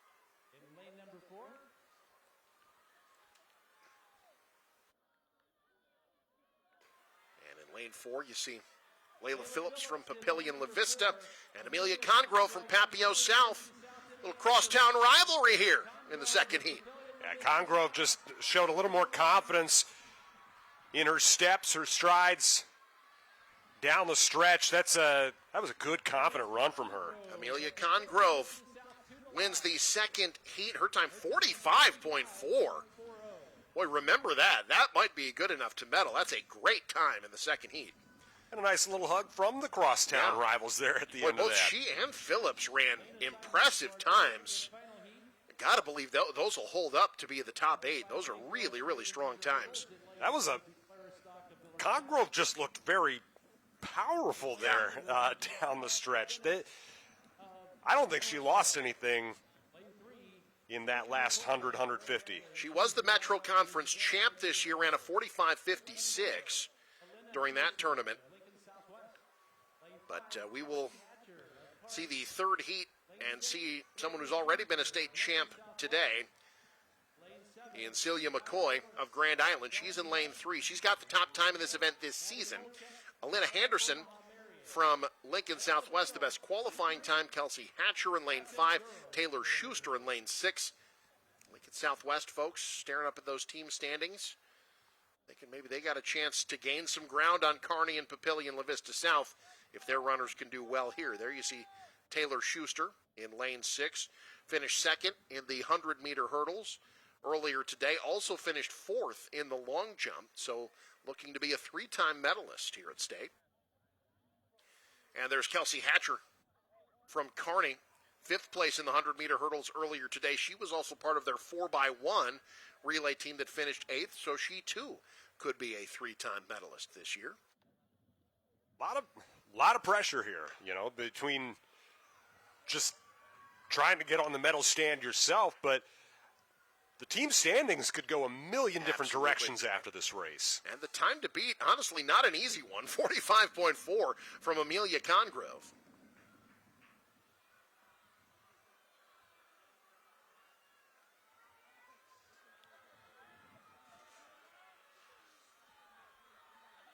It looks to be, so far, pretty close. You've got Celia McCoy now out in front for Grand Island. But Southwest running 2-3 trying to catch her. It's McCoy out in front. Here comes Schuster. It's McCoy tripping across the finish line, doing just enough to finish first in this heat and first in the state with a time of 44.14 seconds. Schuster second, Alina Henderson third. So Lincoln Southwest goes 2-3. Congrove ends up 5th overall from the second heat. Layla Phillips and Morgan Sintek from Fremont all will medal from the second heat, but it's Celia McCoy winning gold, and that is her second gold medal today, as she was the winner in the 100-meter hurdles earlier, but oh boy, it was painful. All you got to do is get across. They don't say how far. If it was a 3:05, she might have been in trouble, but she did just enough to get across the finish line. And Kelsey Hatcher, also from Central Nebraska, picking up points, finishing fourth for Kearney. This is going to remain tight. We'll raise up the hurdles here. Get ready for the 300 boys.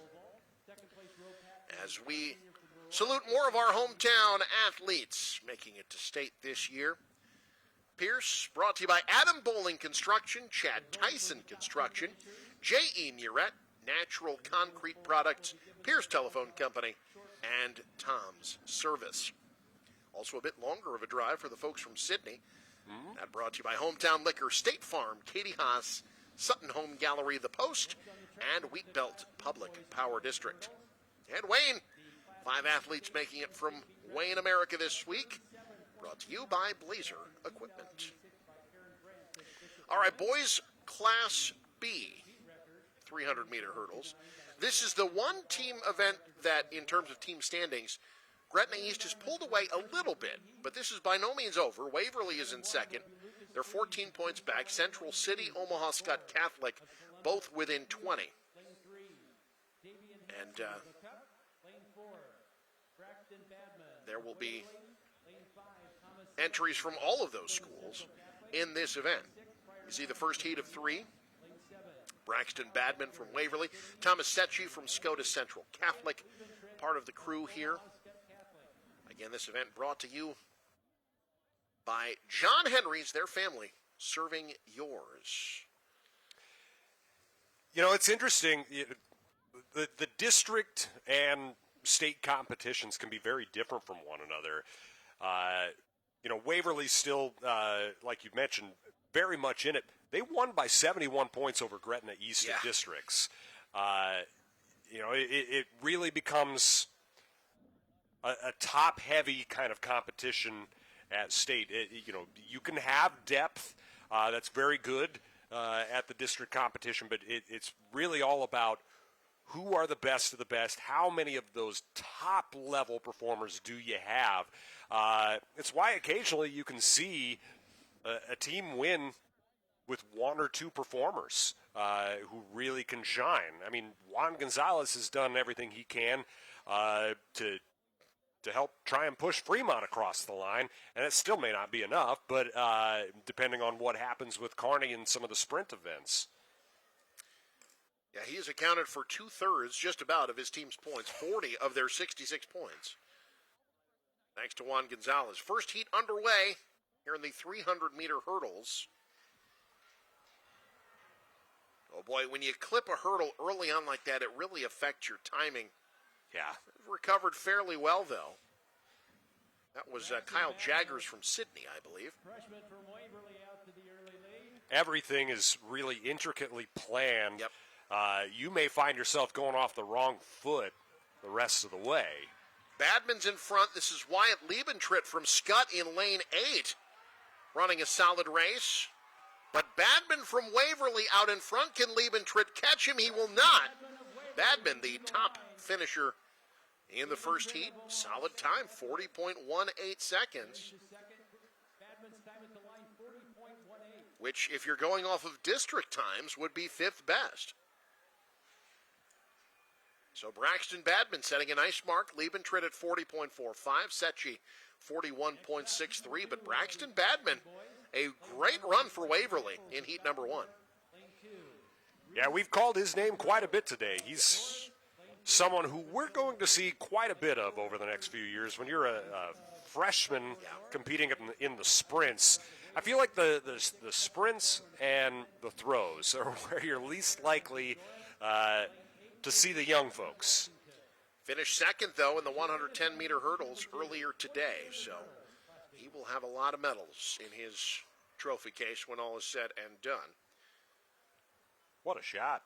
Seeing so much of what's happening down there on the Burke track and field facility.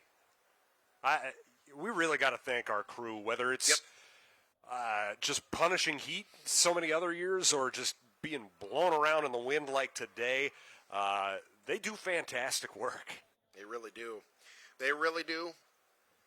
Connor Luby, Danny Alvarado in the truck, the entire NCN Sports crew. There's a look at the new press box. So, they're trying to find us. There's Jonah. You're on camera, Jonah. Say hi to the nice folks. There you go. We're a little bit behind Jonah. You don't need to see us. No, you know you what don't. We look like. No, you see don't. enough of us. But the great thing about what they've done here is they've expanded the press box, but not affected the atmosphere for the fans. You know, the stands are still full. You see folks sitting on the hills around Burke here. But anybody who's familiar with this event, that's a new sight right there. That giant press box that they have put in here, which is state of the art, frankly. This is immediately one of the best press boxes in the state of Nebraska. Really did a nice job upgrading here. Our thanks to Burke High School for hosting this once again. They've done a great job with this event so many years. I'm not going to go home sunburned or smelly this year. If anything, I might go home cold. Yeah, it is. It is fairly chilly here in Omaha, and really kind of all over the state of Nebraska. And we still got the air conditioning. The air conditioning is also on, so that. But right now, 64 in Omaha officially, but it's been breezy all day. It has died down a bit, although still blowing pretty strong out of the north. The issue that's making a lot of folks nervous, showers are expected to come back to the region tomorrow and Saturday. It does not, knocking on whatever surface I'm sitting in front of, it does not appear as of right now that's going to be accompanied by any storm activity. So if it's just rain, as long as it's not too heavy, they can keep the meet moving. Right side is, in this brand new press box, we can stay dry pretty easily. That's right, which I'm sure all of our camera people outside are happy to know that we at least will be dry. Come on in if it's a delay. We won't lock you out. No, not for long anyway. Second heat in the 300-meter hurdles. Depending on how long it is, we may have to nap in here on Saturday. That's fair enough.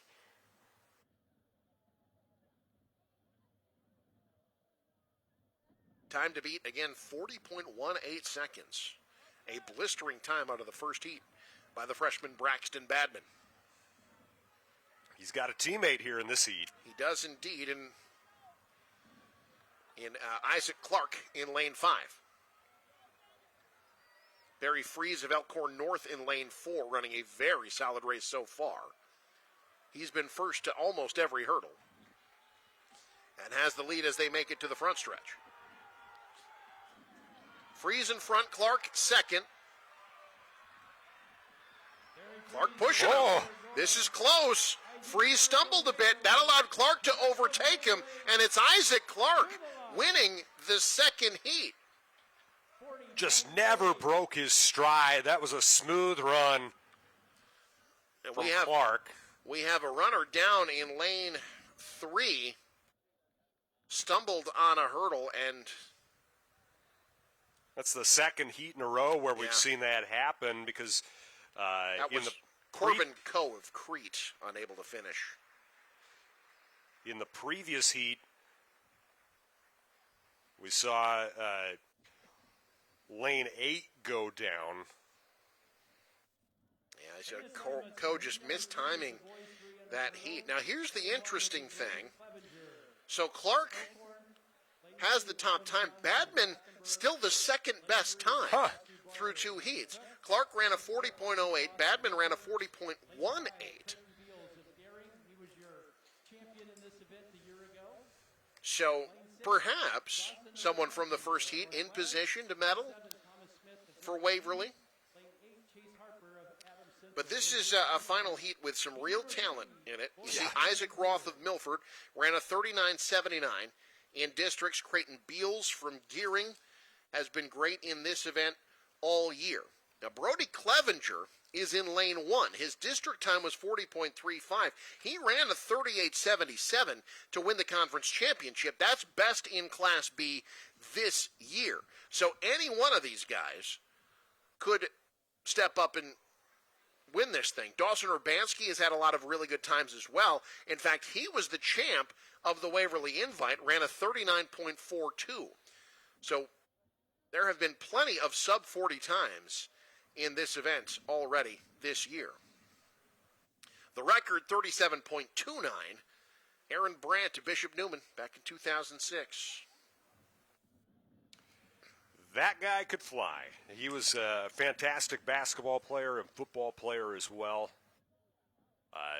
Really kind of,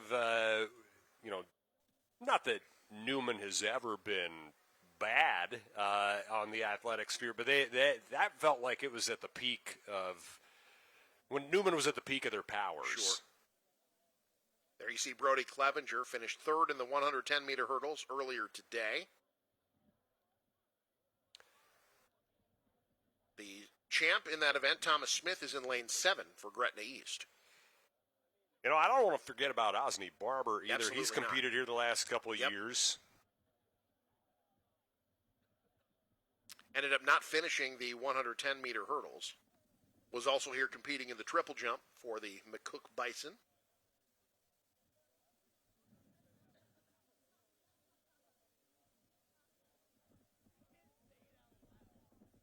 And it's Isaac Roth of Milford who had the best time out of districts. Did not qualify for the finals, though, in the 110-meter hurdles. He was the first one eliminated. Finished 9th in prelims. He'll be in lane 4.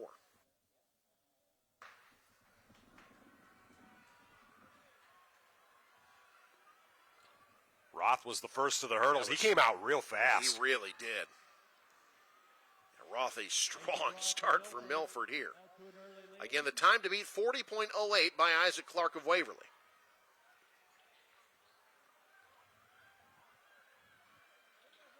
Roth, smooth so far. Oh, clips that hurdle. That slows him up. And now from the outside, in lane 1, here comes Clevenger. And in lane 6, here comes Urbanski. Who got it? I believe it was Clevenger who got there first. It was Brody Clevenger, 39.09. He's the state champ. Dawson Urbanski, Isaac Roth, that stumble on the hurdle, he has to settle for third. You have Thomas Smith in 4th, Creighton Beals in 5th. Isaac Clark from Waverly will finish 6th, and then 7th and 8th come from the first heat. Braxton Badman and Wyatt Liebentrit. You see how close the finish was. Brody Clevenger from Elkhorn, the state champ in the 300-meter hurdles. You know, and honestly, my worry for Roth with as fast as he came out was what the finish was going to be like, because as you mentioned earlier, this is a grueling race. You have to manage your workload within it. And there can be a lot of adrenaline. And Clevenger bided his time, knew the time to move. But, yeah, it's fascinating to see that we had 3 people from outside of that final heat end up on the medal stand. And, you know, a couple key points for Waverly within that. Absolutely. Now on to Class A, first heat of 3. Michael Vyshowski of Columbus, Jack Hughes of North Platte on the inside. If you're thinking about team standings in Class A, Fremont in first with 66, Kearney in second with 60, Westside 48.5, Millard South with 46. That rounds out your top 4. And if you're thinking about this event specifically,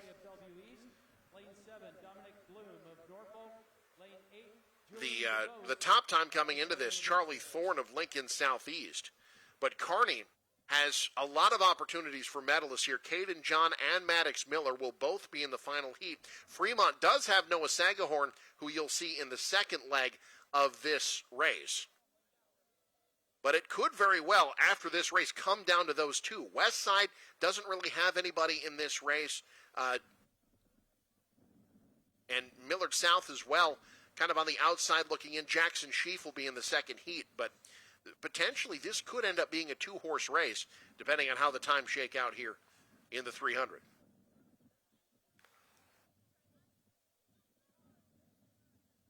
You mentioned Charlie Thorne. We'll see him. We got to wait a little bit for him. He's already done some damage. You know, he started it off by yesterday winning the 400, an event he had never done prior to this year. But we already saw just a little bit ago, you don't have to be in that final heat to get on the stand. In fact, you can come from this very first heat. Absolutely. You saw Isaiah Copeland to southeast there getting ready.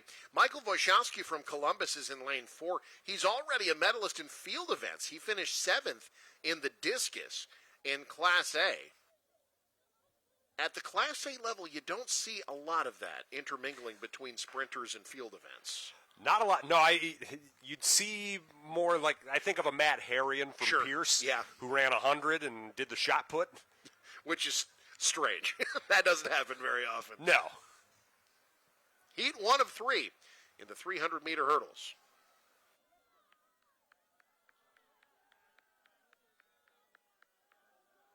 Eli Whitcomb, a Creighton prep on the outside. As they come around the curve here. You've got Dominic Bloom of Norfolk. But out in front, it's Denny from Kearney. To the line first, Kellen Denny. 41.22 seconds. If I had to wager a guess, that probably won't be a first heat time that gets onto the stand. But, you know, Kearney's just trying to cobble together any amount of points they can get at this point to try and catch Fremont. And again, they have 2 runners in the final leg of this. In order to make it to the final heat, you had to run sub 40 in districts. This is an extremely competitive race. In fact, the top 10 finishers at district all under 40 seconds this year. Charlie Thorne set the meet record in this event. Jeremy Buckner of Grand Island, set back in 1991, ran a 37:36. Seems significant, Eric. Charlie Thorne has the state record. He ran that 36:96 earlier this year at the DeSatco Invitational. This is Heat 2. You see Knowledge Reynolds, Matt Valenta, 2 of those sub-40 finishers that have to run in the second heat. Israel Daniels. There's Fremont's participant, Noah Sagahorn. He'll be in lane 2.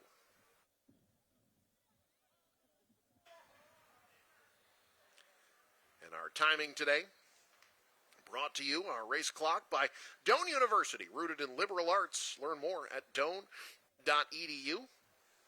Also by Flat Feet, located in Lincoln and Omaha.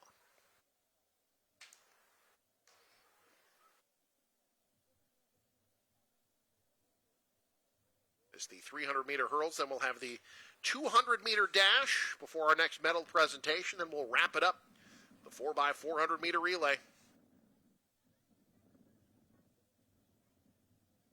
And then we'll get set for classes C and D again on Saturday. Spring season wrapping up. Hard to believe state golf will be next week. State tennis pairings were released today.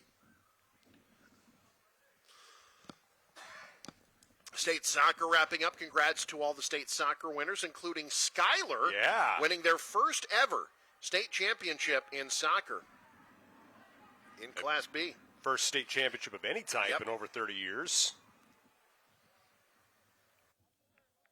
This is Heat 2 of 3.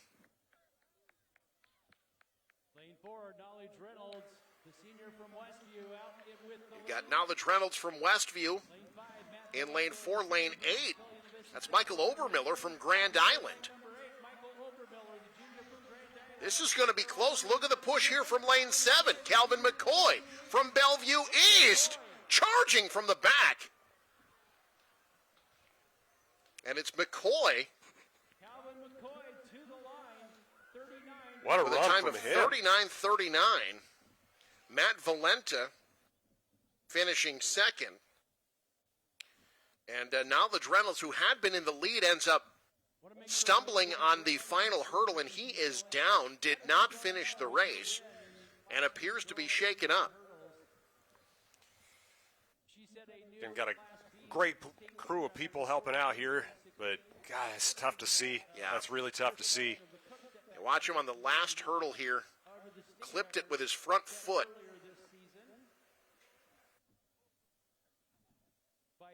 Led to kind of a chaotic finish there, too, from some of the lanes inside of him. Good to see. He is up.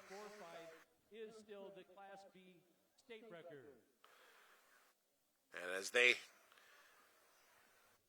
work to get him off the track, we'll take a quick break, come back with the third heat in the 300-meter hurdles. You're watching News Channel Nebraska. NCN Sports is brought to you by BC Meyer Homes. The difference is in the details when building your new home. Start building your future at bcmeyerhomes.com. And by Johnson County Central Public School. Good luck to all Thunderbirds athletes. NCN Sports is brought to you by Blazer Athletics. Not only made in America, but right here in Nebraska. And by Home Innovations. Visit their showrooms in Omaha and Lincoln to find your luxury at home with Home Innovation Spas. NCN Sports is brought to you by Burr Farms Machinery in Dunbar, Nebraska. Visit burrfarms.com for machinery sales, service, and rentals. And by Bernard Real Estate and Auction Company in Auburn and Nebraska City. Find your next dream home at bernardrealestate.net.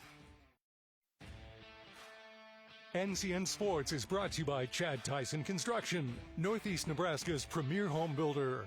And by Complete Insurance. Stop in and see Jamie, Heather, and Tara with Complete Insurance. NCN Sports is brought to you by Currency. Visit GoCurrency.com for details. The Carpet Shop, providing quality residential and commercial floor covering and installation for almost 50 years. And by See the Trainer with locations in Columbus, Lincoln, Omaha, Bellevue, and North Platte. Set for heat 3 of 3 in the 300-meter hurdles in Class A. Charlie Thorne, the state record holder in this event, is in lane 4. Ethan Laux of Creighton Prep, already a state champ today, is in lane 5. Laux the winner in the 110-meter hurdles earlier today. Time to beat, 39.39 seconds.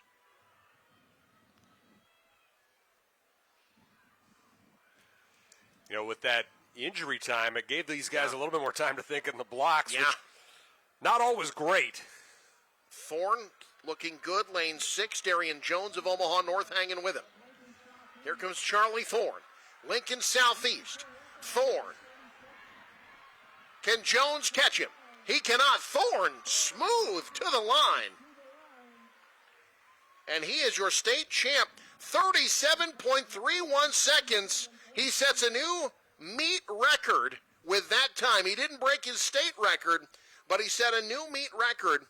Darian Jones, Ethan Laux in 3rd, Braylon Chisholm in 4th, Avian Correa finishes 5th, Caden John in 6th. You'll have Calvin McCoy and Matt Valenta both medaling from the second heat. Caden John of Kearney ends up finishing 8th overall. But Charlie Thorne of Lincoln Southeast, 37.31 seconds for the senior.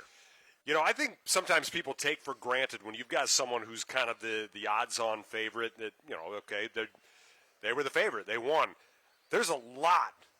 There's a huge load that comes that you carry with that. Absolutely. Charlie Thorne, completely unbothered by it, though. That was a fantastic race where he just kind of looked in control the whole way. Now we get the hurdles off the court. We get set for the girls' 200 meters. And this is interesting when it comes to team standing. So Waverly has Alana DePalma in this race. They're the team leader, but they're only 1 point ahead of Bennington, who has 3 runners in the 200-meter finals. Addie Kuntz in lane 5, Georgia Balin in lane 6, and Alexis Hyatt in lane 1, as this 200-meter dash is brought to you by Custom Sports. From screen-printed T-shirts to sublimated jerseys, they have what your team needs to look great. Check them out at CustomSportsCO.com. But Bennington a chance to really take control of the team standings here, and all of them are chasing Grace Breeze, who had the best qualifying time, 25.24 seconds. She finished 6th in the 100 earlier today.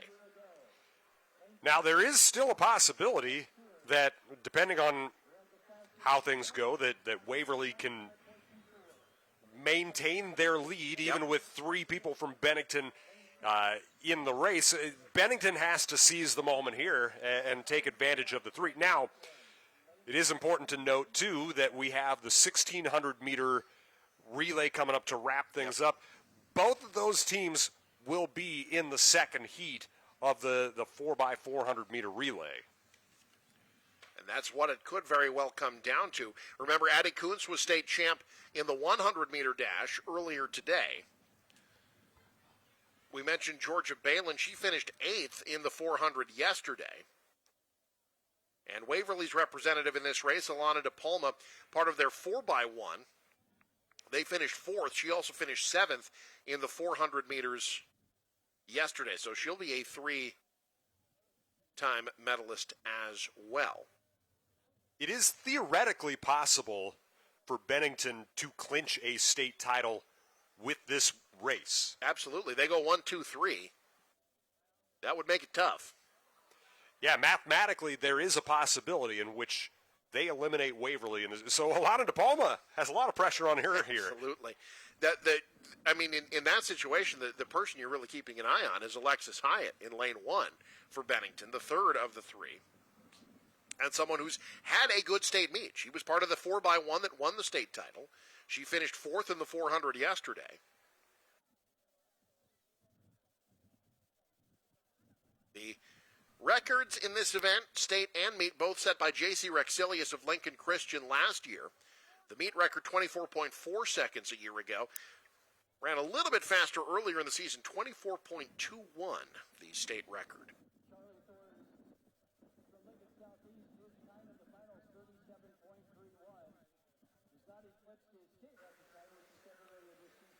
Also in this race, Jakia Thomas from Boys Town. We saw run the 100 earlier. She finished in 4th place there. She'll be a 2-time medalist. Carly Vilwalk is in lane 7 for Elkhorn, a 6th place finisher in the 400 yesterday. Also ran the second leg of their 400-meter relay team. And Landry Gates of Norris in lane 8 finished 7th in the 100. She was the state champ in the long jump, 18 feet 9 3/4 inches. And also ran the anchor leg of their 4x100 meter relay team that finished runner-up early today. So she's been busy.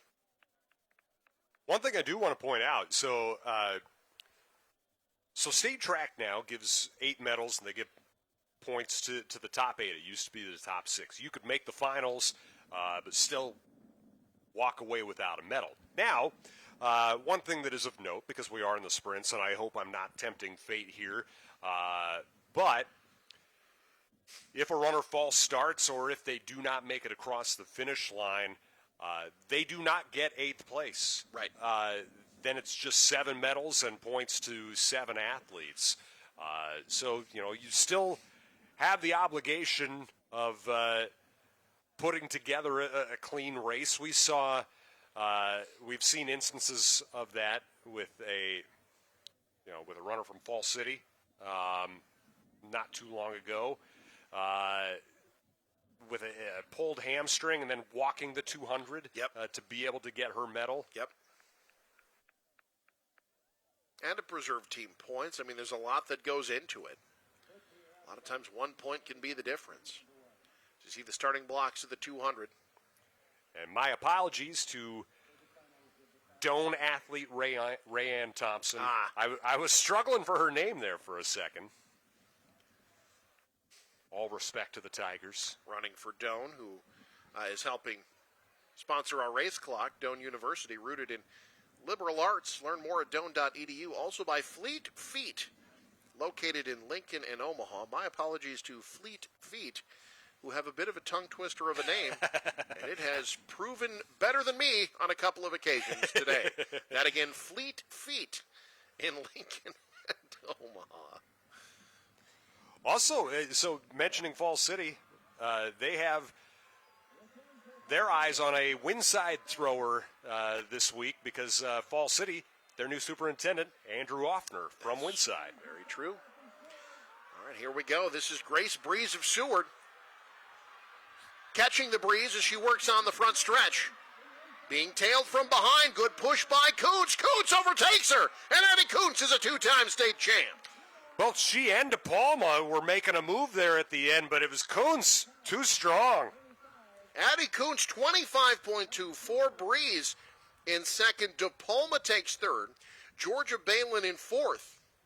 So Bennington goes 1-4-8, which is key in the team standings. But what a race by Addie Kuntz, her second gold medal today for the sophomore. So that's a difference of 9 points as you're looking at 15 points there for Bennington and 6 for Waverly in that race. So Waverly is going to have a fair bit of work to do in that 4x4 if they want to get the team championship. Now in Class A, if you're thinking team standings, Katie Schaefer of Papillion La Vista South is in lane 6. Sol Jones from Lincoln Southwest, Soleil Jones, is in lane 3. Kearney does not have anyone in this race. It's Kearney with 80 points, Papio South with 77, Lincoln Southwest with 73. That's it. Those are the only 3 that could possibly win the team title this year. Fastest time in prelims in this event went to Jaylee Franchini from Benson, who we saw run a brilliant 100-meter dash earlier today in getting a state championship. And Elizabeth Wemhoff of Columbus finished 4th in the 100 and has been fantastic in that event all year. We've got the Class A 200-meter finals coming up. You're watching News Channel Nebraska's coverage of the state track and field meet. NCN Sports is brought to you by Greg Young Automotive. We'll go the extra mile for you. Diller Odell Public Schools. Good luck to all Griffins athletes. And by First Bank of Nebraska in Burchard. All right, set for action here in the Class A 200-meter dash. State meet record set in 2022. 23.74 seconds. Top time so far this year was run at districts by Franchini's 24.39, although considered wind-aided. But she has turned in some eye-popping times in this event.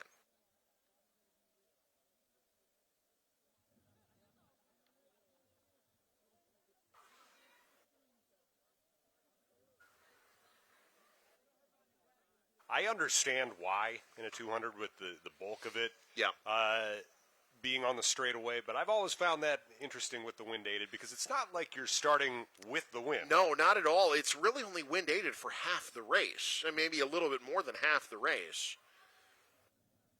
And like you said, the start is the toughest part because that breeze is blowing right in their face. The one who's maybe sees the least of that is lane 8.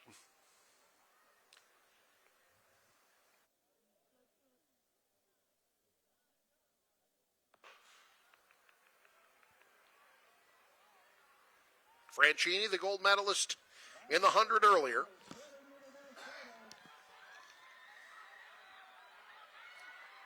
Work our way into the final 100. It's Franchini. Out in front, trying to give chase. Maya Rogers from Omaha Central won't catch her. Franchini, her second gold medal today. 24.69 seconds.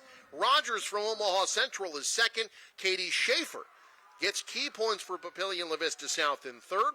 Malia Robinson, Soleil Jones round out the top 5. Franchini, a great day. That bunny's got bounce, bringing home state titles for Benson. A double champ and just a sophomore. She'll have a lot more to say about this state meet in the years to come. All right, Class B boys. 200-meter final. This is basically a two-team race now. Gretna East, 61 points. Waverly, 47. It's going to take a lot for Waverly to catch the Griffins for that team title.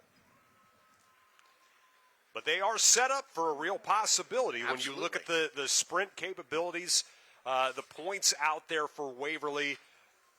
They have 2 finalists in this event, right, and Gretna East doesn't have any. Correct. And their runners in this race are pretty good ones. Connor Shear of Waverly finished 6th in the 100 earlier today. He had the second best qualifying time in districts. Braxton Smith will be in lane 3 for Waverly. He finished 2nd in the 400 yesterday.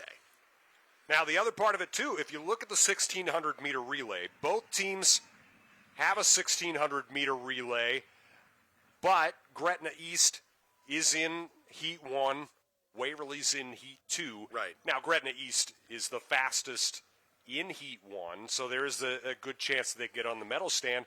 But currently, Waverly's a little better positioned there.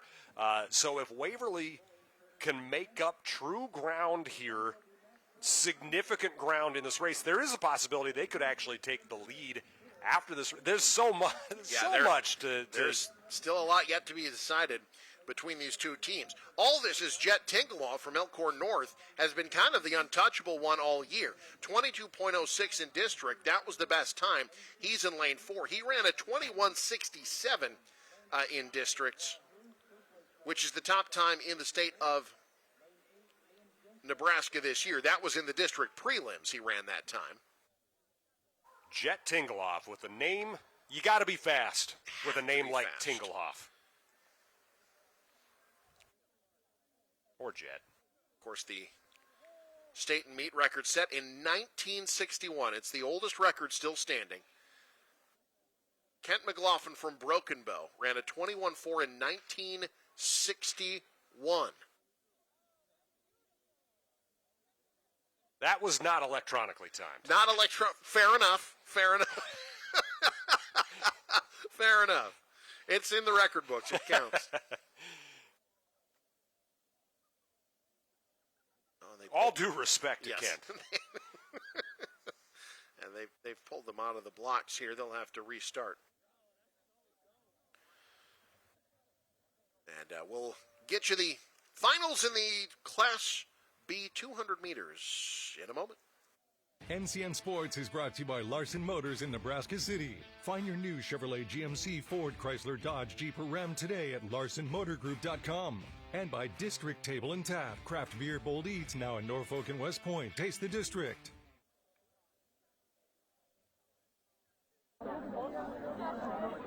Jet Tinglehoff in lane 4. A state champ already, a 400-meter champion yesterday, trying to become a two-time champ today. Waverly trying to finish strong on the 200 and gain team points on Gretna East. By the way, I want to point out that Broken Bow 1961 state championship from Kent McClohan, he played in the NFL. He was not a slouch. No slouch here in this race. This is going to be close. It looks like Waverly, Braxton Smith to the line first, edging out Jet Tinglehoff. Smith runs a 21.95. Waverly goes first and third, 18 points, and just like that, they have the team lead. Sorry, 16 points. The point still stands. Yeah. They have moved in front of Gretna East by 2 points heading into the final event, and they're better positioned in that final event. Waverly, they have been a sprint powerhouse for years. Of course, it was going to be an event like the 200 that maybe pushes them over the edge. And it was Smith getting a manner of revenge. He was runner-up to Tinglehoff yesterday in the 400. All right, so now we go to Class A. Zaire Lagrone Miller will be in lane 4.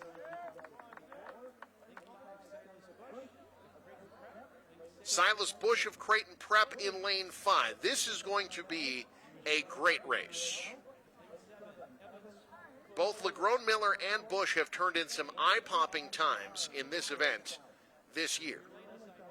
Lagrone Miller, of course, ran a 21.32 at the Kearney Invite. Bush ran 21.5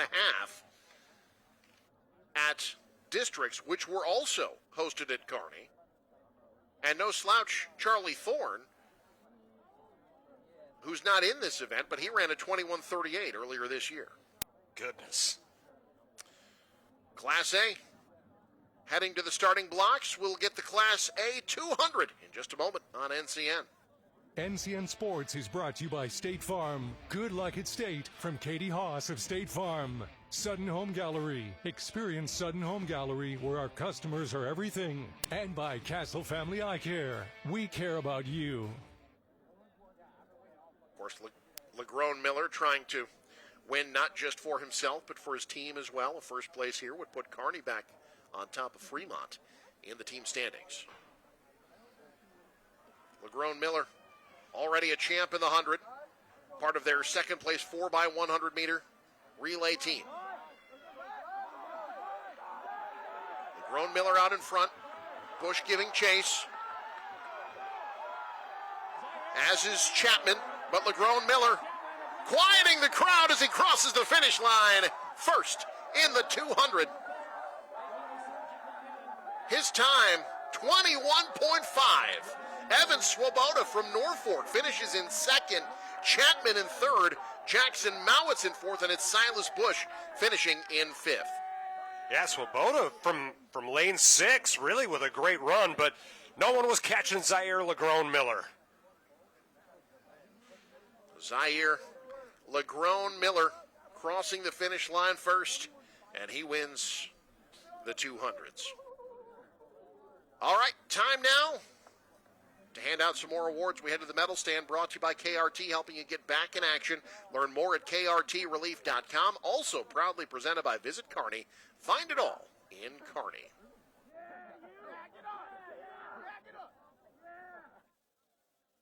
Now on the podium, if I could direct your attention to the medal area, we have the medal winners for the girls' unified long jump. In 8th place, Bailey Senf and Sophia Mora of Grand Island Unified, 20 feet 4.5 inches. In 7th, Lola Benny and Jordan LaPointe of Columbus Unified, 20 feet 5.5 inches. 6th place, Molly Haldal and Maya Thompson of Millard South Unified, 21 1.5 inches. In 5th place, Cruz Flamig and Renee DeMoss, Kearney Unified, 21 feet 2.25 inches. 4th place, Abby Roslanik and Jocelyn Ramirez of Omaha West Side, 21 feet 9 inches. 3rd place, Emmy Engel and Faith Turek of Columbus Unified, 22 feet 2 inches. Your 2nd place finisher, Annie Liu and Liz Bischoff of Lincoln North Star Unified, 22 feet 6 inches. And your Unified Girls Long Jump champions, Aurora Carr and Wendy Kohler of Grand Island Unified, 25 feet 2 inches.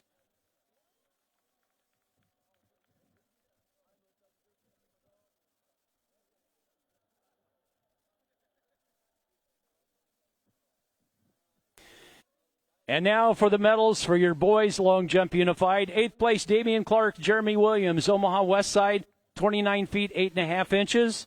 7th place, TJ Todd and Colin Morey of Platteview, 30 feet even. 6th place, Gavin Welchert and Will Maxson of Fort Calhoun, 32 feet 2 inches.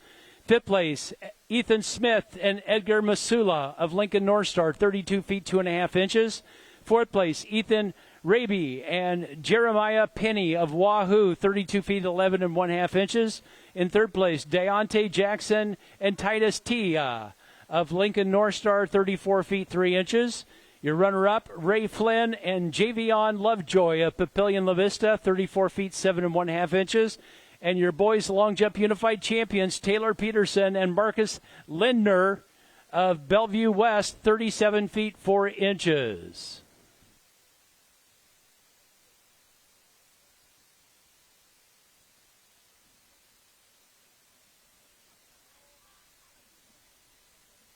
Next up, it's the medals for the girls shot put unified. 8th place, Carson Fink and Jolie Atkins of Waverly Unified, 37 feet 2 3/4 inches. 7th place, Samantha Thomas, Riley Rodricus of Fort Calhoun, 44 feet 10 1/4 inches. 6th place, Isabella Larson, Brecken Beerschink of Norfolk, 46 feet 4.5 inches. 5th place, Elizabeth Bray and Jessica Heineman of Blair, 46 feet 5 inches. 4th place, Jocelyn Lara and Faith Turek of Columbus, 47 feet 11 3/4 inches. 3rd place, Peyton Scott and Glory Lind of Lincoln North Star, 48 feet 2 3/4 inches. Your runner-up, Mawala Kate and Bentley Jones, Omaha West Side, 50 feet 1/2 inch. And your champions, Bailey Senf and Wendy Kolar, Grand Island Unified, 51 feet 1 3/4 inches.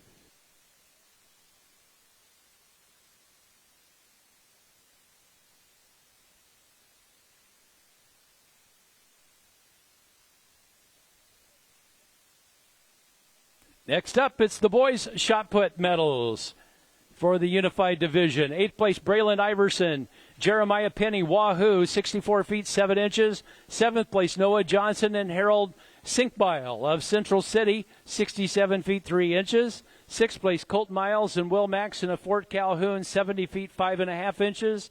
5th place, Desmond Lockhart, Hagen Schaefer of Fremont, 73 feet 6.5 inches. 4th place, Parker Bickley, Louis Mejia of Stanton, 73 feet 10 3/4 inches. In 3rd place, Cornez Tucker, Jaden Rogie of Blair, 76 feet 2 3/4 inches. Your runner-up, Ayler Bell and Diego Escalara of Gehring, 76 feet 11 3/4 inches. And your champions, Adam Cruz and Matthew Holcomb of Columbus, 81 feet 5 1/2 inches.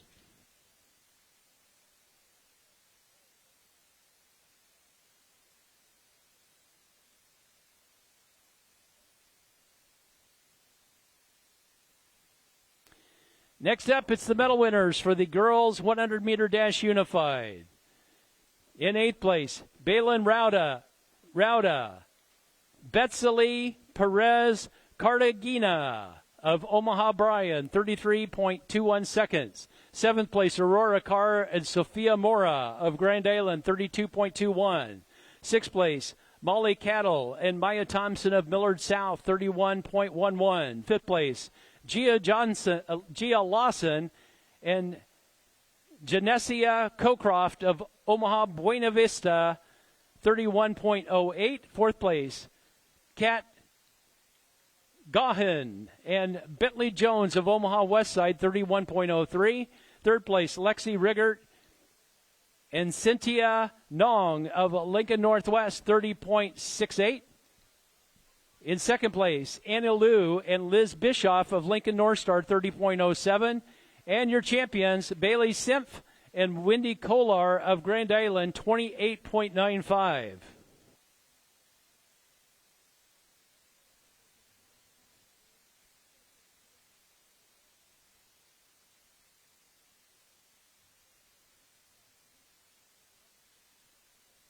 And now for your medals for the boys, 100-meter dash unified. In 8th place, Wisdom Ogbev and Josiah Evans, Omaha Benson, 27.34. 7th place, Damian Clark and Jeremy Williams, Omaha Westside, 26.13. 6th place, Zayden Zarnick, Elijah Kaufman of Fremont, 25.94. 5th place, Alexander Ogle, Matthew Holcomb, Columbus, 25.93. 4th place, Ethan Smith and Edgar Masula of Lincoln North Star, 25.87. 3rd place, Deontay Jackson and Titus Tia of Lincoln North Star, 24.43. 2nd place, Keenan Wyman and Riley Yannick of Blair, 24.39. And your champions, Taylor Peterson and Stefan Hayter of Bellevue West, 23.38.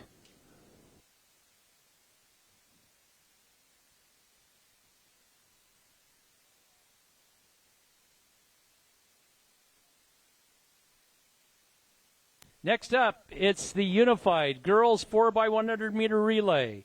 8th place, Waverly Unified, 1 minute 14.37 seconds. 7th place, Lincoln High, 1 minute 13.58 seconds. 6th place, Kearney, 108.15. 5th place, Omaha Bryan, 107.72. 4th place, Lincoln North Star, 105.50. 3rd place, Columbus, 104.12. 2nd place, Omaha Westside, 103.15. And your champions from Grand Island Unified, 59.92. Runners in the winning relay, Aurora Carr, Sophia Mora, Bailey Simpf, and Wendy Kolar.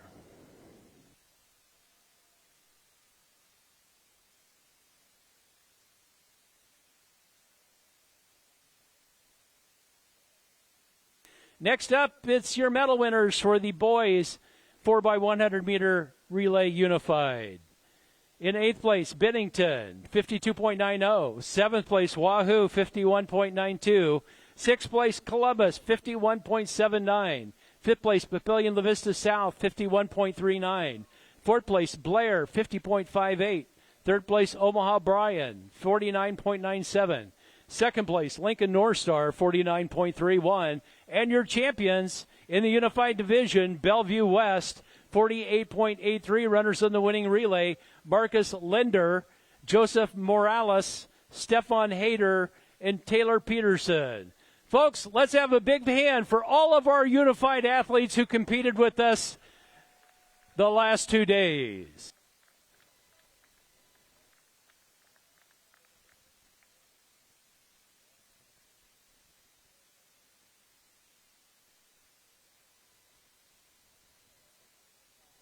Next up, here are the medal winners for your Class B pole vault. In 8th place, Cash Martin, a junior from Milford, 14 feet even. 7th place, Tate Hubbard, a sophomore from Chase County, 14 feet 6 inches. In 6th place, Grant Moss, a junior from Wayne, 14 feet 6 inches. In 5th place, Braden Ham, a senior from Holdridge, 14 feet 6 inches.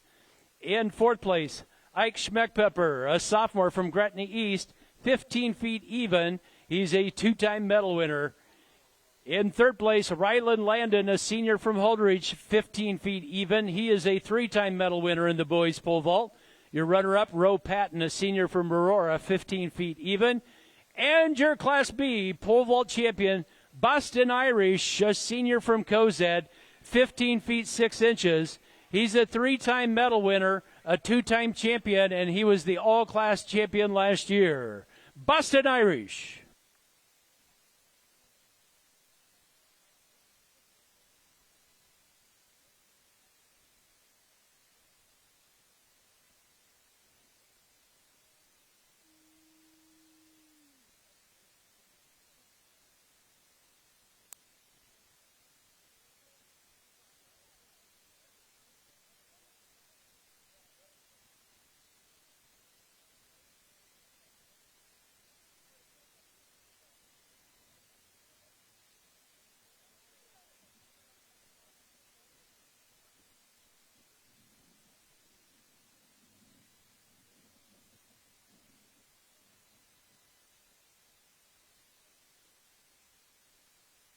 Next up on the podium,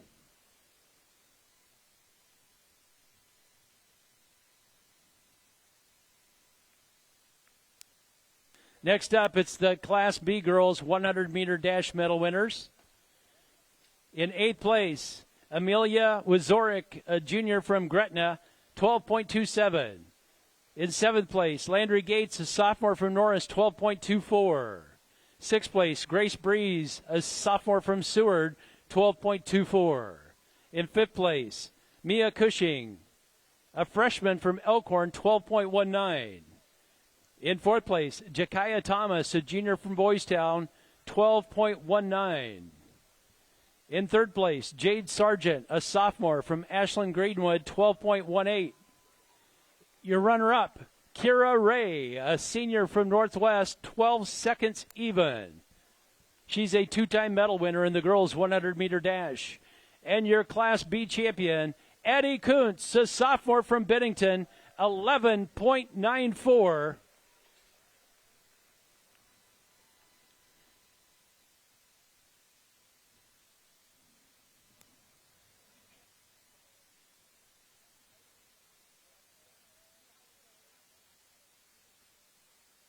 Congratulations to Addie Kuntz, Bennington gold medalist in Class B.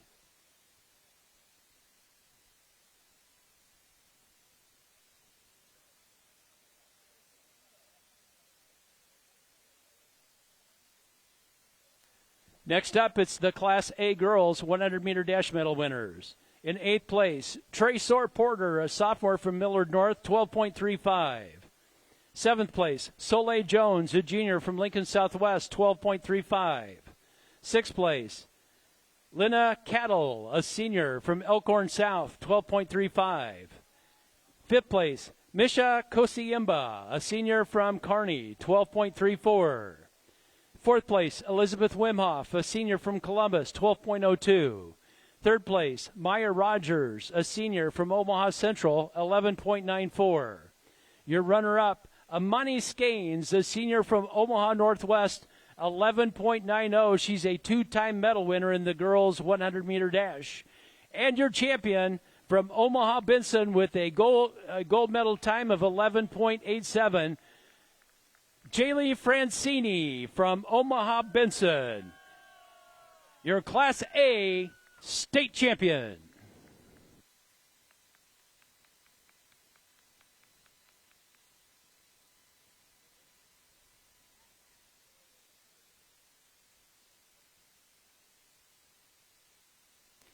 Next up, Class B, boys 100-meter dash. 8th place, Lance Hawley, a junior from Sydney. 11 seconds even. In 7th place, Bryson Snyder, a junior from Cozad, 10.89. 6th place, Connor Shearer, a junior from Waverly, 10.88. 5th place, Alex Yukman of Elkhorn North, a junior, at 10.87. In 4th place, Caden Ennis, a junior from Elkhorn East, Gretna East, 10.84. 3rd place, Landon Riddle, a senior from Sydney, 10.82. Your runner-up, Luke Finley, a junior from Norris, 10.69. And your Class B state champion at 100-meter dash, Wyatt Dent from Central City, a junior, 10.61. Your runner-up, Luke Finley of Norris, two-time medalist in the 100-meter dash.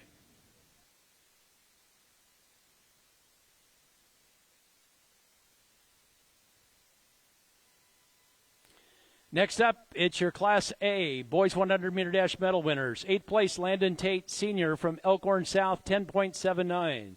7th place, Thatcher Shelton, a freshman from Lincoln Southwest, 10.73. 6th place, Silas Bush, a junior from Creighton Prep, 10.67. In 5th place, Caden Logan from Lincoln Southeast, 10.65. 4th place, Jackson Lehman, a freshman from Papillion La Vista, 10.64. 3rd place, Charlie Thorne, a senior from Lincoln Southeast, 10.62.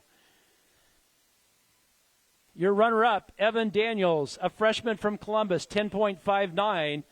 And your champion from Kearney, a senior, Zaire Legrone Miller, 10.51. Two-time medal winner and now a state champion, Legrone Miller of Kearney.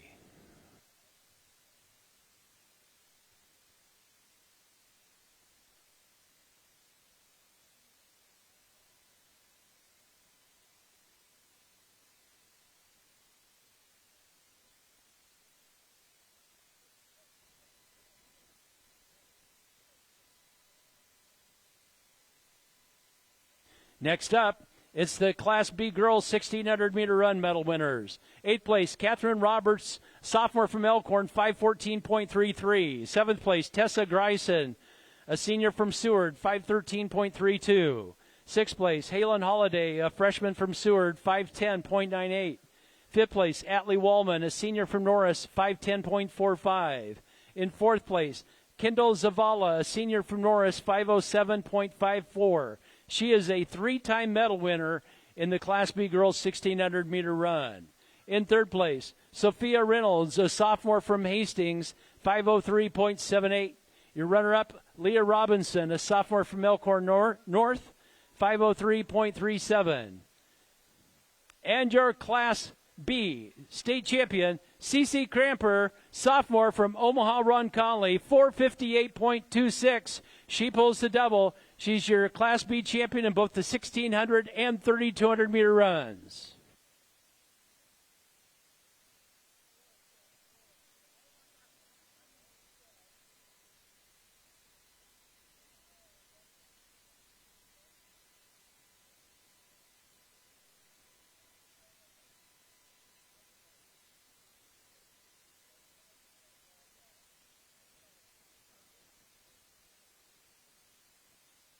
Next up, it's your medal winners in Class A, girls 1,600-meter run. 8th place, Dawson Krajcik, a junior from Kearney, 5:15.17.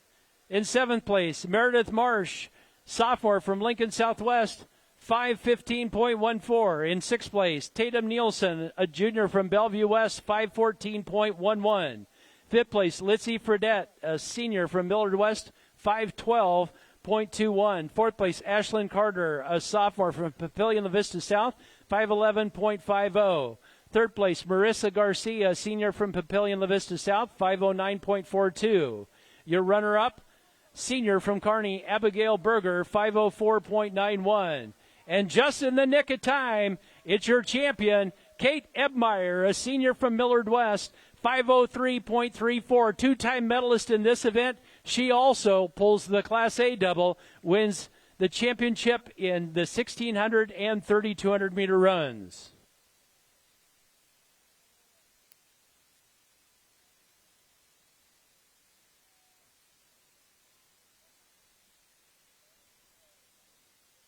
Next up, it's the medal winners, Class B boys 1,600 meter run. Eighth place, Samuel McQuistion, freshman from Holdridge, 4:25.82. In seventh place, Caleb Larson, a junior from Gretna, 4:25.71. Sixth place, David Creer, a junior from Lincoln Pius X, 4:25.58. Fifth place, Jared Schroeder, junior from Waverly, 4:24.92. Fourth place, Josiah Quinos, a senior from Beatrice, 4:24.80. In third place, Joseph Majerus, a junior from Lincoln Pius X, 4:21.50. Your runner-up, Tommy Rice, a senior from Omaha Skutt, 4:21.16, two-time medal winner in the 1,600 meter run. And your champion, a senior from Gretna East, Braden Lofquist, time of 4:18.42. Folks, he's now won 3 gold medals, 800 meter, 1,600 meter, 3,200 meter runs. He's won gold medal, and he still has the 4x4 relay coming up. Congratulations to Braden Lofquist.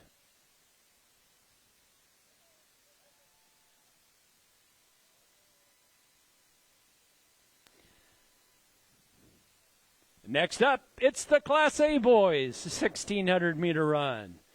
In eighth place, Xander Carson Kesner, junior from Elkhorn South, 4:21.04. Seventh place, Noah Miller, a senior from Fremont, 4:20.91. Sixth place, John Strabala, a senior from Papillion La Vista South, 4:19.54. Fifth place, Tyler Smith, a junior from Lincoln North Star, 4:18.81. Fourth place, Ryan Kugler, a senior from Omaha West Side, 4:17.94.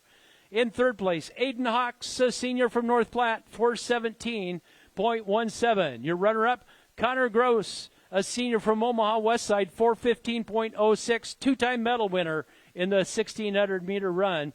And your champion, Juan Gonzalez, senior from Fremont, 4:11.46. He's a three-time medal winner in this event, two-time champion. And folks, he pulls the 4-peat gold medals, 800 meter, 1,600 meter, 3,200 meter, and the 4x800. Let's hear it for the Oregon recruit, Juan Santiago Gonzalez. And on top of all of that, he is the all-class state record holder at 4:03.08 and the state meet record holder at 4:08.61.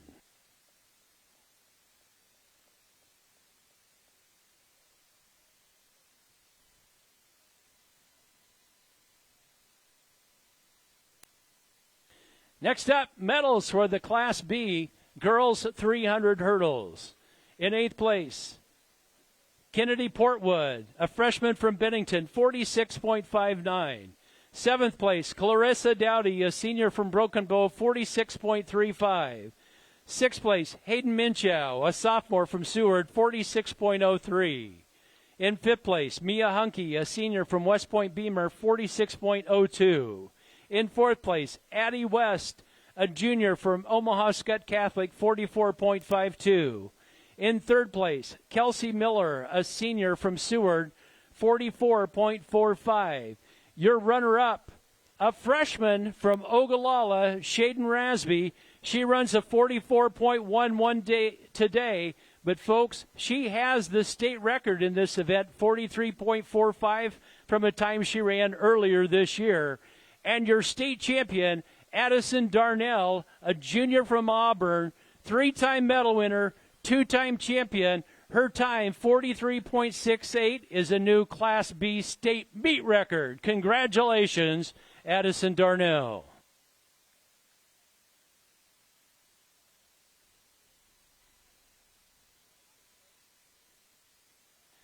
And now, Class A girls 300-meter dash medal winners.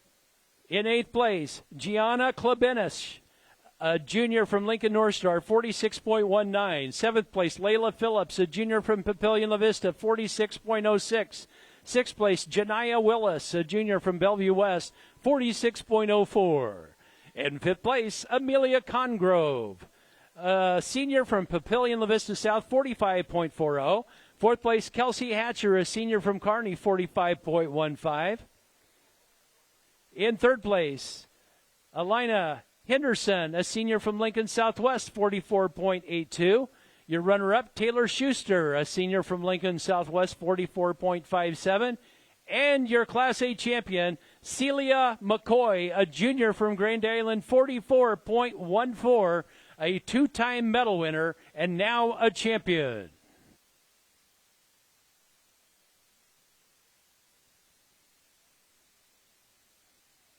Next up, it's your Class B boys 300-meter hurdle medal winners. 8th place, Wyatt Liebentritt, sophomore, Omaha Skutt, 40.45. 7th place, Braxton Badman, a freshman from Waverly, 40.18. 6th place, Isaac Clark, a senior from Waverly, 40.08. In 5th place, Creighton Beals, a senior from Gering, 40.07, 2-time medal winner in this event. In 4th place, Thomas Smith, the senior from Gretna East, 40.03. In 3rd place, Isaac Roth, a junior from Milford, 39.68. Your runner-up, Dawson Urbanski, a sophomore from Northwest, 39.21. And your Class B boys, state champion, Brody Clevenger, a junior from Elkhorn, 39.09.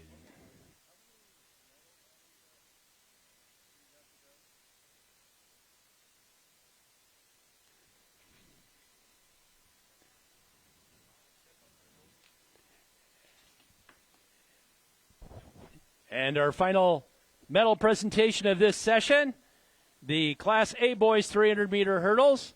If you want to step up on the platform, please. 8th place, Caden John, a senior from Kearney, 39.51. 7th place, Matt Valenta, a senior from Papillion La Vista South, 39.48. 6th place, Calvin McCoy, a junior from Bellevue East, 39.39. In 5th place, Avian Correa, a senior from Lincoln Southwest, 38.90. He's a 2-time medal winner in the 300 hurdles. 4th place, Braylon Chisholm of Bellevue West, a senior, 38.86. 3rd place, Ethan Lux, a junior from Creighton Prep, 38.70. 2nd place, Darian Jones, a junior from Omaha North, 37.83.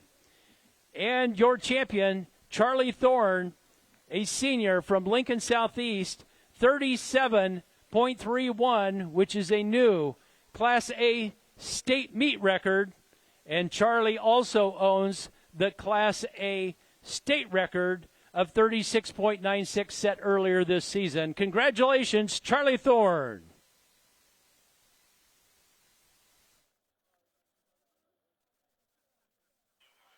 Don't you dare go anywhere. All 4 team titles are still in play, and the final event is next. The 4x400 coming up. You're watching the 2025 State Track and Field Championships on News Channel Nebraska. This broadcast is brought to you by Western Oil. Make your first and last stop to and from the game at your nearest Speedy Mart or Good to Go convenience stores today. See the trainer. Need relief from pain or support for recovery? Don't see just anyone. See the trainer. And by Zollner Ford Lincoln. Proud to be your local Ford and Lincoln dealer. NCN Sports is brought to you by Blazer Athletics, not only made in America, but right here in Nebraska. And by Home Innovations. Visit their showrooms in Omaha and Lincoln to find your luxury at home with Home Innovation Spas. NCN Sports is brought to you by Burr Farms Machinery in Dunbar, Nebraska. Visit burrfarms.com for machinery sales, service, and rentals. And by Bernard Real Estate and Auction Company in Auburn and Nebraska City. Find your next dream home at bernardrealestate.net. NCN Sports is brought to you by Larson Motors in Nebraska City. Find your new Chevrolet, GMC, Ford, Chrysler, Dodge, Jeep, or Ram today at larsonmotorgroup.com. And by District Table and Tap, craft beer, bold eats, now in Norfolk and West Point. Taste the District. NCN Sports is brought to you by Greg Young Automotive. We'll go the extra mile for you. Diller Odell Public Schools. Good luck to all Griffins athletes. And by First Bank of Nebraska in Burchard. NCN Sports is brought to you by Blazer Athletics. Not only made in America, but right here in Nebraska. And by Home Innovations. Visit their showrooms in Omaha and Lincoln to find your luxury at home with Home Innovation Spas. NCN Sports is brought to you by Burr Farms Machinery in Dunbar, Nebraska. Visit burrfarms.com for machinery sales, service, and rentals. And by Bernard Real Estate and Auction Company in Auburn and Nebraska City. Find your next dream home at bernardrealestate.net. NCN Sports is brought to you by Larson Motors in Nebraska City. Find your new Chevrolet, GMC, Ford, Chrysler, Dodge, Jeep, or Ram today at larsonmotorgroup.com. And by District Table and Tap, craft beer, bold eats, now in Norfolk and West Point. Taste the District. NCN Sports is brought to you by Greg Young Automotive. We'll go the extra mile for you. Diller Odell Public Schools. Good luck to all Griffins athletes. And by First Bank of Nebraska in Burchard.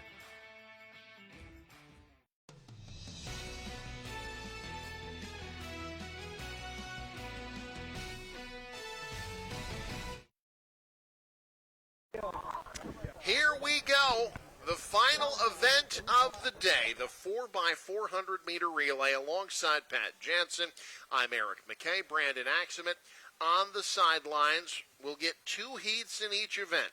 We start in Class B girls, and there are 2 teams that could potentially win the state title, Bennington and Waverly, neither of whom are in this first heat.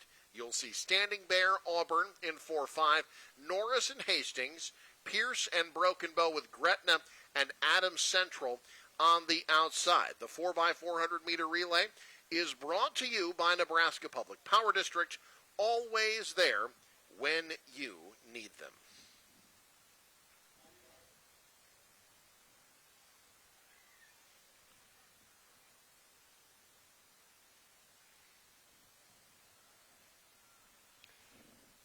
Now, we've talked about this with the 4x4, well, actually with other events, but with the 4x4, you've got the 8 highest seeded teams in that second heat. But one of the teams in this race, Auburn, they got on the medal stand from Heat 1 last year, largely due to a monster split from Liston Crotty, who I believe will go second today. She is listed second. You'll see state champ Darnell in the 4th leg. In their lanes, and then once they get to the backstretch. That Auburn team actually returned all 4 people from the team that made the medal stand last year, but they did have to replace one piece. Heidi Gertis had an injury that kept her out this year, but otherwise the team mostly intact. Relay teams stay in their lane for the first 400 and then merge together following the first exchange. That's really when you get a sense for who is where after the first lap.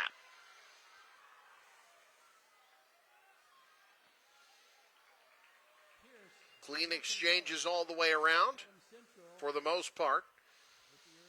Looked like a little bit of a struggle from Auburn there getting to the exchange.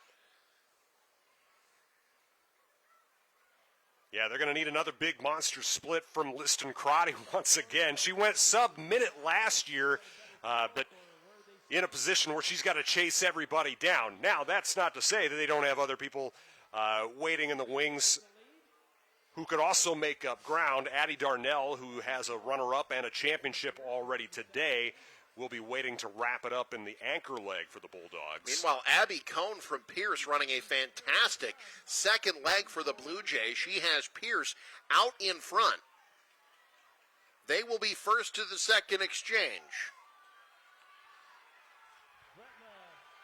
It's Pierce, followed by Adams Central and Gretna. 1, 2, 3, halfway through the 4x4 first heat.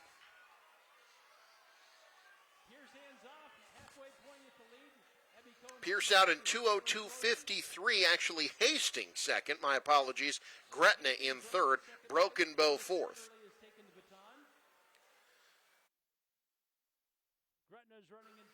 And now Hastings, this is Satterley giving chase to Skylar Schulting of Pierce.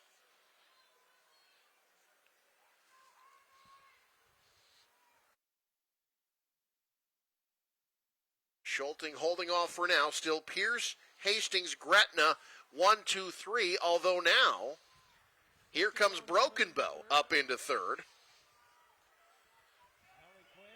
Good solid 400 here run by Schulting, keeping Hastings in second. Final lap to come. It's Pierce, Hastings, Broken Bow. Although Gretna pushing well, they and Broken Bow will be essentially neck and neck as we start the final 400. And it's Hastings pushing their way into first.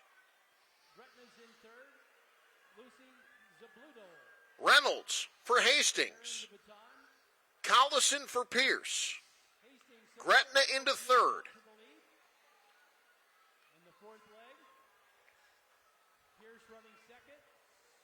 Will Pierce have enough to catch up? Broken Bow now challenging for third place with Gretna. They're running side by side on the backstretch.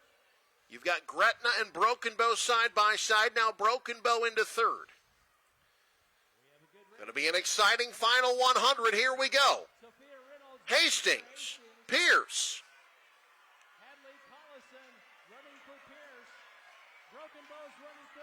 Pierce trying to make a charge. Hastings going to hold him off. Reynolds does enough, and Hastings wins the first heat. That time, 4:04.63. Pierce with a 4:05.68. Gretna ends up in third. If you're going by district time, that would be enough for Hastings to medal. Well, and if you go off of when, well, the 8th place medal team last year was 4:04.39, so that puts them right there in that ballpark to do that if Hastings wants to get on the medal stand. Now, this comes to Bennington and Waverly in terms of team standings. Bennington already a 9-point cushion, and they have the fastest time in this event this year. They ran a 3:44.45 at the conference championships and have qualified with the second best time in the state of Nebraska.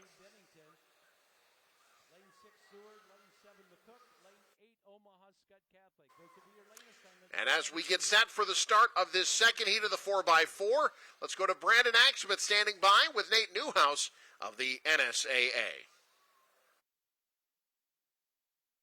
Want somebody to thank for this weather?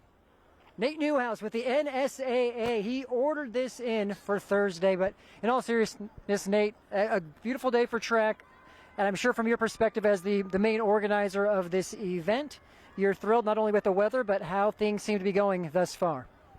You're right. It's been a great couple days. The weather really cleaned up this afternoon for us. It was a little breezy and chilly this morning, but the athletes are fantastic competitors. It's great to see these athletes compete at the best venue in the state. We're just happy to be here and provide these opportunities. Speaking of the venue, the big storyline, a decade in the making, but the press box is complete. It looks beautiful. You have tons of media staffed up there. What has that been like from your perspective to now have the new facility upgrade? Well, most of the gratitude goes to Omaha Public Schools for putting the effort into upgrading this facility. We've been here 53 years now, and it's never looked better. The track is brand new. The stadium is brand new. The restroom's a concession. I want to thank John Krogstrand and his team for making this the best of the best for our track athletes. And when you talk about attendance, another great year, which continues to show that track is thriving in the state of Nebraska.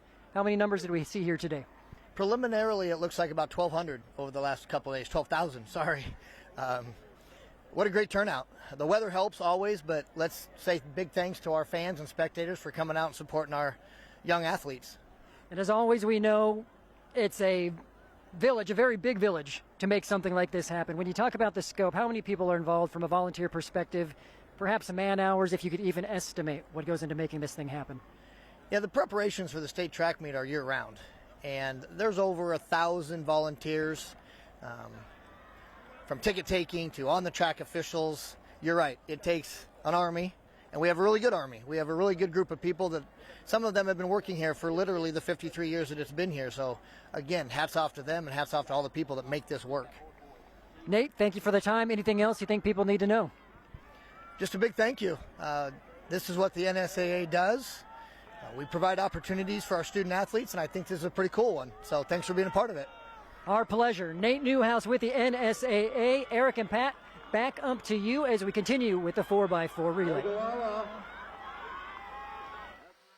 Thank you, Brandon. Thank you, Nate, and everyone with the Nebraska School Activities Association. As we are to the first exchange in the second heat of the 4x400 meter relay, 4:04.63, the time to beat so far. And Bennington, all they have to do, knock on wood, is just get clean exchanges and finish this race. They want to win it, but the team title is theirs as long as they just finish in a solid position here in this relay. If they finish 8th, they lock up at least a share of the Class B Girls Championship. If they finish 7th, it's theirs for sure. Waverly has no choice but to win this thing, and Bennington has to finish 8th or worse for Waverly to win a championship. So it's kind of there for the Badgers, as you said. Meanwhile, Ogallala's 4x4 has been fantastic. They had the best qualifying time, and they're making a push here. It's Shaden Rasby trying to push Georgia Balin. And it'll be Bennington and Ogallala basically shoulder to shoulder halfway through the race.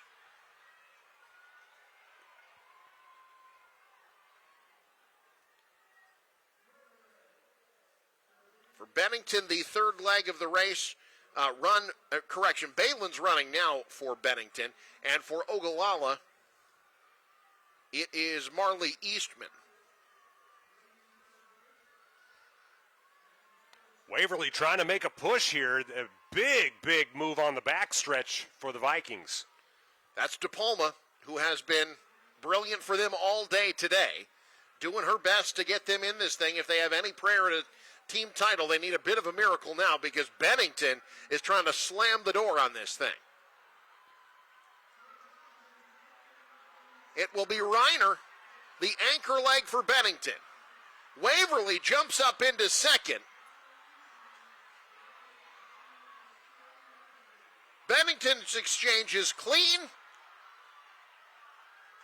They've all but won the team title, but can Waverly catch them in this event? Stephenson, the anchor leg for them. Ogallala running in third with Rasby, the final runner. But boy, Bennington is off and cooking. It's going to be tough to catch them over the final 200.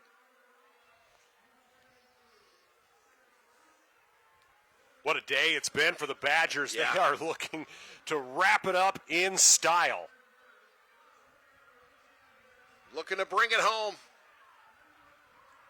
Down the final 100, Ogallala has overtaken Waverly for second. Here we go, the Bennington Badgers about to clinch it.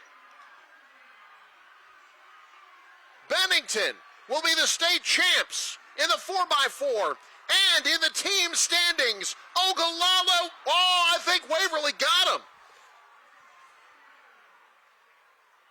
We look at the clock. Waverly at the line edges Ogallala for second, so the team standings will mirror the 4x400 standings. Bennington 1, Waverly 2, Ogallala 3, Elkhorn North 4th, and all of the medalists come from the second heat. Watch here at the very end, Ogallala Rasby just pulls up a little bit at the end. That allows Waverly to get second. Well, you've got a state champion closing it up with that final leg for Waverly. She knows how to, maybe it wasn't win, but knows how to beat people at the line for sure. Absolutely. Congratulations to the Bennington Badgers as they sew up the team title in Class B.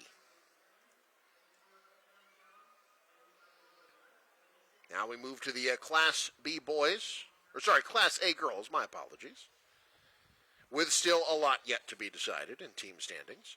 There are 3 teams in play for a team title. Papillion La Vista South with 83. Kearney in second with 80. Lincoln Southwest in third with 77. We've only been doing this for about 6 hours today, Eric. It is understandable. Little tongue-tied here at Burke Stadium. Again, the bright side, though, we don't have to add a heat stroke to the list. Absolutely true. That is it for anyone, frankly. That team title for Bennington, by the way, their first ever in track and field. Breaking through for the first time. As you look at the participants in the 4x400 meter relay, the first of 2 heats in Class A. You'll see Elkhorn South, Millard West in the middle, Grand Island, Lincoln North Star flanking them. Millard North, Omaha, Marion in lanes 2 and 7, and Millard South and Norfolk on the outside. As far as overall team standings, Kearney will be in the second heat, as will Papillion La Vista South. But Lincoln Southwest will be as well. My apologies. So Lincoln Southwest, Kearney, and Papio South all running in the second heat of the girls 4x400.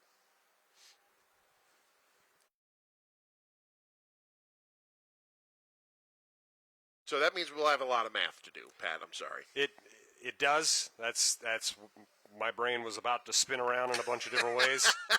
I don't like it.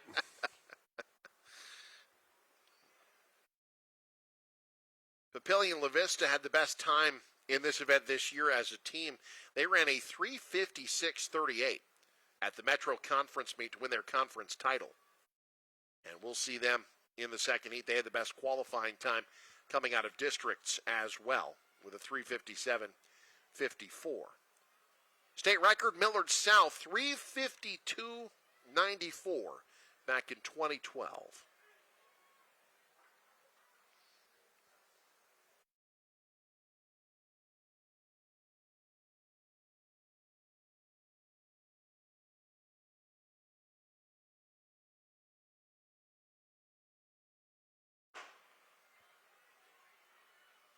First of 2 heats in the Class A girls 4x400 meter relay.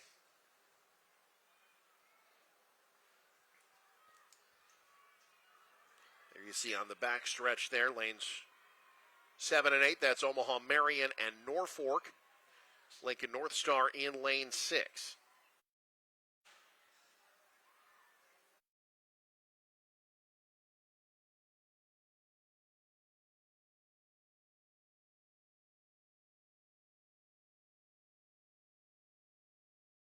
Still a good crowd here taking in these final races. They know there's a lot to be decided yet.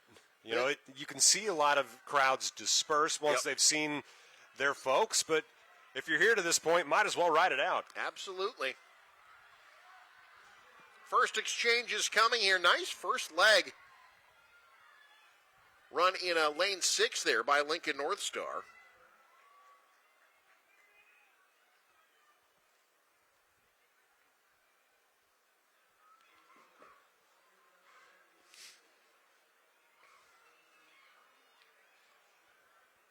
Now's the point when we actually know where the race standing is. It's very difficult to tell after that first exchange. But Papillion La Vista will be the team to beat in the second heat. Here in this first one, Lincoln North Star looking very good to start, although about to be overtaken by Millard South.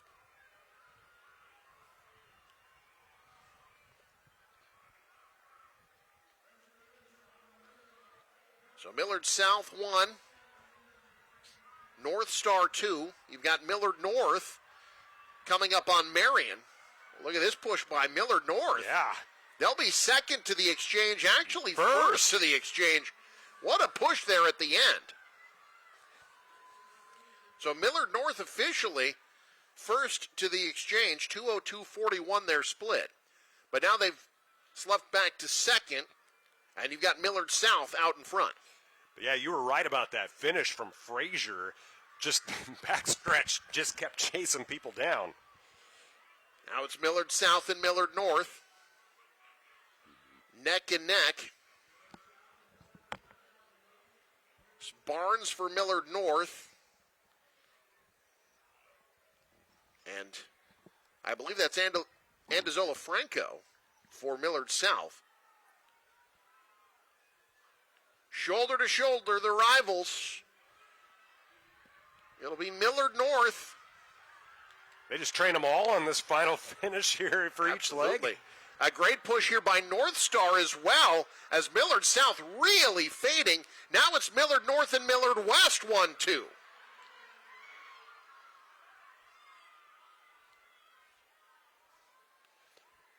Millard North really, they pushed Millard West to the outside part of the lane, make them run a little bit longer, although now they're both going to be greeted with that wind on the backstretch. Absolutely. This is Fredette running for Millard West, a multi-medalist already. Millard North has Porter. Marion not going away either. Henningsen running for them. Millard West pulling out in front.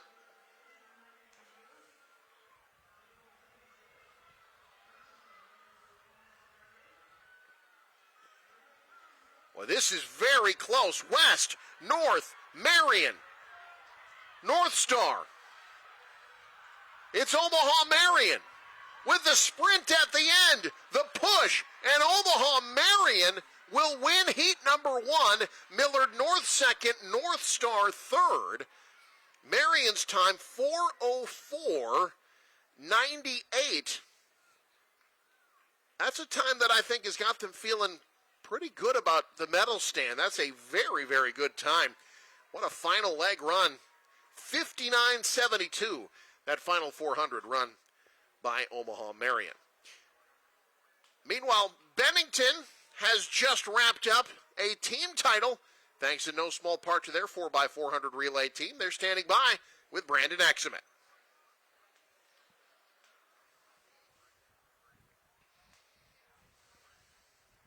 And Pat, down here with your Class B Girls State Champion Bennington, Georgia Balin, Macy Reiner, and Kennedy Portwood. And you saw the dramatic.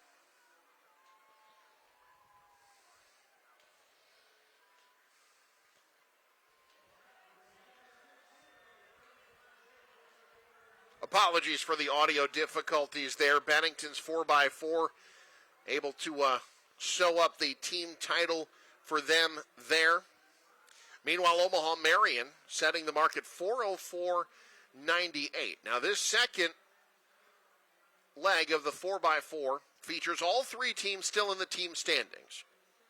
Papillion Vista South is in the lead. They have 83. Kearney in second. They have 80. Lincoln Southwest is in third. They have 77 points. Papillion La Vista South will be in lane 1. Kearney will be in lane 2. Southwest will be in lane 3.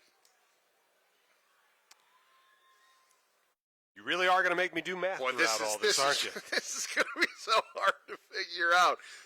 Because if they finish, let's say they finish as they're seated right now. Southwest gets 4th overall. That's 6 points, correct? That leaves them with 83. Right. If Kearney finishes 6th, they get 3 points, which leaves them with 83. And Papillion La Vista South with 1 point, that would leave them with 84. With 84. Which would mean they'd get by 1 point, and then you have co-runners up. But don't forget, Omaha Marion set a pretty good time in that first heat. They could knock a medalist out. Yeah, it's a very real possibility that a Bellevue East or a Papillion La Vista South or someone like that finds themselves off of the medal stand entirely. There are a myriad of ways that this could shake itself out. There's a lot yet to be decided. Meanwhile, Papillion La Vista, they're not worried about any of that. They're not in the team standings. But they have been the absolute best 4x4 team this year. Again, they ran a 3:56.38 at the conference meet back on May the 7th to win the Metro Conference Championship, which in and of itself feels like a mini-state championship sometimes. Yeah. Well, yeah, if you're a Papillion La Vista or an Omaha Central, you're not really concerning yourself with this team title. Nope. You've got a different sort of team title you're looking to claim right here with the 4x4. There are some very, very talented teams on this track right now with some excellent athletes. This should be a truly phenomenal race.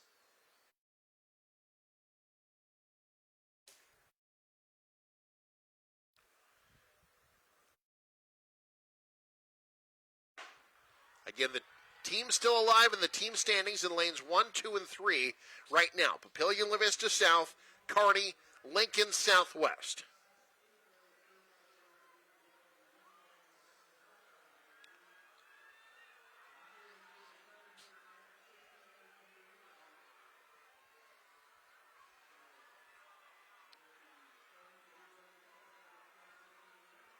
It's Hovey for Papillion La Vista South, May for Kearney, Hart for Lincoln Southwest on the first leg.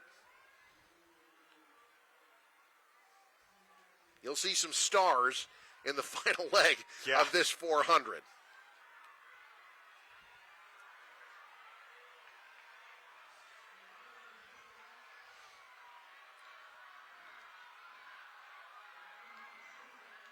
First exchange, boy, not a lot of separation really anywhere. It looks like of the three team title contenders, Lincoln Southwest right now with the lead.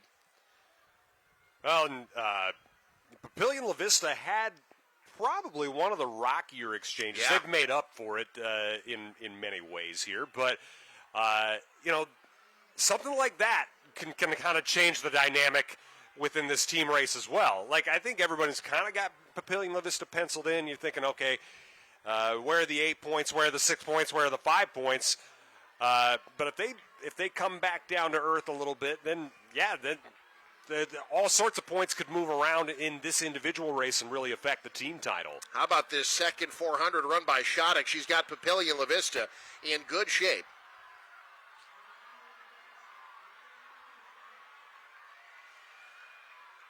It's Papillion La Vista first. Lincoln Southwest has moved up to third, now second. That was a really nice second leg. So halfway through, you've got Papillion La Vista.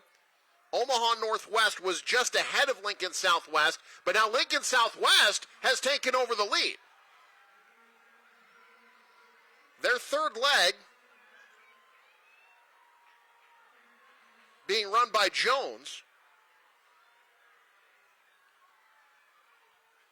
And right now, both Kearney and Papillion La Vista South are back a bit. If Southwest can hold on and win this title, that might be enough for them.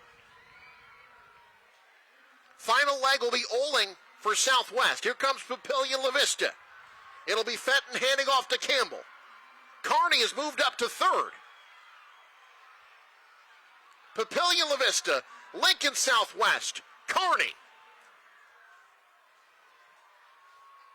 It's Campbell for Papillion La Vista, Oling for Southwest, Gans for Kearney.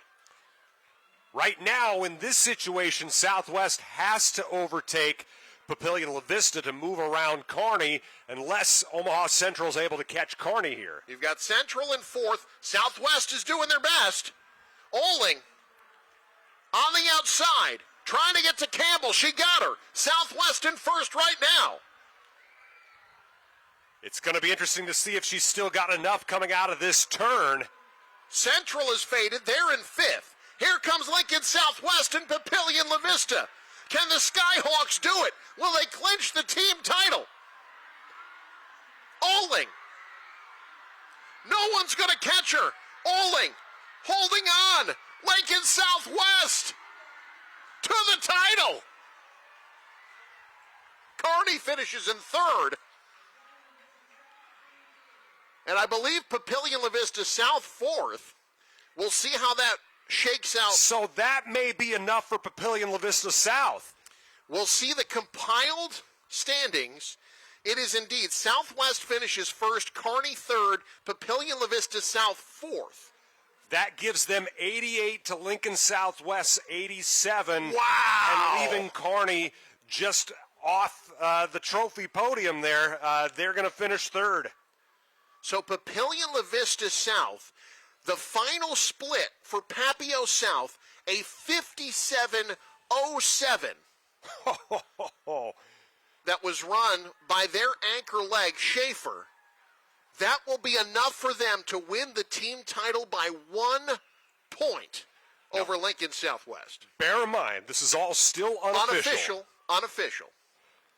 But as it stands at this point, it would be Papio South 88 points, Lincoln Southwest 87, and Kearney 86. Wow.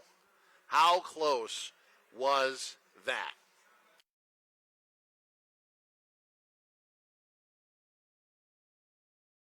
So now we move to boys.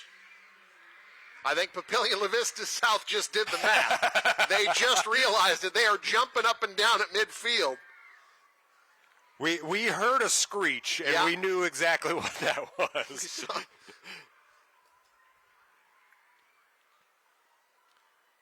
All right, so we get set for the start of the Class B 4x400 meter relay. As we do that, Brandon Axman standing by with one of the main event athletes here at State. Thank you. Down here trackside with Zaire Lagrone Miller for Kearney. 2 gold medals and a silver to his name thus far. But the work not yet done. Needing a result in the 4x4 if Kearney's going to repeat as state champ. So Zaire, how are you feeling currently knowing what's in front of you and what you need to do? Exactly what we've been waiting for. We knew it was going to be tough. Fremont's a great team. So we knew it was going to, we knew it by any means it wasn't going to be easy at all. So we expected this. 5 points separating the Tigers and Bearcats currently. How are you feeling physically after, running 3 events already? I feel great. I feel fine. I'm ready to run this 4x4. And strategy-wise, how are you approaching it? Just get out hard, and then just got to finish. Get out hard, hold my form, finish. I know that's the big thing in front of you, but I do want to ask you about your 100 and 200 with the 2 golds. What allowed you to achieve that success earlier? My start in the 100, and my finish in the 100, and my finish in the 200. That was key. Well, Zaire, hopefully you have a great start and a great finish in the 4x4 for Kearney's sake. Thank you.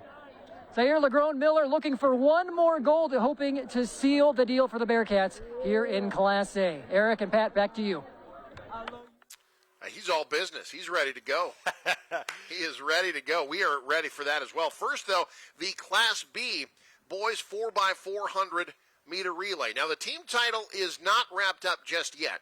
Waverly's 2 points ahead of Gretna East. But if I'm Waverly, I'm feeling pretty good about things. You'll see Gretna East in the first heat. Waverly will be in the second with that 2-point cushion and a faster time in districts. Absolutely. And before we dive into that, I do want to confirm those unofficial results. Now very official. Papillion La Vista South in the Class A girls team race finishes first with 88. Lincoln Southwest finishes second with 87. And Kearney finishes third with 86. About as close as you're going to find a state track meet. Papio South, congrats to the Titans on winning their second ever girls state title they won as a team 2 years ago here at Burke.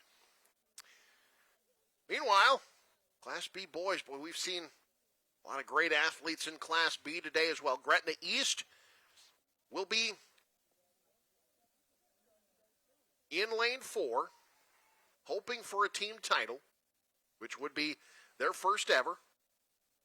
Sydney's in lane 5. You've got Elkhorn North, Chase County. Flanking them, Milford and Elkhorn in lanes 2 and 7, respectively. Minden and Central City on the outside. We will see Braden Lofquist. Yep. He is the anchor for the Griffins. Now, they are in Heat 1, but they're, as you mentioned, they're in Lane 4 in Heat 1. This is a team that very realistically could end up on the medal stand.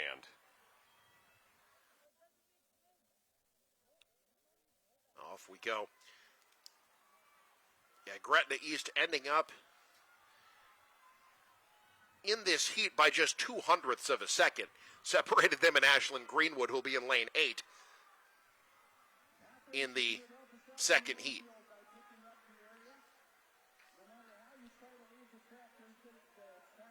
When it comes to this event this year,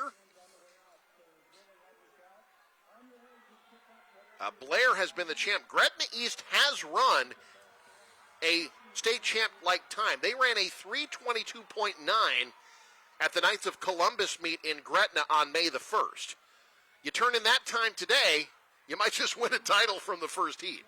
Well, they're sitting well. They had a better exchange than in lane 8 Central City. Central City was sitting okay. Now it's, again, the perception's a little bit off with a lane 8 team and the stagger start. But Gretna East out here flying right now. Grow their second leg. He is out well in front.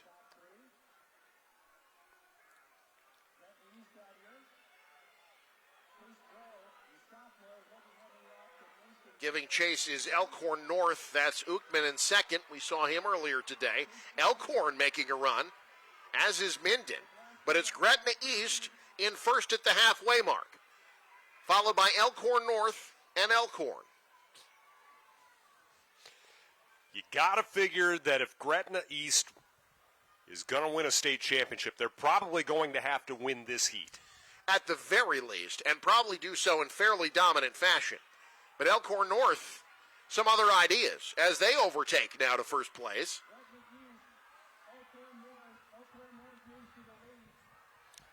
Greater Omaha, well represented at the top of this heat. Absolutely. This is freeze for Elkhorn North. He'll be handing off to Tinglehoff. Jet Tinglehoff, the anchor leg in the 4x4, which is exactly who they want in this position. Gretna East, good finish for them. And it'll be Gretna East and Elkhorn North, shoulder to shoulder for the final 400. Great start by Tinglehoff. It's so wild within this event. You can get a sprinter like Tinglehoff and a middle distance runner like Lofquist, two of the best at what they do, now competing head-to-head with one another. And Tinglehoff starting to pull away. In fact, Gretna East is fading a bit to third. Can Lofquist hold off? And can anybody catch Tinglehoff? Well, suddenly they have closed a little bit of ground here. Can the sprinter hold on? Tinglehoff into the final 100. Lofquist and Gretna East in second. Tinglehoff, if anything, is getting stronger, pulling away. They catch Lofquist. Gretna East fades to third. Elkhorn North wins the first heat. And a great push at the end by Minden. Elkhorn North just ran a 3:21.18 in the first heat. Goodness. Last year, the all-class gold medal winner was Wahoo at 3:20.62. I mean, there's some fast times here. Minden at 3:23, Gretna East, but look at Tinglehoff. He just ran a 47-47 split. Oh, my goodness. That is flying in the 400.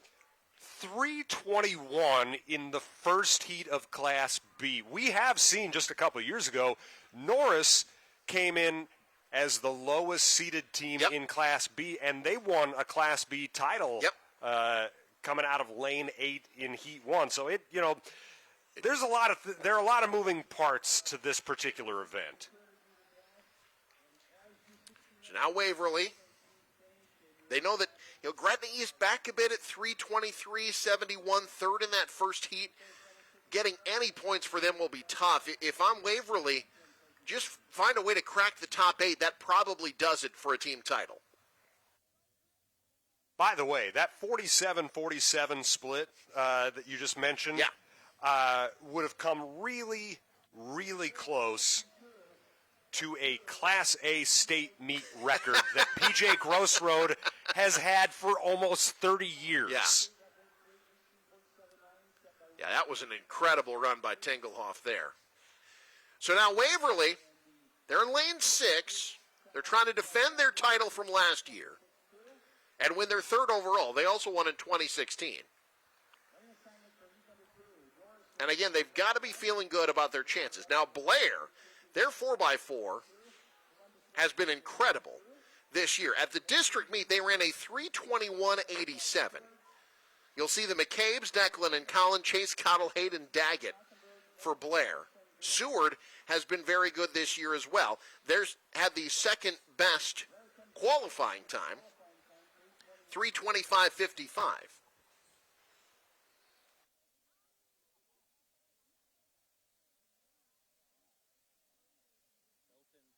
My apologies, Seward's time 3:23.57. Apology accepted. But Blair has been so dominant in this race all year.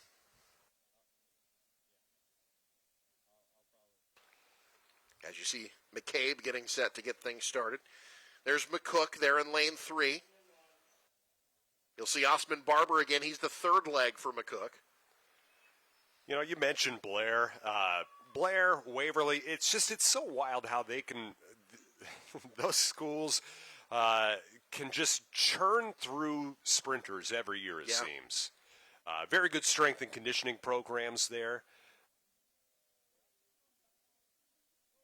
It's been a while since Blair's turned in a team title. In fact, 1971, the only team title for Blair.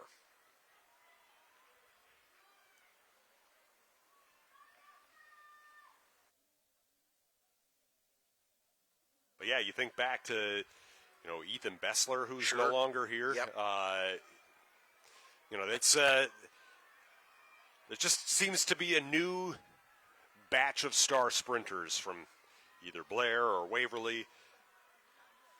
The meet record was set just last year. Wahoo, 3 minutes, 20.62 seconds. The state record, 3:18.79, held by Waverly. They set that in 2023. And it's Waverly looking pretty solid out the gate.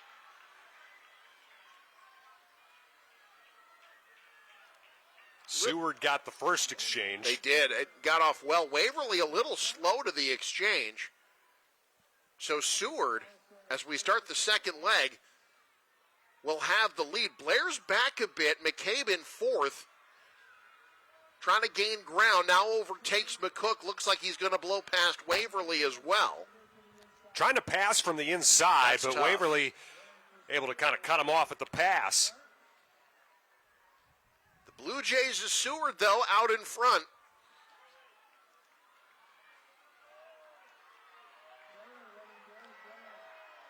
It'll be Seward first to the halfway point. Blair has worked their way up to second. That's a great second 400 by McCabe. Waverly in 3rd. Gothenburg has gotten to the exchange 4th and now working their way into 3rd, or at least trying to.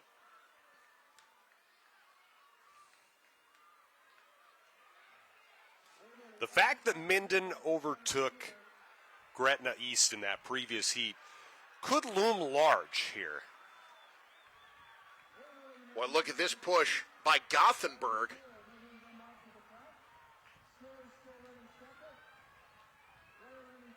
A correction by Waverly. My apologies. That's Shear, who's got Waverly in first place. Now the Vikings trying to slam dunk their own state title. Trying to do what Bennington did. It's Waverly in front.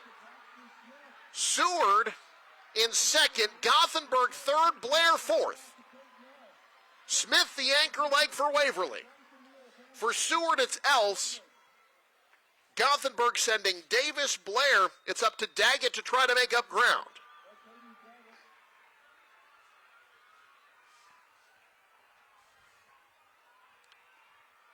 Time to beat 3:21.18.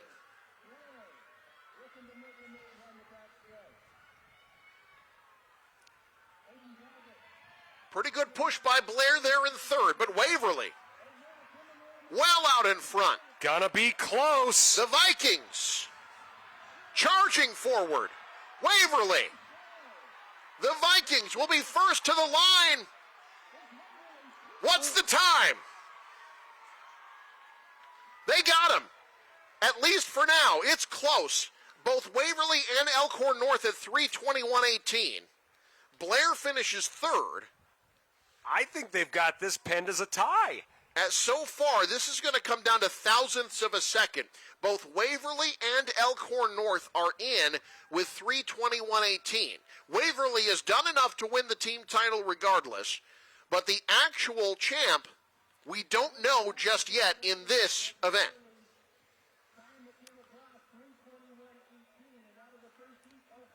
If Waverly had fallen off the medal stand, Gretna East from Heat 2 still would have had enough points to go around them. They would have. Yeah, Gretna East finishes sixth. How about Heat 1 with 4 medalists? Elkhorn North, Minden, Gretna East, Elkhorn all finish in the top 8. And again, Elkhorn North might be the state champs. They're going to have to go to the computers on this. Waverly has done enough to win a team title. They've gone back-to-back. Congratulations to the Vikings. I don't know how they're going to fit 8 people on the top of the medal stand. They won't, because it looks like they have given this to Waverly over Elkhorn North. So Waverly, the state champ in the 4x4, and in the team standings, Gretna East will finish in second. I say let's do a replay with Waverly and Elkhorn North right now. Just line them back up. So Waverly takes the team title by 9 points over Gretna East. Scott and Central City tie for third. Elkhorn North, by virtue of that finish, ends up tied for fifth with Lincoln Pius X. Wow. So a nice finish there for Elkhorn North. All right, Class A. We know what it's down to. It's down to Kearney and Fremont. Bearcats have a 5-point cushion. Kearney are named synonymous with track success. We'll see the first heat.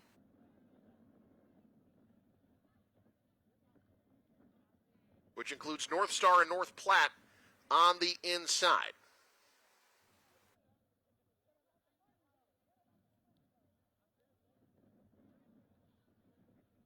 Now, once we get into the second heat, you'll see some names that you recognize from the 4x8 for Fremont.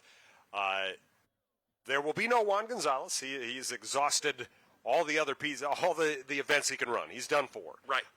Can't do any more. But you know that is a very good Fremont team. The problem for Fremont, it's also a very good Kearney team. Yeah. That's going to be a lot to chase down and have to outperform by 5 points to claim a state title. So that will be a challenge. Now, as for this heat, going to be some fun teams to watch, too. This Lincoln North Star team came in with a really, really good district time. North Platte is a little bit of a dark horse as well. We've seen it already. There is a high probability of Heat 1 medalists.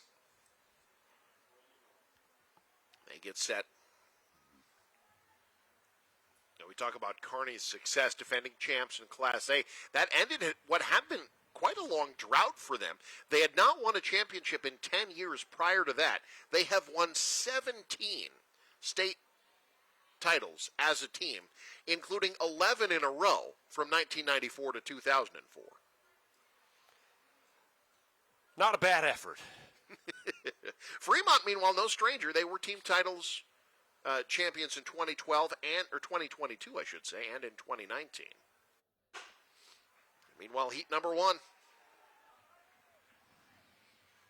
As you mentioned, no slouches here. North Star, their qualifying time 3:24.8. That's only 3 seconds out of the top time in district set by Papillion La Vista South.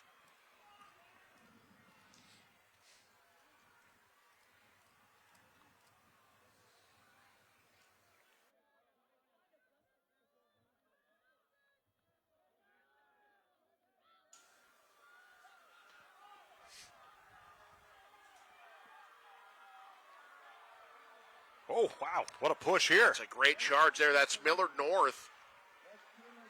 The Mustangs galloping to the first exchange. Looks like Millard North will be out in front. North Star settling in to second from lane 1. Millard West, though. This is a great start for them. And it'll be the Wildcats actually in first on the backstretch. Yeah, for as good a first leg as Millard North had, the exchange left a little bit there as they didn't quite develop momentum on that exchange. Allowed kind of some of the other teams to reel them in pretty quickly. Now here comes North Star around the outside. So it's North Star in front. North Platte now up into second. Millard West fading a bit to third. And then here on the outside comes Millard North once again. So it's North Star first.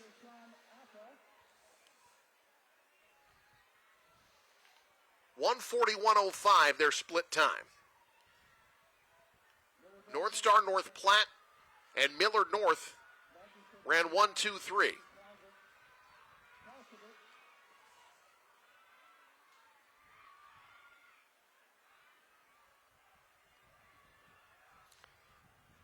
It's a strong third leg for North Star here. Yeah, what a stride. This is going to be an impressive split here. Afa just looks so strong. He's starting to starting to fade a little bit. Seeing a lot of his body move. That's allowed Millard North to close the gap a bit, but North Star first to the exchange as we start the final 400. Afa just ran a 50.44 on the third leg. North Star 1, Millard North 2, Millard South now third.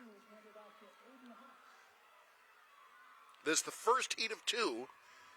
North Star, can they hold on? Now, there are a lot of different strategies within relays as far as where you put your strongest and your weakest, but usually you're not putting your strongest at leg number 3. No. This is Chapman for North Star. He's going to shut the door. North Star, they're going to set a pretty good time here in heat number 1.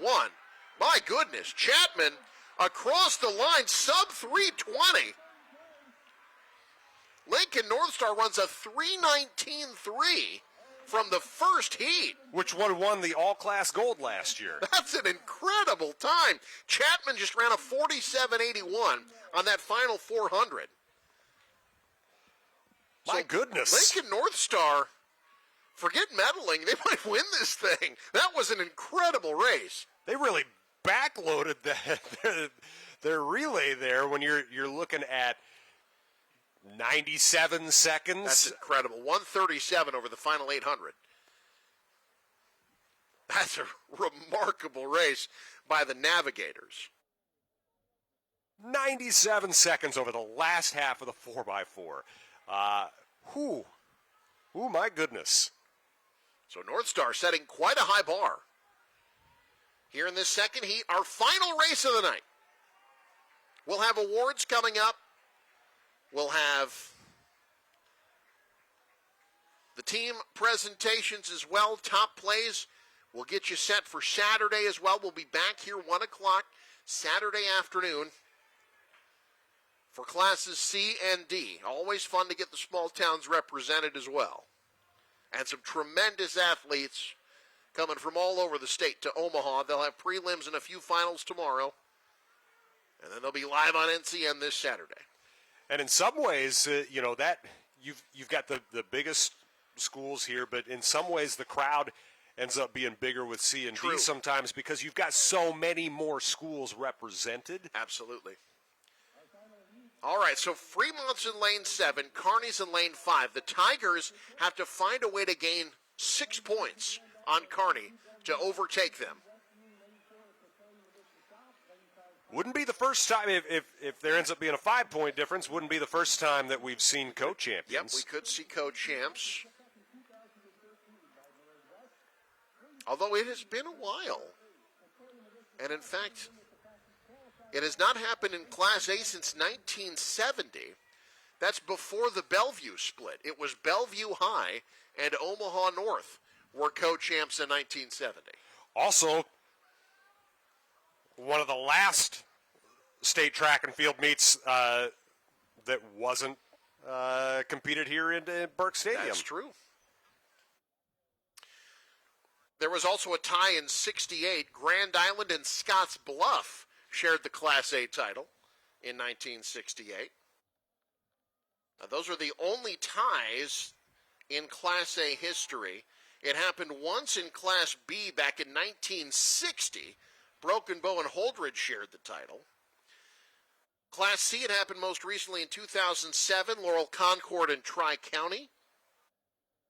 And Laurel Concord pre-Coleridge. Pre-Coleridge. And in Class D, it happened last year. Axtell and McCool Junction shared the state title. And that came down to the very end It as did. well. It did indeed, as it very well could in this race. But all of these teams have to be looking at the scoreboard and going, hold on a second. Lincoln North Star did what? Because they put up a time that would be a state championship time most years, and very well could be today. 319.3 from the Navigators in Heat 1. Yeah, 319, like I say, 319.3 would have won the all-class gold last year. It would set the state meet records in 2 of the 4 classes. It's the second fastest time run this year in this event in Class A. The fastest time, also by North Star. They ran a 3:18.66 at the Heartland Conference Championship. Goodness. Drama at Burke. They were just coasting a little bit in districts. Yeah.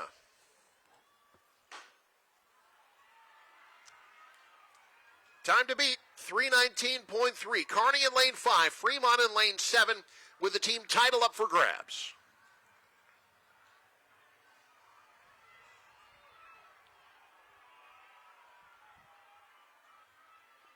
And Papillion La Vista South in lane 4 with the best time coming out of district.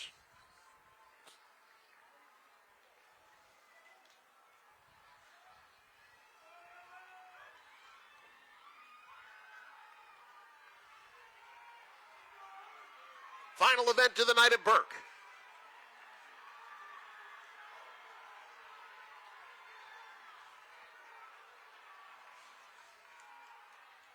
Fremont, a pretty good first leg. Kearney, a really good first leg. Pretty solid first leg from lane 8 in Norfolk as well. Yeah, the Panthers are off and running.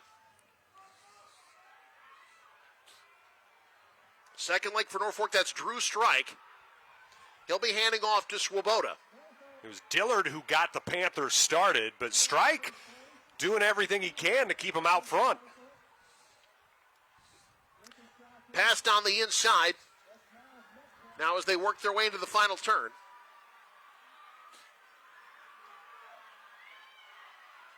That's Lincoln Southeast that's worked their way in front. Here comes Westview with a great second leg, and it's going to be Westview second at the exchange. Lincoln Southeast, Westview.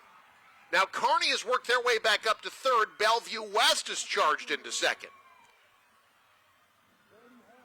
Kearney sitting pretty for a team title. They want the 4x4 title, though, as they've worked their way into second. Well, they've got LeGrone Miller waiting in the anchor leg. That's exactly who you want. And now Kearney in first. This is a great third leg run by John here. And he'll be handing off to LeGrone Miller. Side by side now. Lincoln Southeast. Oh, John fading a bit. It'll be Southeast first. Kearney second. Here goes LeGrone Miller. Can he catch him? In case you're curious, Fremont trailing back here in 7th. This is Kearney's team title for the taking. Can LeGrone Miller catch Lincoln Southeast's Thorn on the back end? two of the best athletes in the state of Nebraska. Thorne starting to pull away. And remember, they still have to beat 319. It's going to be Southeast. Thorne sprinting. Clock watching. Southeast to the line, to the title. Kearney fades to fourth, but they've done enough for the team title. Southeast time 3:17.25 after Thorne runs a 46-67 final leg. My goodness gracious. 46-67. That's state championship caliber, which, so is he. That would have been, so if that were running an open 400, that would have been good for an all-class state record. The all-class state record is 46.98 that Lucas Hewlett ran in 2006. So let's talk team standing. Southeast wins. North Star ends up second from the first heat. Fremont does not medal. They finish out of the top 8. Kearney finishes 5th. The Bearcats have won their second straight state title and 18th team title in boys Class A track. Well, congratulations to the Bearcats. They knew what they had to do. They may have faded a little bit in the end of that race, but they got everything they needed out of that. There was no doubt in that final lap who was winning the team state championship. Congratulations once again to the Bearcats. Just a phenomenal performance all the way around. A complete performance from the team. That's why they win the title.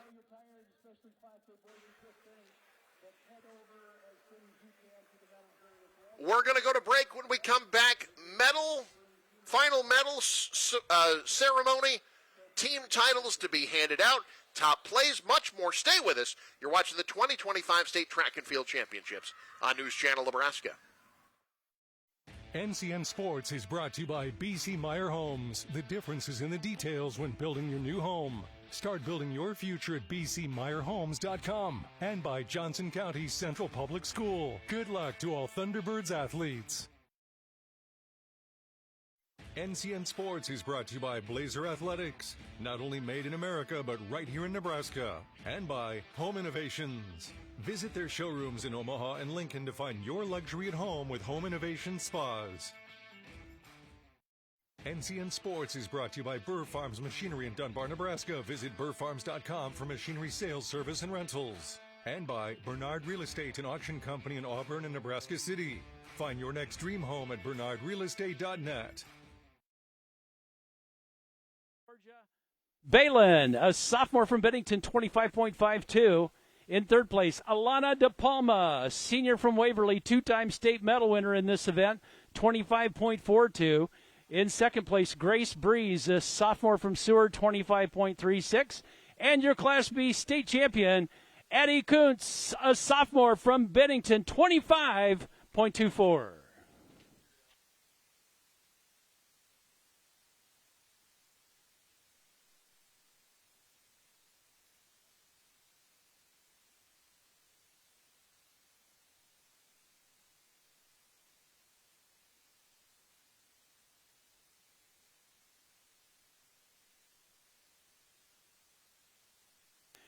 Next up, your medal winners, Class A girls 200-meter dash. 8th place, Elizabeth Wimhoff, senior from Columbus. Her time, 1:47.91. She's a 3-time medal winner.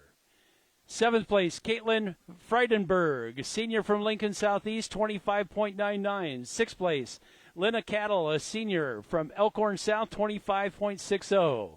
5th place, Soleil Jones, junior from Lincoln Southwest, 25.59. In 4th place, Malia Robinson, freshman from Omaha Northwest, 25.32. 3rd place, Kate Schaefer, junior from Papillion La Vista South, 25.29. Your runner-up, Maya Rogers, a senior from Omaha Central, 25.10. And your Class A state champion, Jaylee Francini, sophomore, Omaha Benson, 24.69.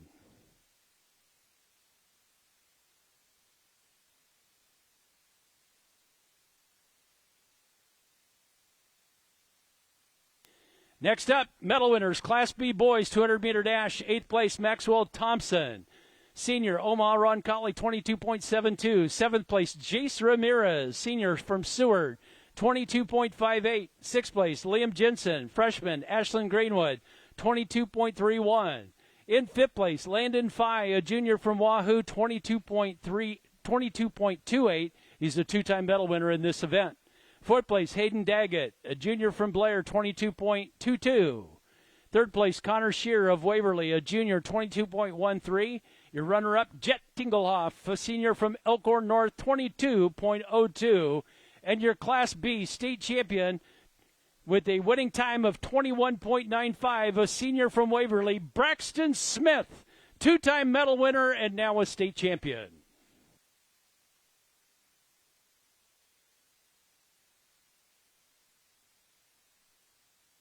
Boys teams, for presentations, please line up on the west side. Boys teams, please line up on the west side.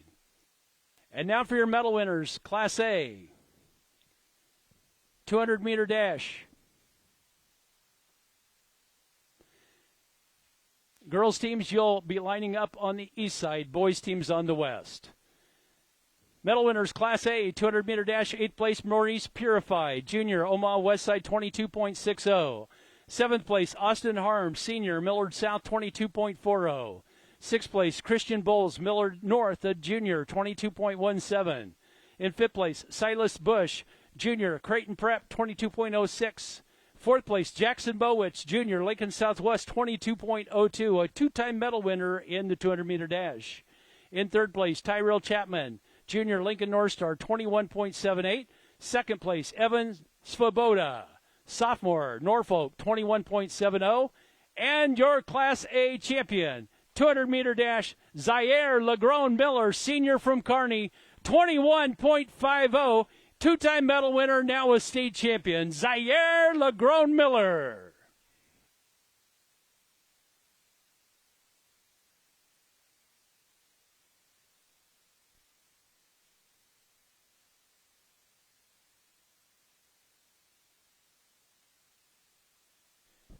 Now up, it's your Class B medal winners in the girls 4x400 relay. 8th place, McCook, 404.17. 7th place, Chase County, 403.20. 6th place, Omaha Scott Catholic, 402.94. 5th place, Seward, 402.67. 4th place, Elkhorn North, 401.36. 3rd place, Ogallala, 355.25. Your runner-up, Waverly, 355.20. And your champion, Bennington, with a winning time, 352.69. Runners on the winning relay, Alexis Hyatt, Kennedy Portwood, Georgia Balin, and Macy Reiner.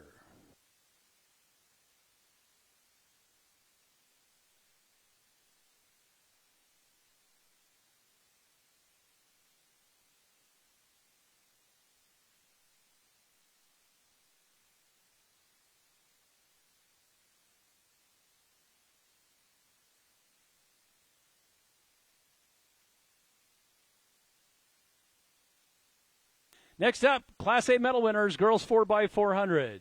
8th place, Omaha Marion, 404.98. 7th place, Bellevue West, 402.99. 6th place, Omaha Northwest, 402.01. 5th place, Omaha Central, 401.99. 4th place, Papillion La Vista South, 359.74. 3rd place, Kearney, 358.26. Your runner-up, Papillion La Vista, 354.84.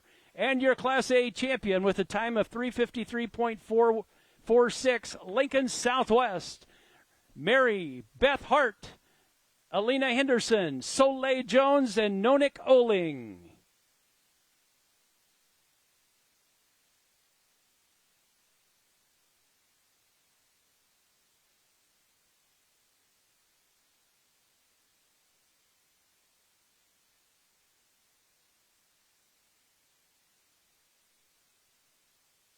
Class B, medal winners, boys 4x4.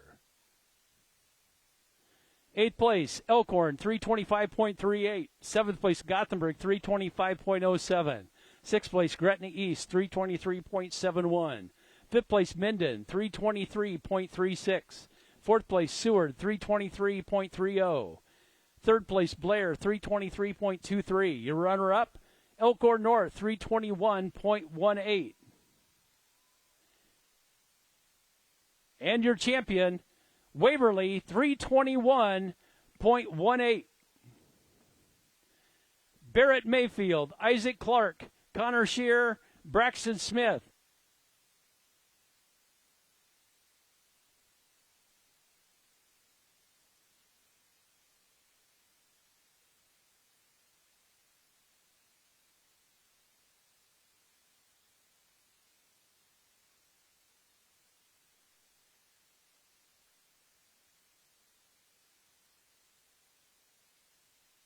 Next up, Class A boys, 4x400. 8th place, Millard South, 325.07.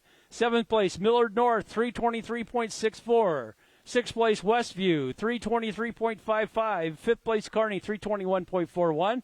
4th place, Bellevue West, 321.67. 3rd place, Papillion La Vista South, 320.76. 2nd place, Lincoln North Star, 319.30. And your champions, Lincoln Southeast, 317.25. Thaddeus Harvey, Niles Metcalf, Brody Horn, and Charlie Thorne.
So now we get ready for the handing out of the team awards.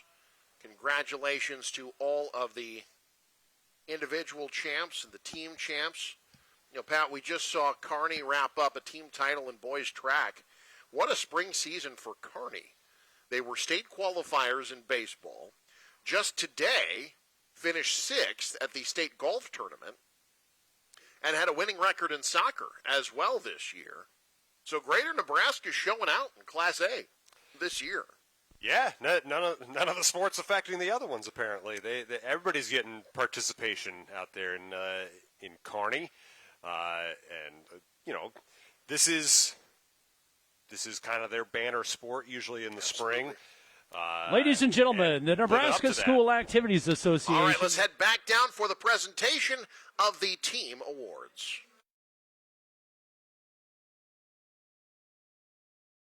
Board of Director members, Dr. Troy Unziker of Alliance, Kara Graham of Lincoln Southeast, Darren Toby of Broken Bow, Dave McDonald of McCool Junction, Thomas Lee of Omaha Westview, and Robert Drews of Arapahoe. Your 2025 Class B Girls State Track and Field runner-up is Waverly High School.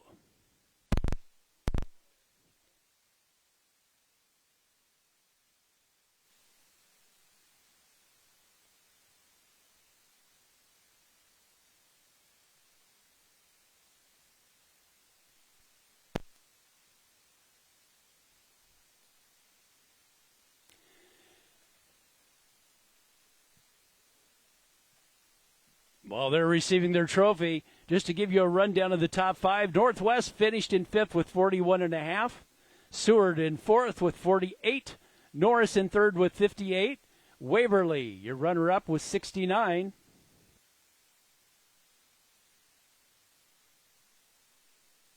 Congratulations to the Vikings of Waverly High School, your 2025 Class B Girls State Track and Field runner-up.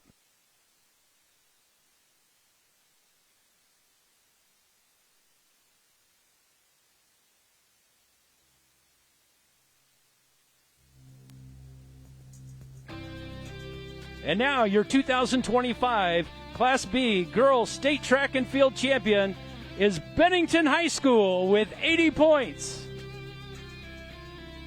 Please come forward and receive your trophy.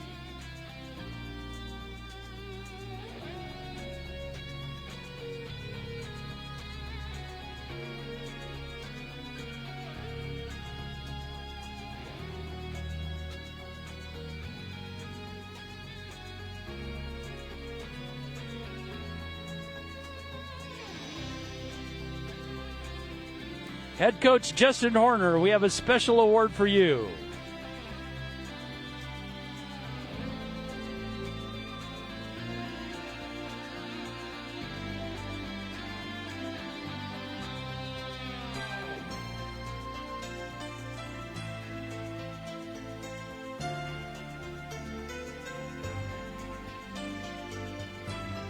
And now here is the 2025 Class B Girls State Track and Field Championship Trophy for Bennington High School.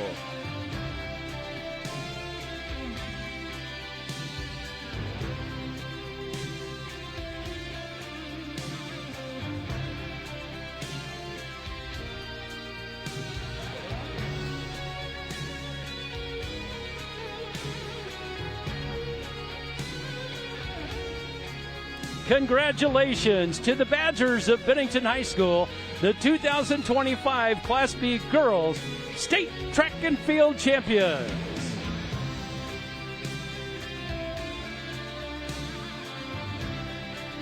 And now your 2025 Class A Girls State Track and Field runner-up is Lincoln Southwest High School. Please come forward and receive your trophy.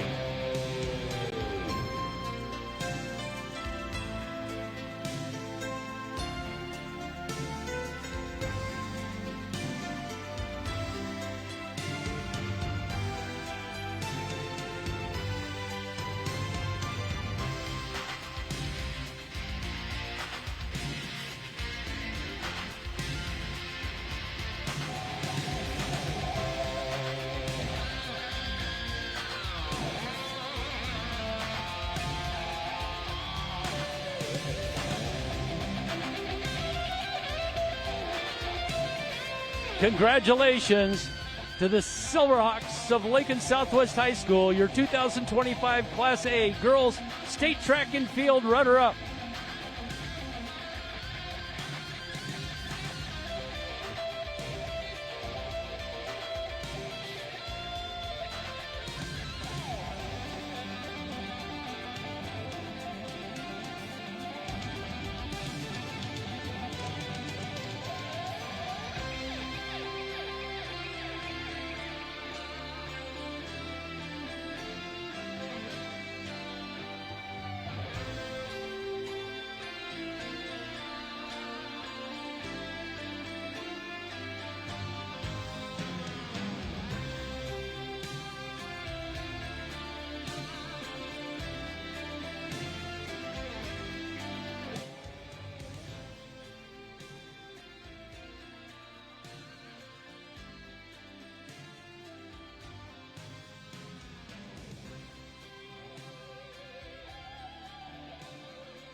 Your 2025 Class A Girls State Track and Field champion is Papillion La Vista South High School.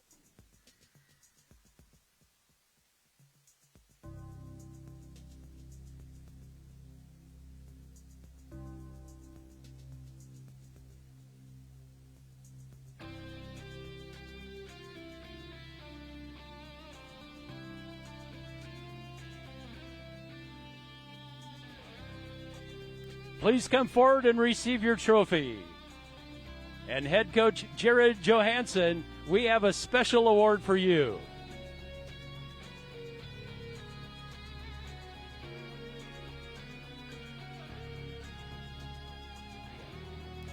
And now here is the 2025 Class A Girls State Track and Field Championship Trophy for Papillion La Vista South High School.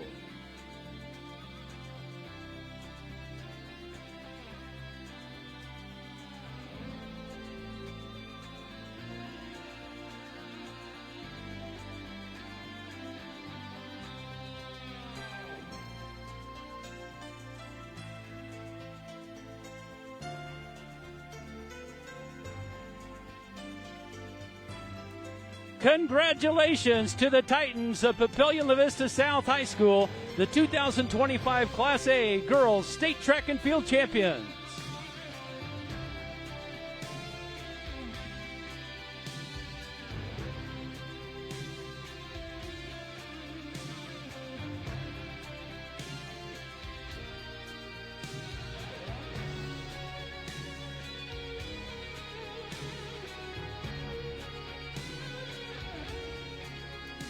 Your 2025 Class B Boys State Track and Field runner-up is Gretna East High School.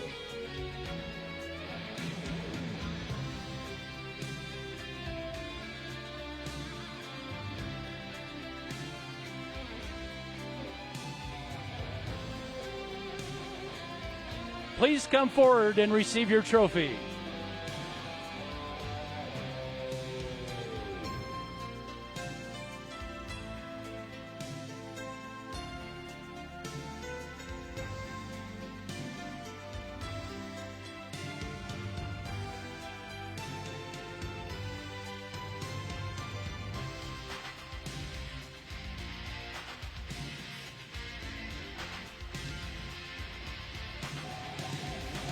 Congratulations to the Griffins of Gretna East High School, your 2025 Class B Boys State Track and Field runner-up.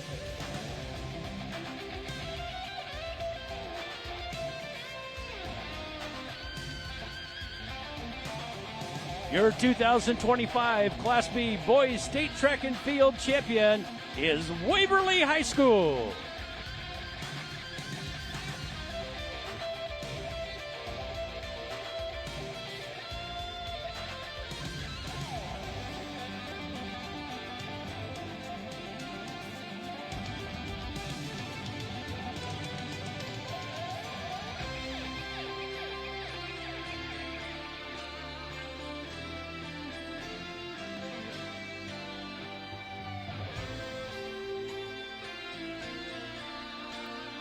Head coach Brian Benson, we have a special award for you.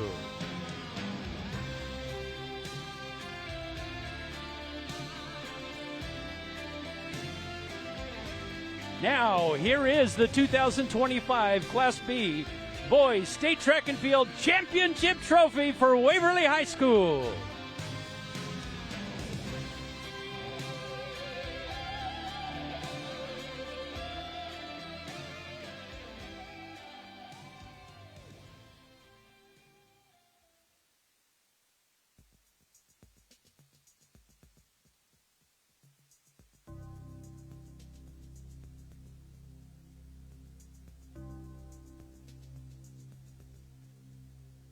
Congratulations to the Vikings of Waverly High School, the 2025 Class B Boys State Track and Field Champions.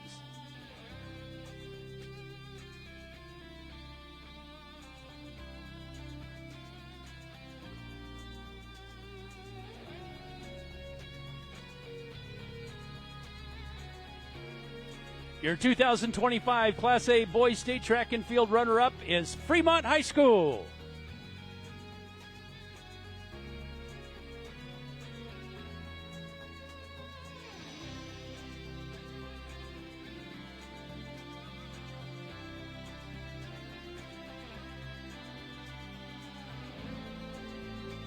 Please come forward to receive your trophy.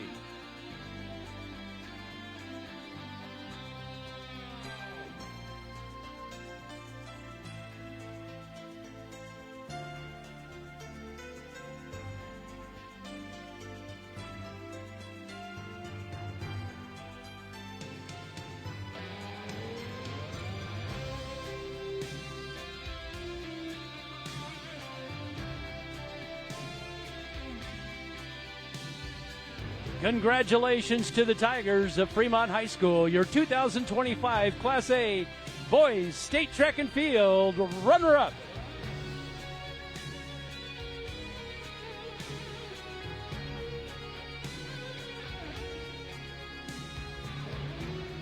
Your 2025 Class A Boys State Track and Field champion is Kearney High School.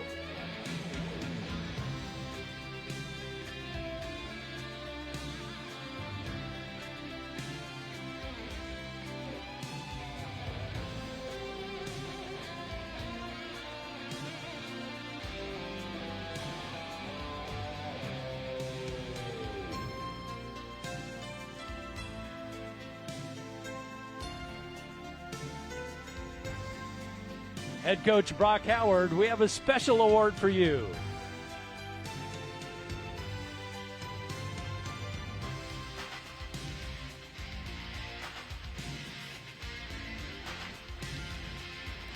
Now, here is the 2025 Class A Boys State Track and Field Championship Trophy for Kearney High School.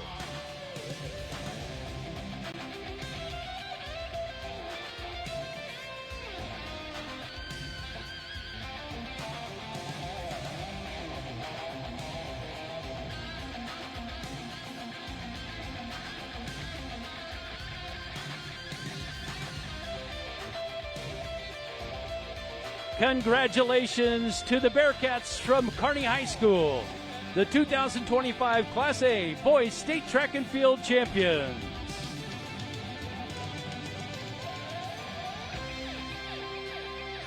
This concludes the Class A and Class B State Championship Award presentations. Congratulations to all of the award winners. Thank you for attending and get home safely. NCN Sports is brought to you by Larson Motors in Nebraska City. Find your new Chevrolet, GMC, Ford, Chrysler, Dodge, Jeep, or Ram today at LarsonMotorGroup.com. And by District Table and Tap, craft beer, bold eats, now in Norfolk and West Point. Taste the District. NCN Sports is brought to you by Greg Young Automotive. We'll go the extra mile for you. Diller Odell Public Schools. Good luck to all Griffins athletes. And by First Bank of Nebraska in Burchard. NCN Sports is brought to you by Blazer Athletics. Not only made in America, but right here in Nebraska. And by Home Innovations. Visit their showrooms in Omaha and Lincoln to find your luxury at home with Home Innovation Spas. NCN Sports is brought to you by Burr Farms Machinery in Dunbar, Nebraska. Visit burfarms.com for machinery sales, service, and rentals. And by Bernard Real Estate, an auction company in Auburn and Nebraska City. Find your next dream home at bernardrealestate.net.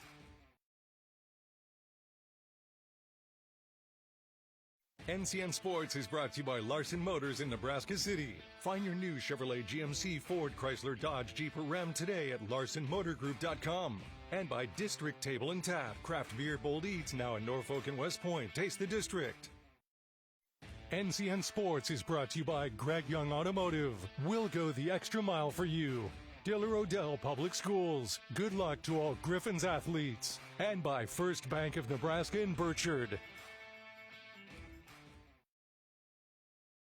Kearney, Nebraska is the getaway you never knew you needed. With comfortable, premium lodging, eclectic shopping, and a variety of locally owned craft food and drink options, Kearney has something for everyone. By day, you'll find rich history, outdoor adventure, and some of America's most unique attractions.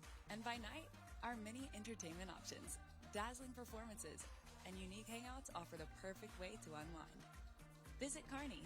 It's so much more than just in the middle.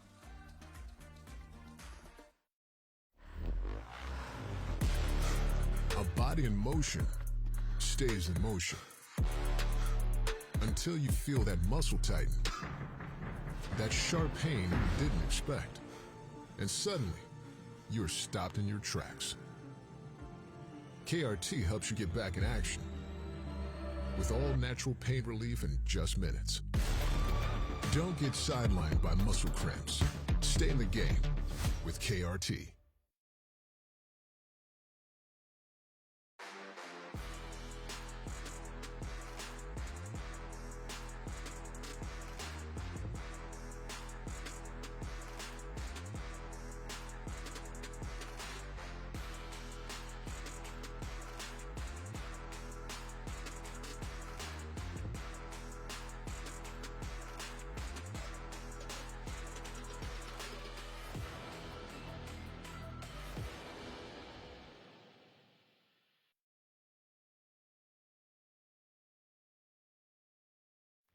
Hey, sports fans, heading to the big game tonight? Make sure you stop by Speedy Mart before you hit the stadium. Fuel up your car and grab your favorite snacks and drinks to keep your energy high. Whether it's chips, soda, or a quick meal, Speedy Mart has everything you need to kick off your game night right. Don't miss out. Swing by Speedy Mart for all your pre-game essentials. Speedy Mart, snacks before the game. Does your business need quick, competitive financing for heavy machinery, trucks, or other equipment? Currency is here to help. Whether you're financing construction equipment, farm equipment, trucks, trailers, or any other big-ticket item, Currency will automatically find the best rates. Currency facilitates loans for up to $500,000 with repayment terms up to 72 months. It's fast, easy, and free to use. Visit GoCurrency.com and apply today. Do you know when the worst time to find out your sump pump isn't working? The day you need it. At John Henry's Plumbing, Heating, Air, and Electrical, we're offering a $59 sump pump inspection, so you won't have to find a watery surprise in your basement after a storm. For just $59, our licensed and experienced service professionals will examine your sump pump, inspecting its major components, to ensure your sump pump is ready and working when you need it most. Hurry, this offer won't last long. John Henry's, serving your family since 1996.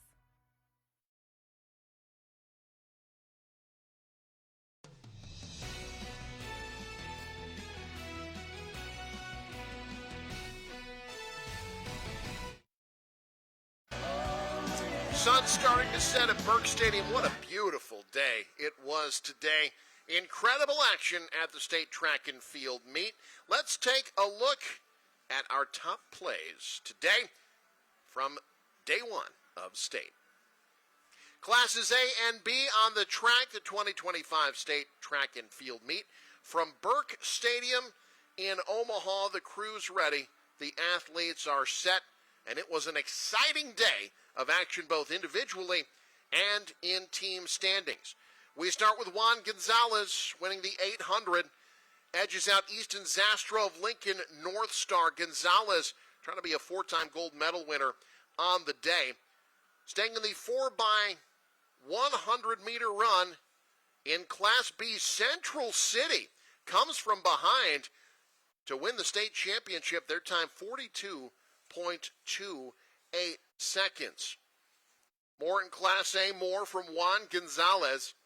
He said he wanted to be a four-time state champ this year, and guess what? He did it. He's letting you know about it as well. Wins the 1600 with a time of 4 minutes, 11.46 seconds for Fremont. Class A girls, 100-meter hurdles.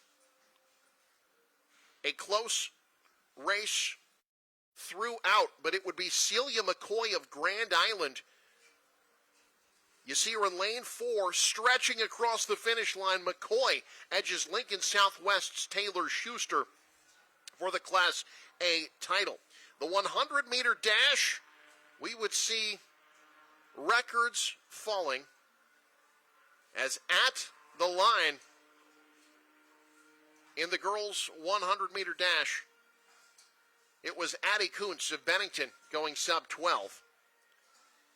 Addison Darnell, meanwhile, sets a new state meet record in the girls' 300-meter hurdles, representing the Auburn Bulldogs well. Charlie Thorne would set a new meet record as well in the 200 meters.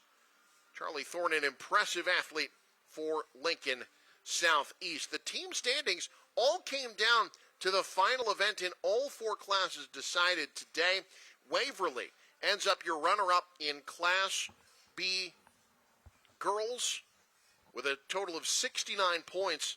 The state champs in Class B, Bennington, their first ever team title in girls track, 80 points. They were able to clinch it with an impressive performance in the 4x400-meter relay. Boys Class B coming up in a minute. Class A girls, Lincoln Southwest, the runners-up. This came down to the final event. Papillion, La Vista South, Lincoln Southwest, and Kearney finish 3.2 points separating them. Papio South with 88, Southwest with 87, Kearney with 86 points. They finish in third off the medal stand. Despite Southwest winning the 4x400, they end up runner-up.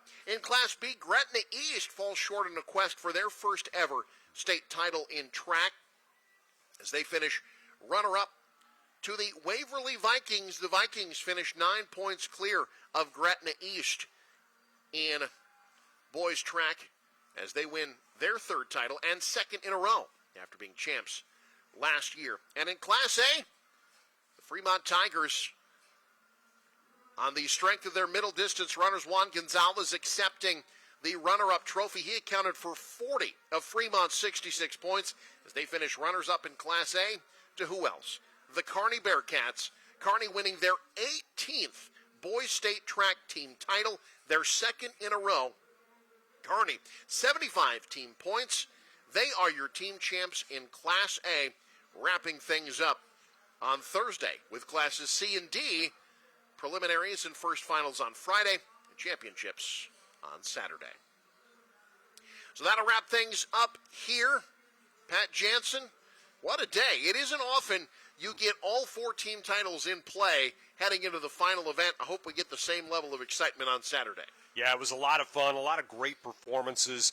You know, the conditions were lovely, not necessarily conducive to records. The other part of it, though, too, is when you have Juan Gonzalez and Braden Lofquist trying to do so much, that also creates a lot of difficulty. There was some really, really gutty performances by people who had a lot of pressure on them today, and they really came through. Fun to watch, and we got a chance to see a couple Nebraska high school track legends do it one last time. Now we get Classes C and D on Saturday. That's going to be a blast. We're going to have people from all over the state flooding into this stadium. Going to be a blast. There will be some all-class golds won in those Classes C and D events. Going to be a lot of fun to watch. That will be coming your way Saturday. Our coverage starting at 1 o'clock Central Time, 12 noon Mountain. Until then, from a broadcast partner, Pat Jansen, Brandon Axman, Michael Shively, who did a great job on the sidelines for us today, Connor Luby, Danny Alvarado, and the entire NCN sports crew. Too many to name because, let's face it, I would forget someone. My name is Eric McKay. Thank you so much for joining us. Have a great night. You've been watching live coverage of the 2025 State Track and Field Championships on News Channel Nebraska.